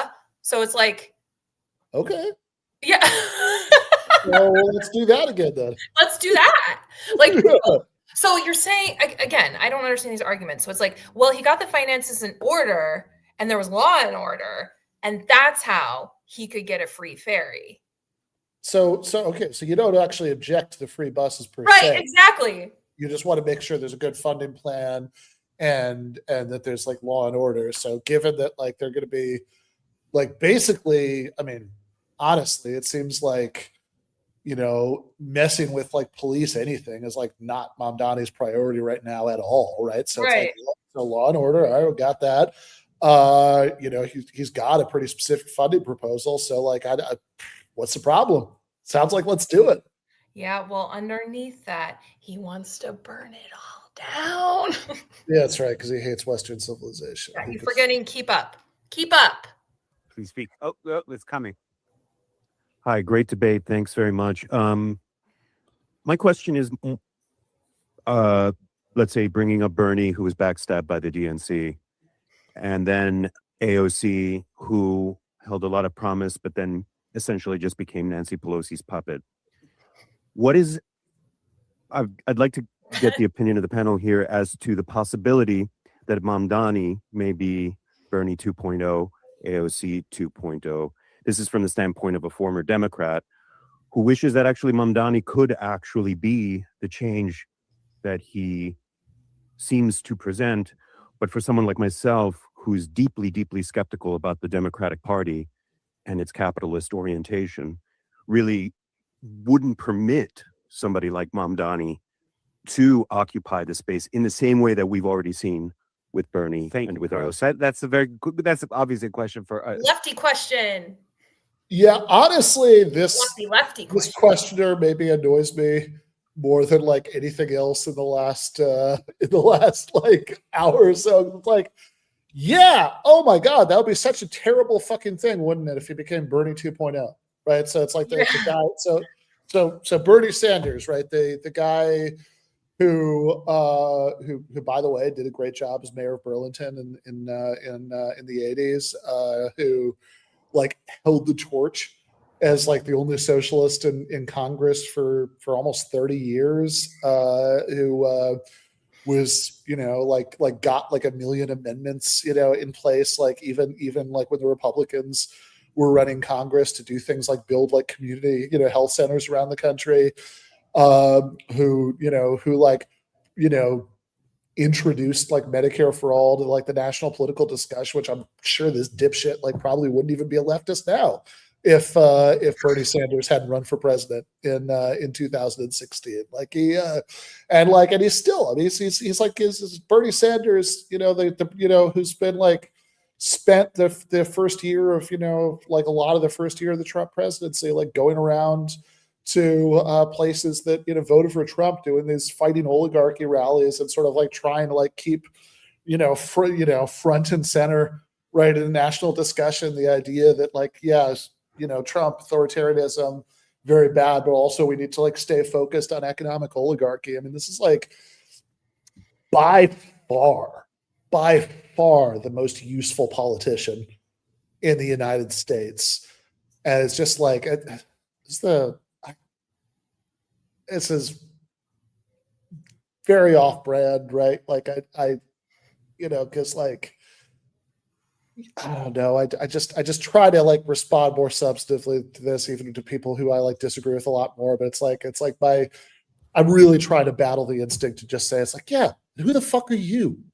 Like it's like oh no, he could be Bernie 2.0, AOC 2.0. Yeah, that would be awful, right? Like it's like I don't like it's this is so like, yeah, AOC, you've got your criticisms, I'm sure. So do I. Like I have it, like that's, but like also, I mean, also she was the, she was the person who like did more than anybody to like bring attention to the idea of a Green New Deal. She has, I mean, she spent the last 2 years, like speaking out against the genocide in Gaza on the floor of Congress, like doing those, those anti-oligarchy tours. Has like, this is, I just, it's like, Not enough, Ben. I don't understand the mindset of somebody who looks at all that. It's like, yeah, that's worse than nothing, right? I don't want that. Like it just, I don't know. This really makes me mad because it just feels like there's a certain segment of leftists who just, I feel like, really enjoyed the posture of like there's like the radical edgy dissidents who are like, sitting around. I will, since we're on YouTube, I'll leave out who this was an impression of, right? But the late Michael Brooks used to do this very funny private impression of somebody he knew, somebody we both knew, who was, it's like, oh, sorry, Dad, I'm a communist.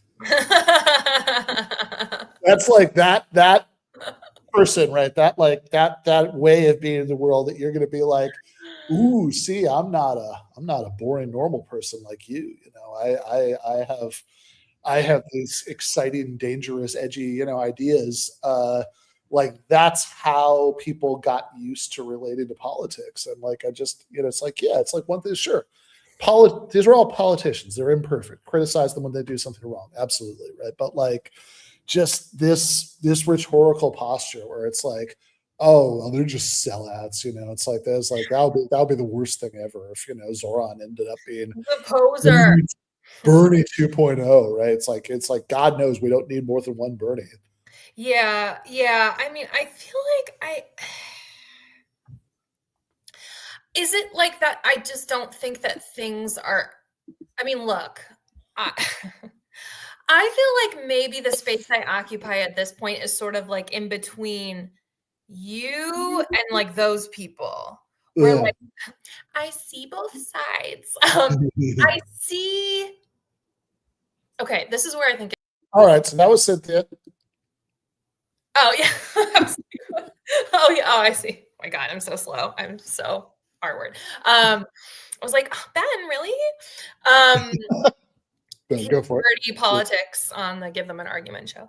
No, I see both sides, and then I understand the like. If you keep trying to break through, and there's this like shield, like there's this ice wall, meaning like the establishment that keeps blocking things. It's like at some point, how do you break through or try something new or different? The thing that's troubling is that, okay, I remember going to, what was weird, it was right before the election. It was like, why were we doing this after the election? But it was before the 2024 presidential election. And there was like a Jacobin event that I went to with some friends in I think it was in Bushwick, in Brooklyn somewhere. And we were like so mad, and I was so mad, and I was being such a brat. And I was really on my like third party like course, and I was really on this like fuck the DNC, fuck the. I think a lot of leftists were kind of like that at that point. Like they were like, we have to do, like we can't, like this is impossible. Like I remember Will Menaker went on Josh Cittarella's podcast and was like, fuck the DNC, fuck Democrat. This was like early 2025, right? Like we were like, no. Then Zoran came along, and it kind of shifted things, because I remember at that Jacobin meeting, I was like, these people have no fucking plan, and they're just like, we hope that another Bernie 2.0 comes. And then another Bernie 2.0 came. But the thing that's troubling is that I feel like we were just kind of lucky that there's like someone like Zoran who is not just smart, not just motivated, but like very like, I'm going to do it, and I'm going to take over the Democrat. And like, we need that energy. To me, I'm like, you either have to go outside of it and you need to put all the energy there and all the intention there, or you need to Democratic Tea Party and you need to put all the energy and all the intention there. And we're kind of at this tipping point right now where it kind of feels like we are getting back to a Democratic Tea Party place where it feels like we could, you know, bring it back. And like Medicare for All is like coming back into the conversation. You have a lot of these, you know, people who are running on Medicare for All, right? So I'm kind of like, I see both sides, but I think to say that like Bernie 2.0, it's like, yeah, like maybe this just isn't happening fast enough for them. Sure, me too. But like, there's nothing. It's not like it's not like it's happening slowly because there's like a button that we're choosing not to press. That's like that. This is the way to do it faster. Like, and it's like, yeah, sure, of course. I mean, absolutely. You know that it's very. I mean, yeah, it's like. So I guess one way to just put this, like, yeah, toward Bernie 2.0, it's like, yeah, you don't think we need a Bernie 2.0, like, and 3.0 and 4.0, of course we do, right? And like, and you're right. I mean that it is good luck, but like, it's not, as long as you're doing electoral politics, whether it's like third party or Democratic primaries or what, right? Like, then to some extent, it's always going to be a matter of luck, like whether you have good candidates, and maybe more so, right? If you were going to like somehow do like a big third party breakthrough, I mean, then you'd like really need a hell of a candidate, right? But like, but I would just say, I mean, actually, I think that when you and I met, whatever it was, several months ago after the Jacobin socialism conference. Yes, exactly. And what I said. You asked a Q&A question, right? That was kind of about this, right? And I think what I said was what I'd stick by is like, like if you want to say, okay, this sort of strategy of like running in the Democratic primaries has failed, it's like, well, okay, I mean, everything the left has done has failed. I mean, we're clearly not in charge of anything, right? Like well, actually, now we are, honey. Now we are, but up until midnight last night, so we're in charge of anything. So it's like, yeah, clearly everything we do is fail. I mean, we're obviously still living under capitalism. We don't even have Medicare for all. That's Donald Trump as president. Whatever. It's like everything. So everything has failed. So I think what you always have to do is you have to always have to compare degrees of failure. Like what Oh yeah. What's failed more, right? Like, and so it's like, if you're going to look at like those two Bernie runs for president, it's like, well, if you're going to say all he managed to do was come in second in two major party primaries, win 22 states in 2016, win the first three in a row in 2020, get a bunch of socialists elected to Congress in between, whatever, like, it's like, yeah, I mean, depending on what curve you're grading on, it's like, well, he ultimately lost, right? He didn't win. They certainly don't have enough socialists in Congress to like, get anything like passed that, like, that they're the only ones who support, right? But also compare that track record to like the last, like, I don't know, 100 years of like lefty third party efforts in the U.S. And it just seems like, or like, I don't know. I mean, it's like people used to, like, everybody forgets about this, but like Ralph Nader used to be like super popular. Like, I mean, he was the guy who took on General Motors, and he was like, he was probably like more known and liked before he ran for president than Bernie Sanders was before he first ran for president, right? Like, it's just this. So, and he was fine. Sorry. So I don't know. It just seems to me that like we've run these experiments, and it's like, yeah, none of them has been like doing electoral politics by like trying to get the Democratic ballot line in primaries, or doing electoral politics by trying to do a third party thing, or just, I don't know, abstaining from elections totally and just focusing on like street stuff or whatever, right? It's like all of these things have been tried, right? Like, so it's just like, if you're going to compare, like, none of them we've had like some massive left breakthrough on the level that we need. But if you're going to compare like which one has had the best results, like, that seems pretty clear to me, right? Like, yeah, I agree. And I just worry that, I think a lot of people very understandably, like, after especially the 2020 defeat, like, got demoralized or just like, got incredibly frustrated, and that's all fair, right? Like I get that, right? But I think that I worry that then, especially for like left media, there's like an incentive for people who are just sort of pandering to those feelings in a way that's not constructive and doesn't help us like build anything that could actually be successful, right? Because it's ultimately, it's like, look, Michael Tracy, regardless of everything else we were just talking about him, is it's like look at what he does, right? Like, he's a contrarian, right? I mean, that's yes, he is. No, but he's had some great takes. Sure, sometimes, yeah, no, I absolutely, I've Michael Tracy has said many things I've agreed with over the years, right? Like he's actually, I think, pretty good about sort of, like shining a like, light into the shadows of exposing corruption. and yeah, when like some or like when like I don't know, it's like Tulsi Gabbard says something now, like digging up, like, oh, but here's what you said in 2019, Calling right? out hypocrisy. Yeah. Yeah, no, it's like so it's like good stuff, right? But like ultimately, if you're Michael Tracy, you're just like a contrarian journalist. That's your lane, and you're not contributing to any political project. You're also not pretending to contribute to political project, right? That's just not what you're doing, right? Like, but I guess I'm often frustrated when I see people in left media who I think are essentially doing the same thing.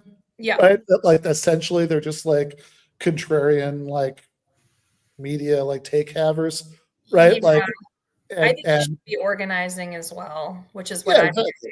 So exactly. Like I don't think okay, media is not politics. Like you're not, like this is like what we're doing right now is in an important sense not really politics, because like this is just talking, right? Like it's, and like if you want to like engage in like actual politics, you have to like log off and knock on people's doors and stuff like that, right?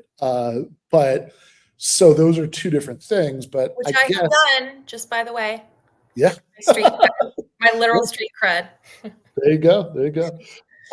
So like I guess I just think that if you're going to do left media, right? Like you're a socialist, that's what you're about, then like at least you should try to do it in a way that's going to be helpful to people who are doing real like politics in the real world, right? Like, and I don't know. I think a lot of this stuff is driven. A lot of the attitudes that I see in that question are driven by people who don't seem to worry that much about being helpful, which you can take as a little subtweet of whoever you want it to be. But let's see how Ross and Lindsay answer the question. Yeah, sorry, Lindsay. Let me go. I'll take that one. Just a quick point to universal healthcare costing money. Nothing is free in life. Well, we support public libraries and public schools, and everyone can use those things. But I guess universal childcare, we don't support that. So it's a little interesting. Libraries good, schools good.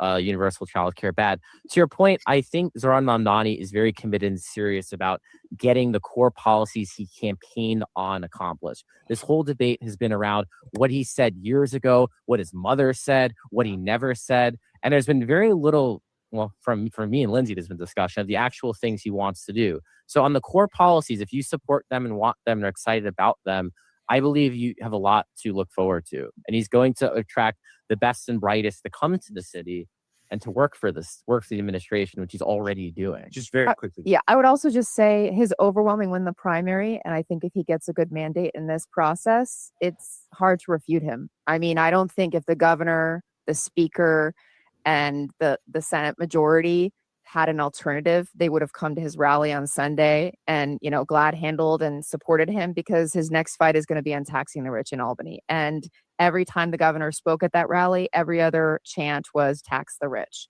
So I don't think that, to your point, forces necessarily want him. But I think if he maintains the amount of support he has for these policies that Ross is talking about, he can be unstoppable in this way. So I think there's reason to be hopeful. Okay, Well, one more can I just say, in the back there? Sorry. because I remember I told you, like, after some people like that, are kind of like, oh, that's great, like you won, but now what? Which again, I think is a legitimate critique. I don't deny that, but I feel like the way that people have learned lessons is like they're very aware of that critique and what they need to have set their intentions on and what their strategy needs to be because of what they're going up against, right? Like I think everyone on Zoran's team, and by the way, I am now involved in DSA, and I am specifically involved with like the healthcare like organizing committee. Because we have very specific goals of like, eventually we would love to get universal healthcare in the state of New York. How fucking amazing would that be if we could have one state show what can be done, right? Like, so there's And then we're already strategizing, organizing, planning with like, what can we get done under a Zoran mayoralty, right? So it's like, people know what we're going up against. I think it's a very legitimate critique to say like, you can go to the ballot box and then that's it, but then now what, right? But there's a lot of people in DSA and otherwise who are organizing underneath Mamdani and who are like, okay, like what lessons can we learn from maybe the people that we elected in 2018, like the, what do they call it? The squad, and like under Bernie, like, under Obama, like we can't just have this massive, volunteer army and then drop everything once the person's elected. Like we need to work with them so that we can get these things passed. Because I think, it's a legitimate critique to say like Hochul's not going to go for that. The state's not going to go for that. That's the establishment that you're going up against. So a lot of this is like, kind of like, we might just have to wait and see how some things are going to turn out, like, maybe it's gonna maybe over the next 4 years it's gonna be the establishment is going to stop everything in its tracks, and it's going to be so egregious that the Democratic Socialist left is going to have to pivot to like, what do we do now, right? But I think at this point it's kind of like, put all this strategy and intention behind getting these things passed and seeing what we can do, and if we come up against the same bullshit, then at that point we'll cross that bridge, right? Yeah, I do want to say, right? I mean, we just we took our 3-hour break to watch the inauguration, and I mean, obviously it's just rhetoric; it's a speech, Yeah. But at least rhetorically, right? He did lean very hard into the we're not done here, don't go home, don't turn off the TV, like you have to keep organizing.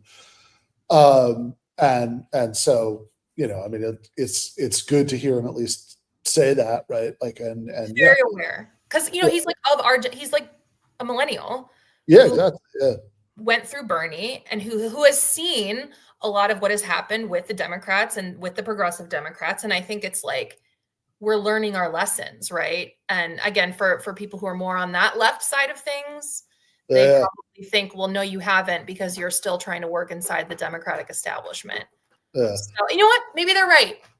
Maybe it will be, maybe people will really continue to try and organize and all this shit. And like, it really, there's just like this ice wall that we can't go, that we can't, Yeah, again, I just think we should lean into whatever, you've had the most partial success doing, but all right, let's keep watching. Oh, go for it. Yes. Jesse Single, go for it. Yeah, I'm embarrassingly ignorant of this election, to be honest. But the idea that Zoran Mamdani hates the West, this is something I see a lot from sort of conservative populist types. Could you define the West? I mean, do you actually think he hates the West? Because I don't want to make this more of a comment than a question, but like I feel like our brand is very strong, and actually a lot of people love the West and love America and would love to come here. Do you actually think that? Like, what do you mean? This to me, right? Yeah. Well, like to me, again, having lived in the city for 5 years, I've experienced one of the benefits, I think, of Western civilization, which is law and order. And I do think that that is one of the foundational tenets of Western civilization. We know it is. And as I've laid out, and I don't believe, again, that he has evolved in a positive way to now have a good relationship with the NYPD, to want to actually, again, they're understaffed. They are very much understaffed. And he's already said he doesn't want to add to their ranks. There's a recruitment crisis. So I just do not believe that the NYPD is going to be empowered under the Mamdani administration, given his past rhetoric, but also given what I think he's actually going to implement. And I mean, without, I mean, it's like the right to private property as well. But he's literally said it. Hates Western civilization like an applause line versus saying he has a policy difference about policing. Another tenet of Western civilization is the right to own private property. John Locke laid this out very clearly. All of the early political philosophers that the founding fathers relied upon, and Mamdani has said in the past that he is not totally opposed to nationalizing some industries. I don't. Philosophy share. Yeah, this is really wild to me. Is that the tenet of Western civilization? I mean, listen, that's true. Yeah. I guess one interesting question would be, what's your starting point for Western civilization, if it is? Yeah, founding fathers. Right, because so Western Roman Republic. civilization starts with John Locke. I mean, that's like, seriously, like, usually people who like go on and on about Western civilization, they're talking about, like, I don't know, like ancient Greece and the Bible and stuff like that. But like, that's if that's your timeline, then all this like Lockean private property rights stuff is like 5 minutes ago. Like, that's a very small part of the history of Western civilization. And like, I don't know. I mean, I actually, so one of the best books I read, was it, I guess, year before last, right? So David Leigh Williams wrote a book. We had him on the show to talk about it, called The Greatest of All Plagues: How Economic Inequality Shaped Political Thought from Plato to Marx. Ooh, And like, yeah, it's a good book. You should read it. You'd like it. The Greatest of All Plagues by David Leigh Williams. And like in the, I don't know. I mean, like, I think he does a pretty good job of showing that concern about economic equality, was like a pretty common preoccupation for like a lot of these people, going back to ancient Greece and, the Bible and whatever. Right. So like, I again, like, just starting the time, Plato, right, said in his, that like, he was worried that you couldn't have like a sense of community if some people in the city were making more than 5 times what other people were, which is like adorable by 21st century capitalist standards, right? I mean, 5 sounds so egalitarian. So yeah, like that's one thing, but also it's just such a weird way of talking about Western civilization. So it's like, okay, so now we've shifted from, like, he's against Western civilization because there's something about law and order. Law and order. Yeah. So that's but like he's now not adding cops. Yeah, now we've switched. Yeah, right, exactly. You're only on the side of Western civilization if you want to increase the police budget. If you want to keep it where it is, you're anti-Western civilization, right? If there's a year where the budget just kind of stays steady, right? Western civilization is gone. That does kind of seem to be what she just said, but anyway, like, so it's like, but now it's like earlier there was all this like stuff about how he's like a secret Islamist because he had a picture photo op with the imam. Yeah, because he had a photo op with the same imam that Eric Adams and Michael Bloomberg did photo ops with, which, again, if you want to say like the way city politics works is bad, or even if you want to say, oh, I want Zoran to be better than those other guys, right? So I don't want him to do this stuff. I can understand all of that, right? But like, if you're going to say, well, that proves that he's a secret Islamist who hates Western civilization, then you got to be consistent here. So Eric Adams and Michael Bloomberg were secret Islamists who hated Western civilization. But like, I don't, like, now we've switched from all of that nonsense to the stuff about John Locke and the right to private property. So it's like, now what you're saying is that he's against Western civilization because he's a socialist. But like, which civilization do you think socialism comes out of? Yeah. Like that seems pretty Western to me, right? Like, right.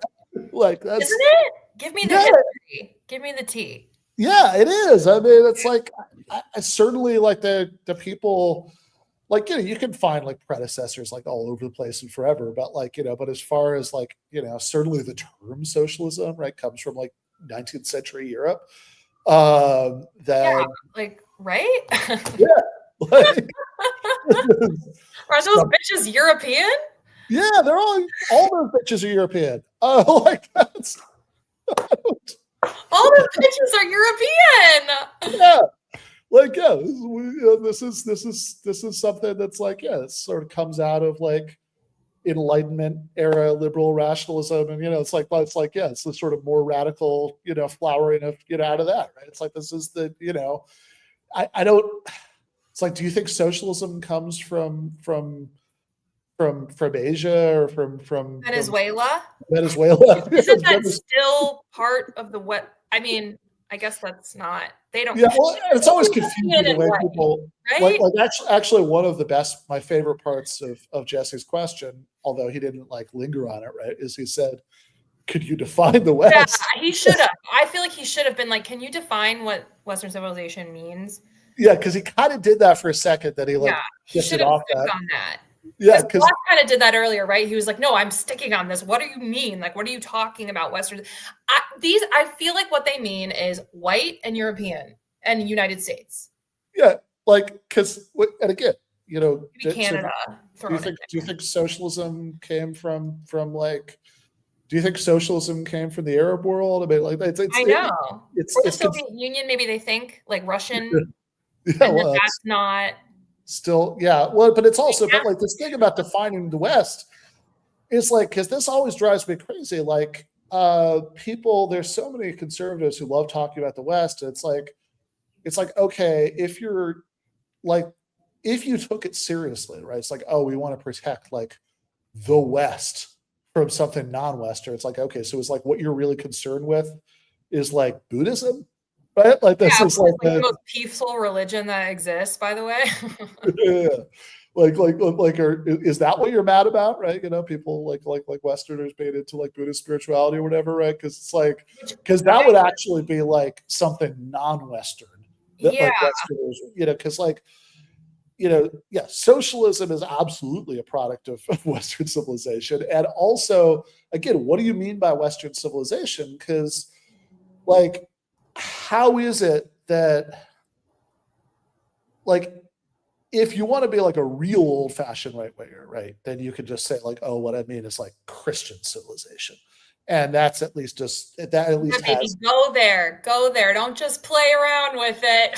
yeah, exactly. Dying to go there. At least has a certain kind of coherence. But like they don't want to do that because unless you're like a Groiper or whatever, right? People like by and large now they're like, okay, we want to at least like, you know, we'll at least like grandfather in the Jews. They're okay, right? You know, that's like so. Like yeah. So it's like okay, so now if there's some like so people start using these phrases like Judeo-Christian, which is hilarious because like up until like the 1950s, nobody ever combined words that way. But like that's a very recent thing. Like nobody, you know, but whatever. Like, but if you're gonna say, oh, there's this thing like this Judeo-Christian, that's what we mean, you know. So it's like, and like what we mean by the West is like, you know, if you read like For My Sins, a book I have read cover to cover, is Ben Shapiro's The Right Side of History, how reason and moral something made the West great. I think that's the name of the by that book. And like we're so superior, blah blah blah. Sorry. Yeah, right. And like it studied all like Eastern texts, and you've come to the conclusion that like reason. Like I'm sure Ben Shapiro spent a good 2 years studying Confucianism. As if there's nothing of substance coming out of like just to make sure that like the Confucians weren't actually better, right? To make sure that he'd like confirmed his suspicion the West was the best. Yeah. But it's like, okay, so like the definition he gives there is like this Judeo-Christian Western thing is like the combination of this like sources of like biblical religion and Greek philosophy. But it's like, if that's true, then why don't the Muslims count? Like why doesn't Islam get to count as Western civilization? Because it's not like the Greek stuff didn't have lots of influence there, and it's also like it's not like what do Judaism and Christianity have in common that both of them don't have in common with Islam? I don't understand that at all. I mean, it's like we all worship a monotheistic. Yeah, right. Exactly. It's all Abrahamic monotheism. Like it's not like it just seems like, you know, in some ways, I mean, Judaism and Islam have more in common than either one have with Christianity, right? I mean, you know, they both have this sort of absolutist version of monotheism that you can't have like a, you know, God incarnated as a person or whatever, right? So like, it's not. It's just so weird and arbitrary, and you know. But then like even once you like, you know, because like the thing that people most want to exclude when they start going on about the West is Islam, but like then they can't define what's supposed to make the West in a way that Islam wouldn't. You know, Islam would know also count, right? And then Right. and then again, like if it's, like if the West, I mean, whatever the hell else it means, like if it means like stuff that was going on in Western Europe, then it's like, okay, well, that's Communism, maybe. yeah, exactly. That's where it came from. Like, I mean, Did you not know who Marx, where he's from, bitch? exactly. A white man from what? Wait, no. Yeah, it's from Germany. Yeah. So Germany, yeah. So can't get more white and Western than that. Yeah, it really feels like they mean scary brown people, Asian people, or socialism or communism. That's all that's all antithetical to Western civilization, I think. Yeah, no, I think that's exactly. You know what I mean? Scary brown people, scary black people. Yeah. Some Asian stuff, but we're a little bit, we're okay with it. Yeah, well, I mean, I feel like in 2026, they're not really that hot and bothered about the Asians right now. Yeah, but socialism and communism, and that's why we don't like China. Yeah. Maybe the Asians I'll be in for it a little bit more. Like ethnically, we can get with the Asians, but maybe like economically, no. All of that is anti-Western civilization. Honestly, I feel like that's what it means. That's what it means. Yeah. Because when she's saying it's not Lockean, it's like, so because she's critiquing socialism, the idea of abolishing private property, right? The idea of seizing the means of production. Which we're obviously arguing like, yeah, but that's still Western, bitch. I think he respects private property. Actually, I mean, landlords. He's literally going to restrict landlords' ability to make money. Sorry, I know we've been playing for 10 seconds, but he literally. Okay, so just to be clear about this, he literally wants to restrict landlords' ability to make money. That means that he doesn't respect property rights, so he's not on board with John Locke. Therefore, he hates Western civilization. Yeah. Right. That's the chain of reasoning that we just got. Like, so. I mean, there are all kinds of laws that have been in place forever restricting landlords' ability to make money. Right. You can't raise the rent by more than this percentage every. Well, those people were against Western civilization. Yeah, exactly. That's including Rudy Giuliani, even Pollock ass Rudy Giuliani. Yeah, no, exactly. It's so insane, right? It's like I mean, man,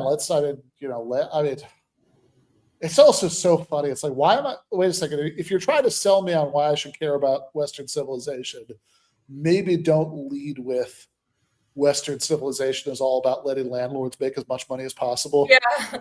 Again, it's like think about the business leaders, Ben. Think about the landlords. Think about the capital owners.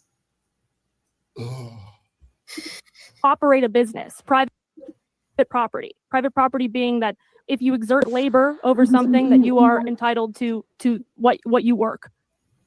Sorry, just to get more questions, can I? I'm going to stop doing this, but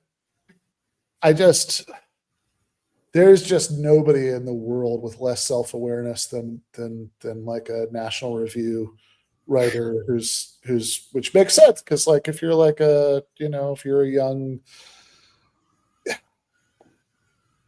there is no easier gig in the world than being like a young conservative, like writer intellectual. Cause like, there are just people like lining up to like give you some kind of sinecure for that, right? It's like, oh, you can be the William F. Buckley Fellow for the promotion of Western values, and and have $200,000 to write for our magazine. Oh my God, do they make good money? Probably. I don't know. She did say she takes the subway, so maybe maybe it's not as good as I think.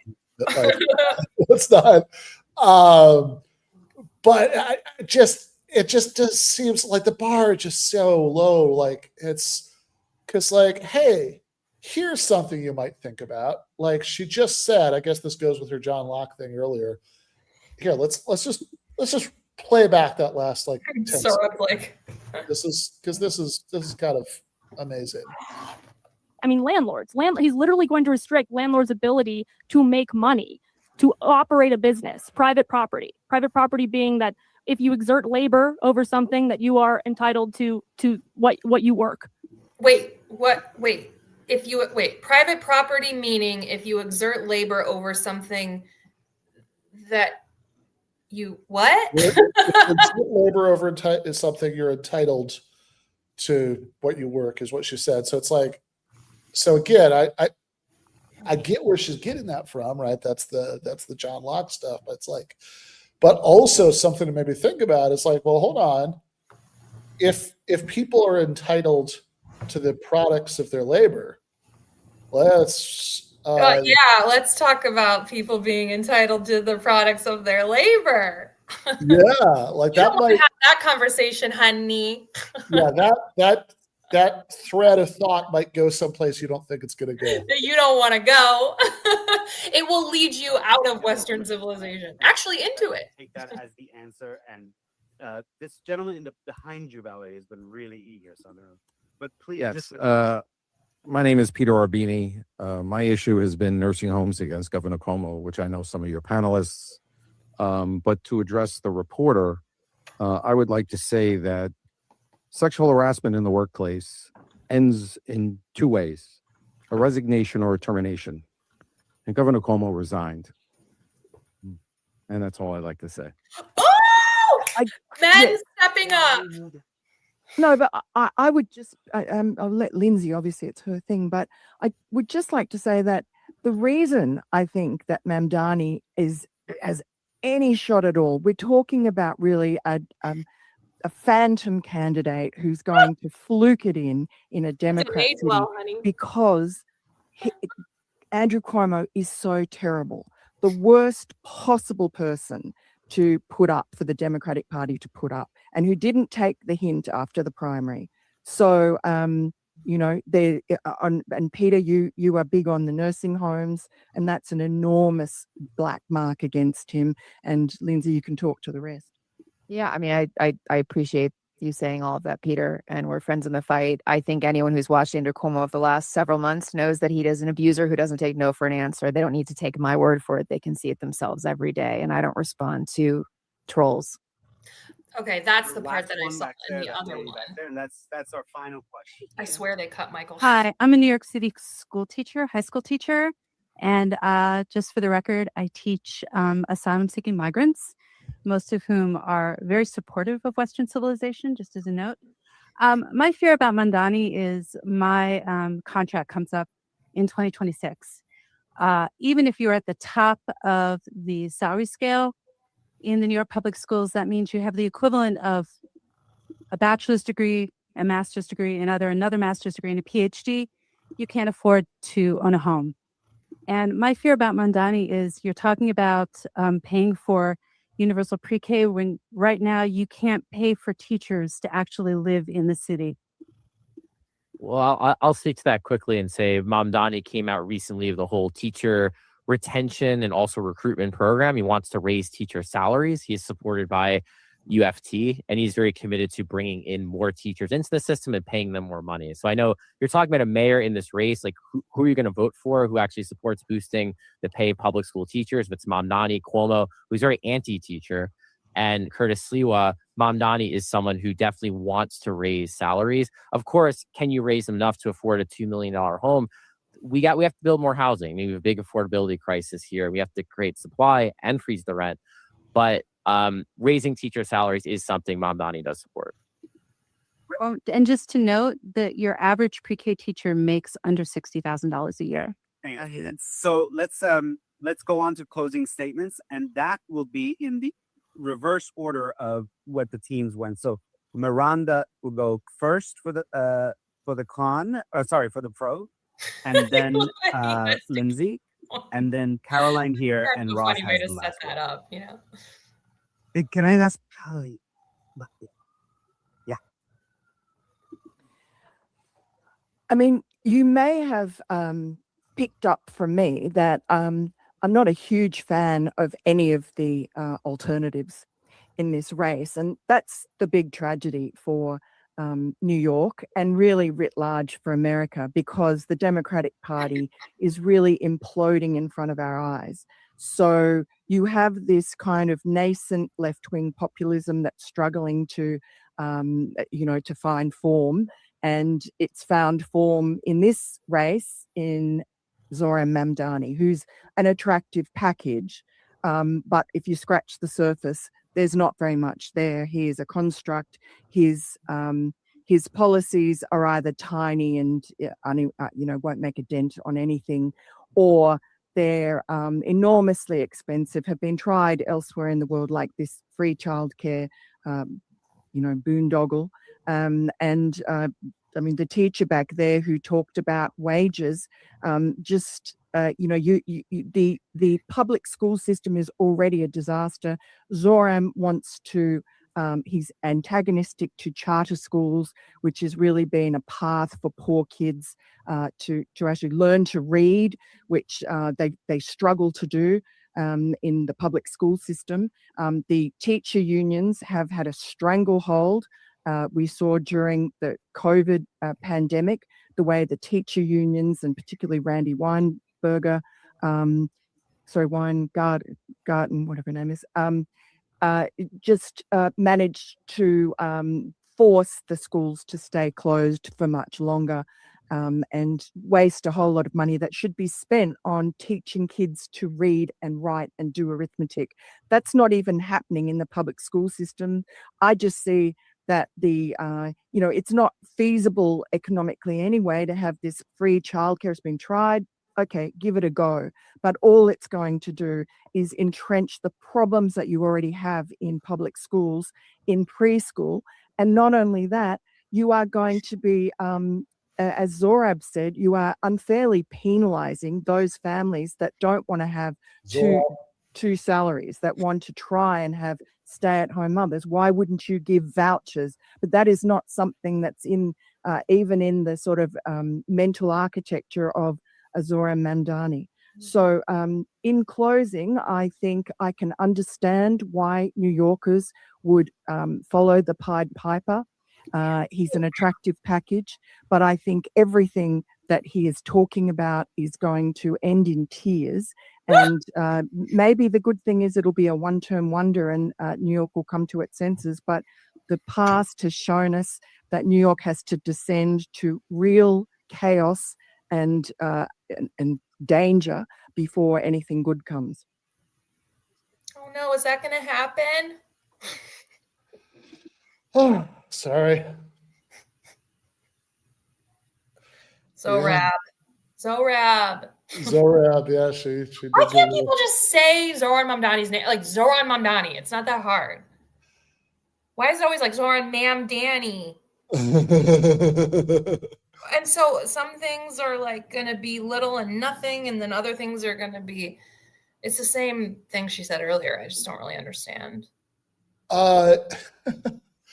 Yeah, well, I think this formulation of it was especially confusing because, like, she was saying a lot of his policies are like going to be so little they'll just be nothing, but also New York City is going to descend into chaos. Yeah, exactly. Well, yeah, this is always also too, like, so universal childcare is going to turn out like public schools, meaning the kids are going to not be able to read and write when they're like babies or whatever.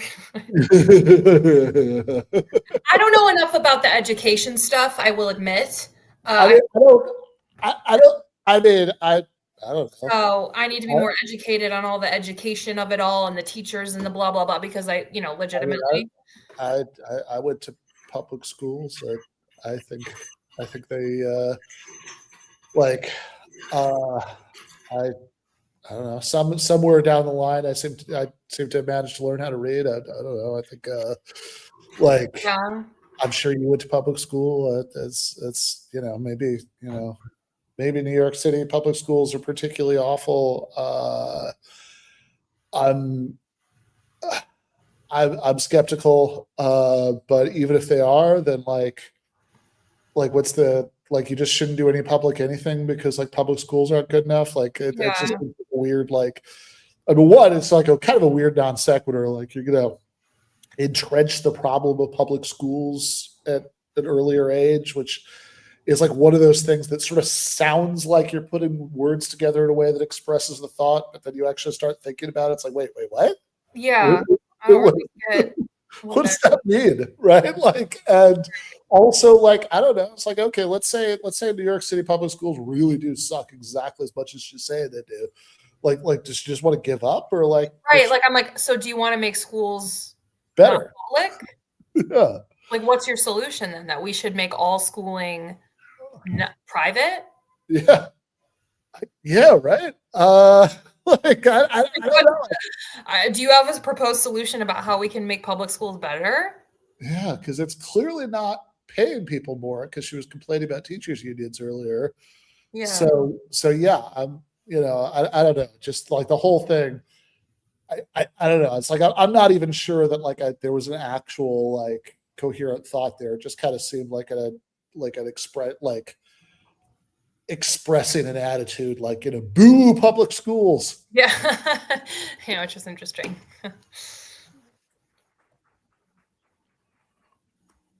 I think it's worth mentioning how Zoran has completely transformed the electorate in the primary. The biggest number of people who came out in that race were 35 and under. If you had told me that in advance, I would not have believed you.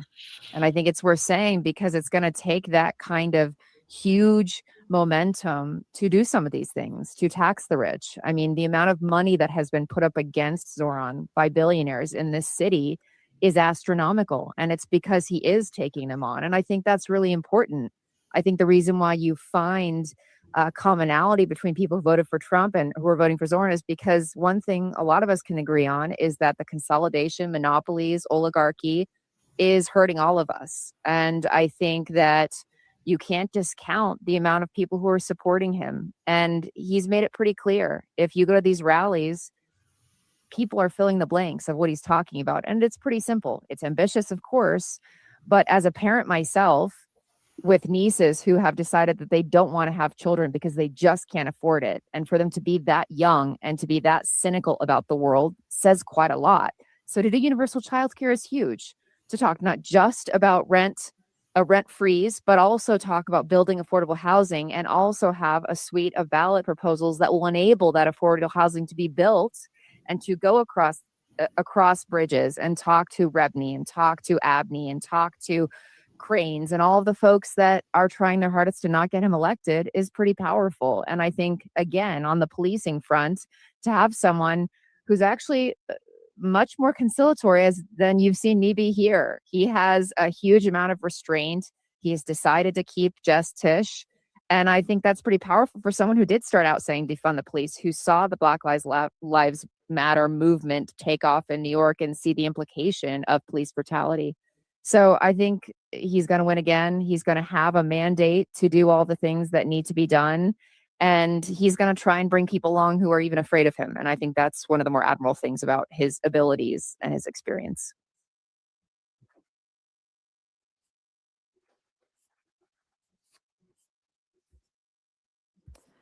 I'll start by speaking on behalf of my generation, Gen Z. I know Gen Z is largely driving a lot of Zoran Mamdani's momentum, and I give his campaign credit for tapping into aesthetics, virality, vibes, amazing graphic design, and the magical buzzword, affordability, that Gen Z is especially sensitive to. I'm a transplant myself, as I said in the beginning, and many of us here, we thought we'd be a lot further ahead than we are right now. But Mamdani's prescriptions to fix our financial woes, I think, will very much backfire. And I wanted to deconstruct another one of these ideas that we didn't get to, which is this idea of government-run grocery stores.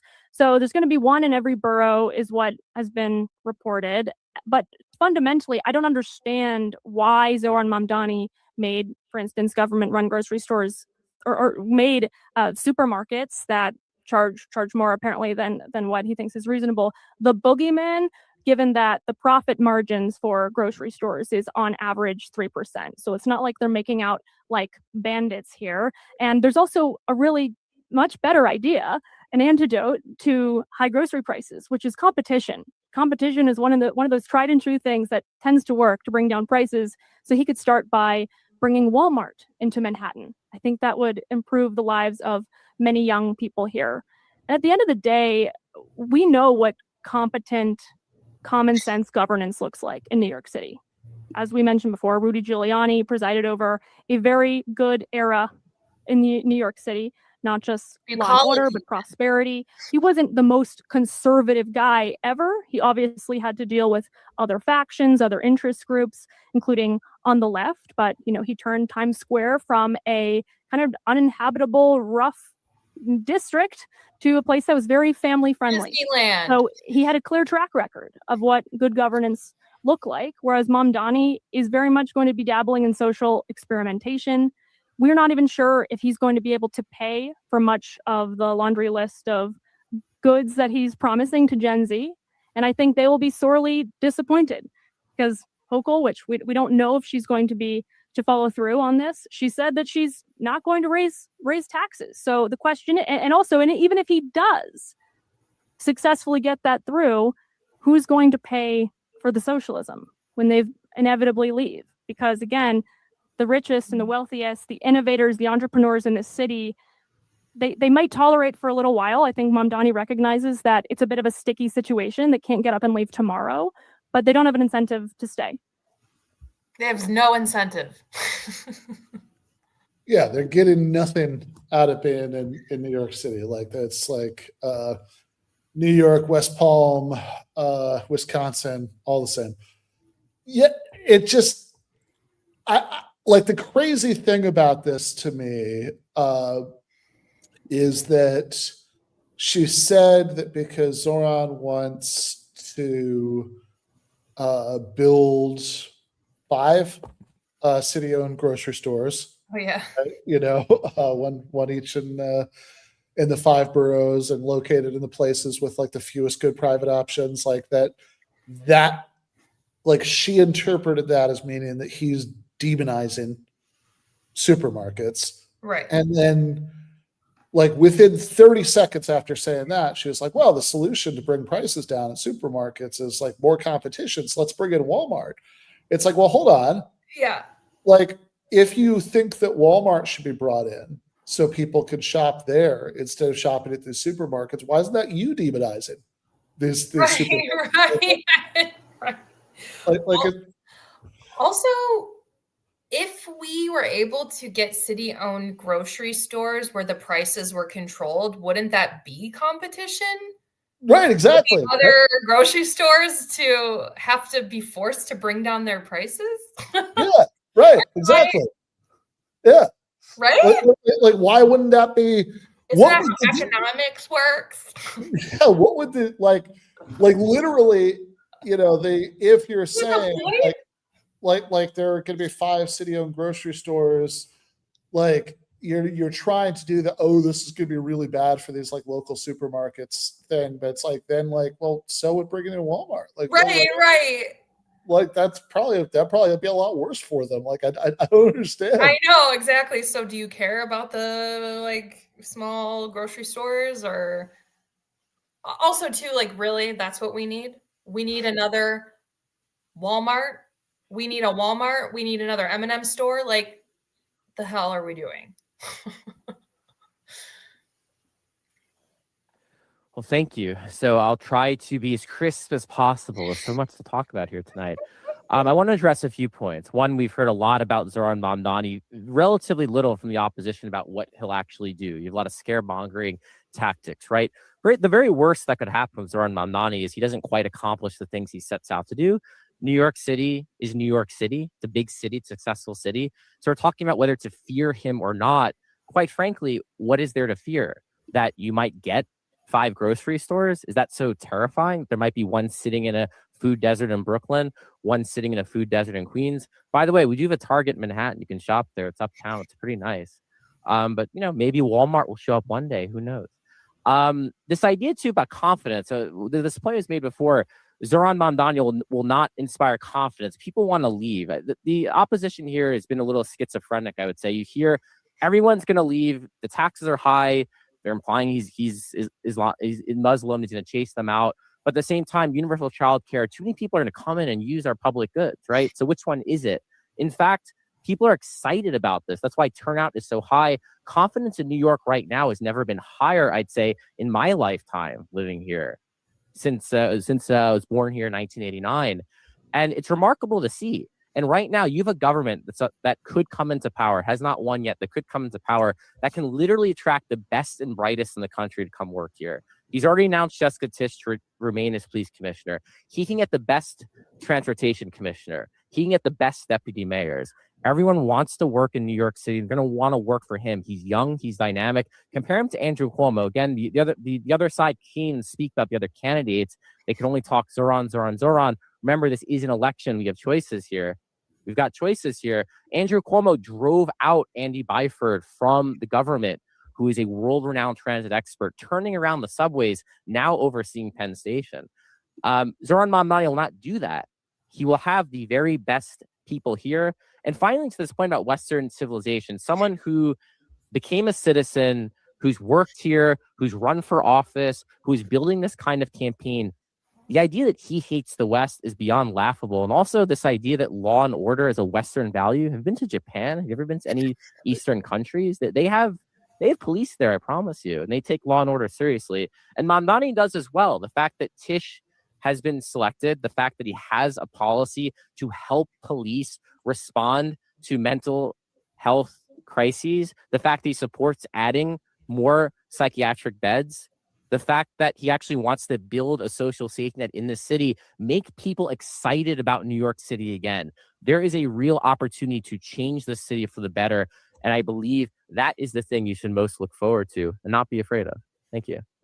Well done. Yes.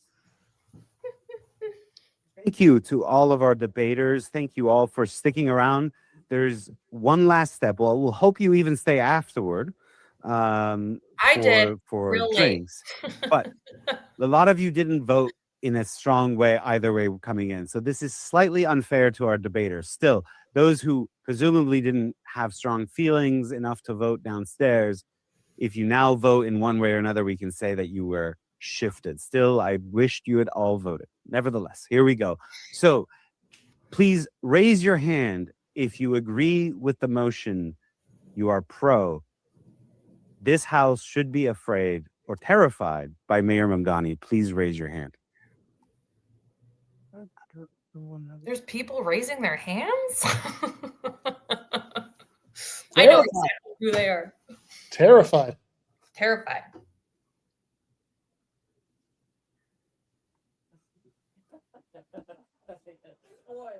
Did you count in town hall? Oh, what the fuck is that?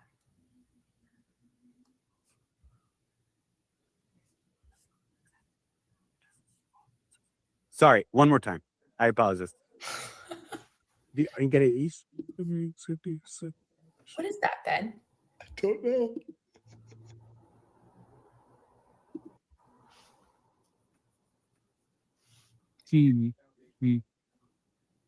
I made Sorab laugh because he gave me a discount to this. Now for the con position. This house is terrified by Mayor Mamdani. You disagree. Please raise your hand. He gave me a discount to the event, and I was like, wow, Zoran's making everything affordable. And so I had a discount, but I was in the stairwell. But I still attended, and I took in those free drinks. Very good. So we have 15 for the proposition, 24 against it. So Woo! In terms of shifting, it's so minimal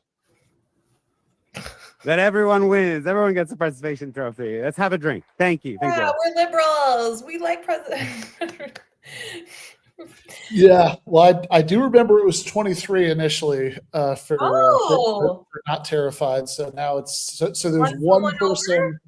So apparently there was one person in the audience who stopped being terrified. Wow. Okay. Well, if that person is watching, please get in touch, and we'd love to talk to you, and see what got you. It's crazy what's happening right now. A lot of us are happy to be in New York. Some of us could be in New York. No comment. Yeah. All right. So what? This is where the video ends. But you were actually there. Anything notable happen afterwards? Oh my God, I'm so stupid. I'm sorry. I'm a Sag, so it's really hard for me to like lie and like hide things. Yeah, some notable things happen. No, I'm just kidding. I'm just kidding. Notably, I talked to Michael Tracy. I told him that he doesn't seem to like spicy women like myself, but eventually he did come around and we chummed it up. Well, when I first went out on the deck, I was like, oh, I recognize Michael Tracy. And then I recognized the girl who, I don't know if anybody watched these videos, but the channel is called Clickbait Wasteland. And she did like interviews on the street with people ahead of the mayoral election. And she was like interviewing people. And I was like, oh, I know you. So there were a few like internet micro celebrities there that I recognized. So I got to chum it out with them. I got to chum it up with some right wingers on the terrace who said that first, order of business is to get Mamdani denaturalized and deported. That was what they were really looking forward to. Sure. Yeah. And he knows I love it. See, this is the problem with me. Like or maybe it's the good thing about me. I can disagree with people. I can really be annoyed with people, but I can still like love them like in like a fundamental way. I think, Ben, you're also like this. And I was the guy who said that, like then brought up he said that Zoran's like a secret communist and that they want to seize the means of production, So I had some tough conversations. They also said they wanted to deport us, what's her name? Ilhan Omar, because she's allegedly married to her brother, which like, this is shit that I've never even heard of. And like, because I never heard of it, I was like, really? And they were like, everyone was like, yeah, that's real. Like that. Yeah, it's true. And then I looked it up later and it was like, it was like, oh, some blog said this in 2016 or something. I was like, what? Like, what the fuck is this? But I had some good convos, got to hang out with Sohrab, not Zoran, but Sohrab. Had some debates. I got yelled at for using the word energy. Which I'm like, you guys are Catholic. You're trying to, you think that a man rose from the dead and like walked on water and like cured people's leprosy with the touch of his hand, and you're mad at me for using the word energy? Like, let's, so next time I'm bringing my crystals so that I can have protection. But overall, it was great. My message to Sohrab is please do this more. We love debates. Yeah, for sure. And, hopefully I can like be in one next time. Yeah, 10-man coach. Yeah, no, for sure. Cool. Well, this was so fun. A lot of fun. This was really good. Catholics have no place. But you know what I'm saying? I'm like, energy. You can't be a religious person and then have problems with like spiritual people, because it's like we're talking about the same thing.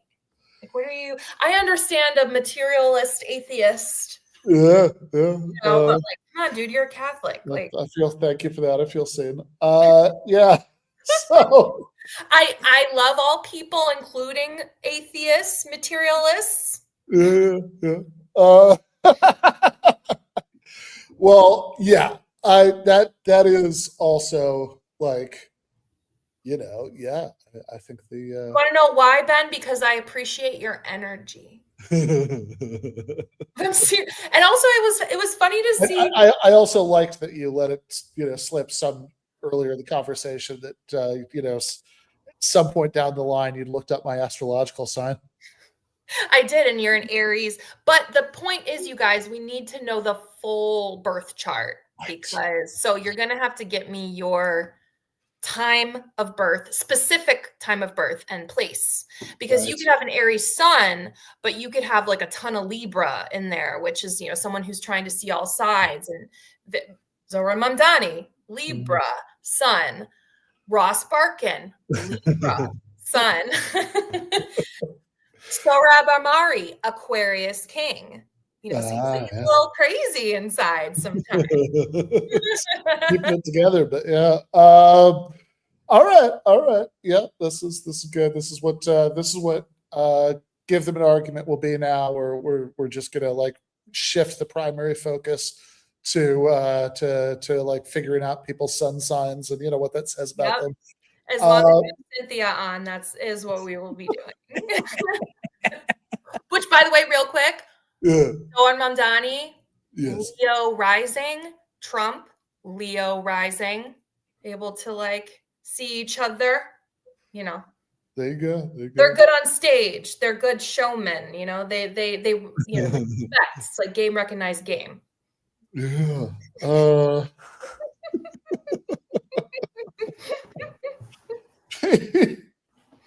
Yeah, I want to do the blind taste. I want to do the Pepsi challenge where we give you a bunch of wrong information about people. Like, oh yeah, that makes sense.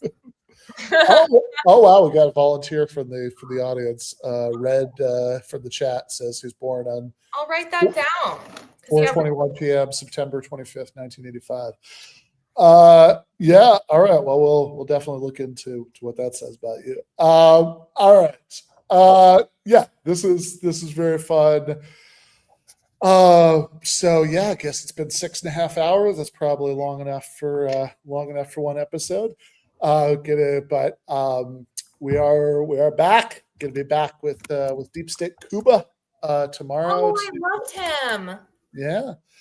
To talk about Curtis Yarvin, who just put out should come on by. Just put out a like a 14,000 word Substack manifesto that was like a few days ago. Oh my God. Yeah. So yeah, which is interesting to look at because the current vice president of the United States has said good things about this guy, and so it is fascinating to see what he's putting out there. Basically, this is a little bit of a spoiler, but basically, Yarvin is upset that the second Trump administration has been quite fascist enough for him. He wants more. So that is going to be at the same time tomorrow. That is 11:30 on the East Coast, 8:30 here on the West Coast. Thank you again, Cynthia, and we'll see everybody then. It's so much fun. Thank you. This is the time of my life.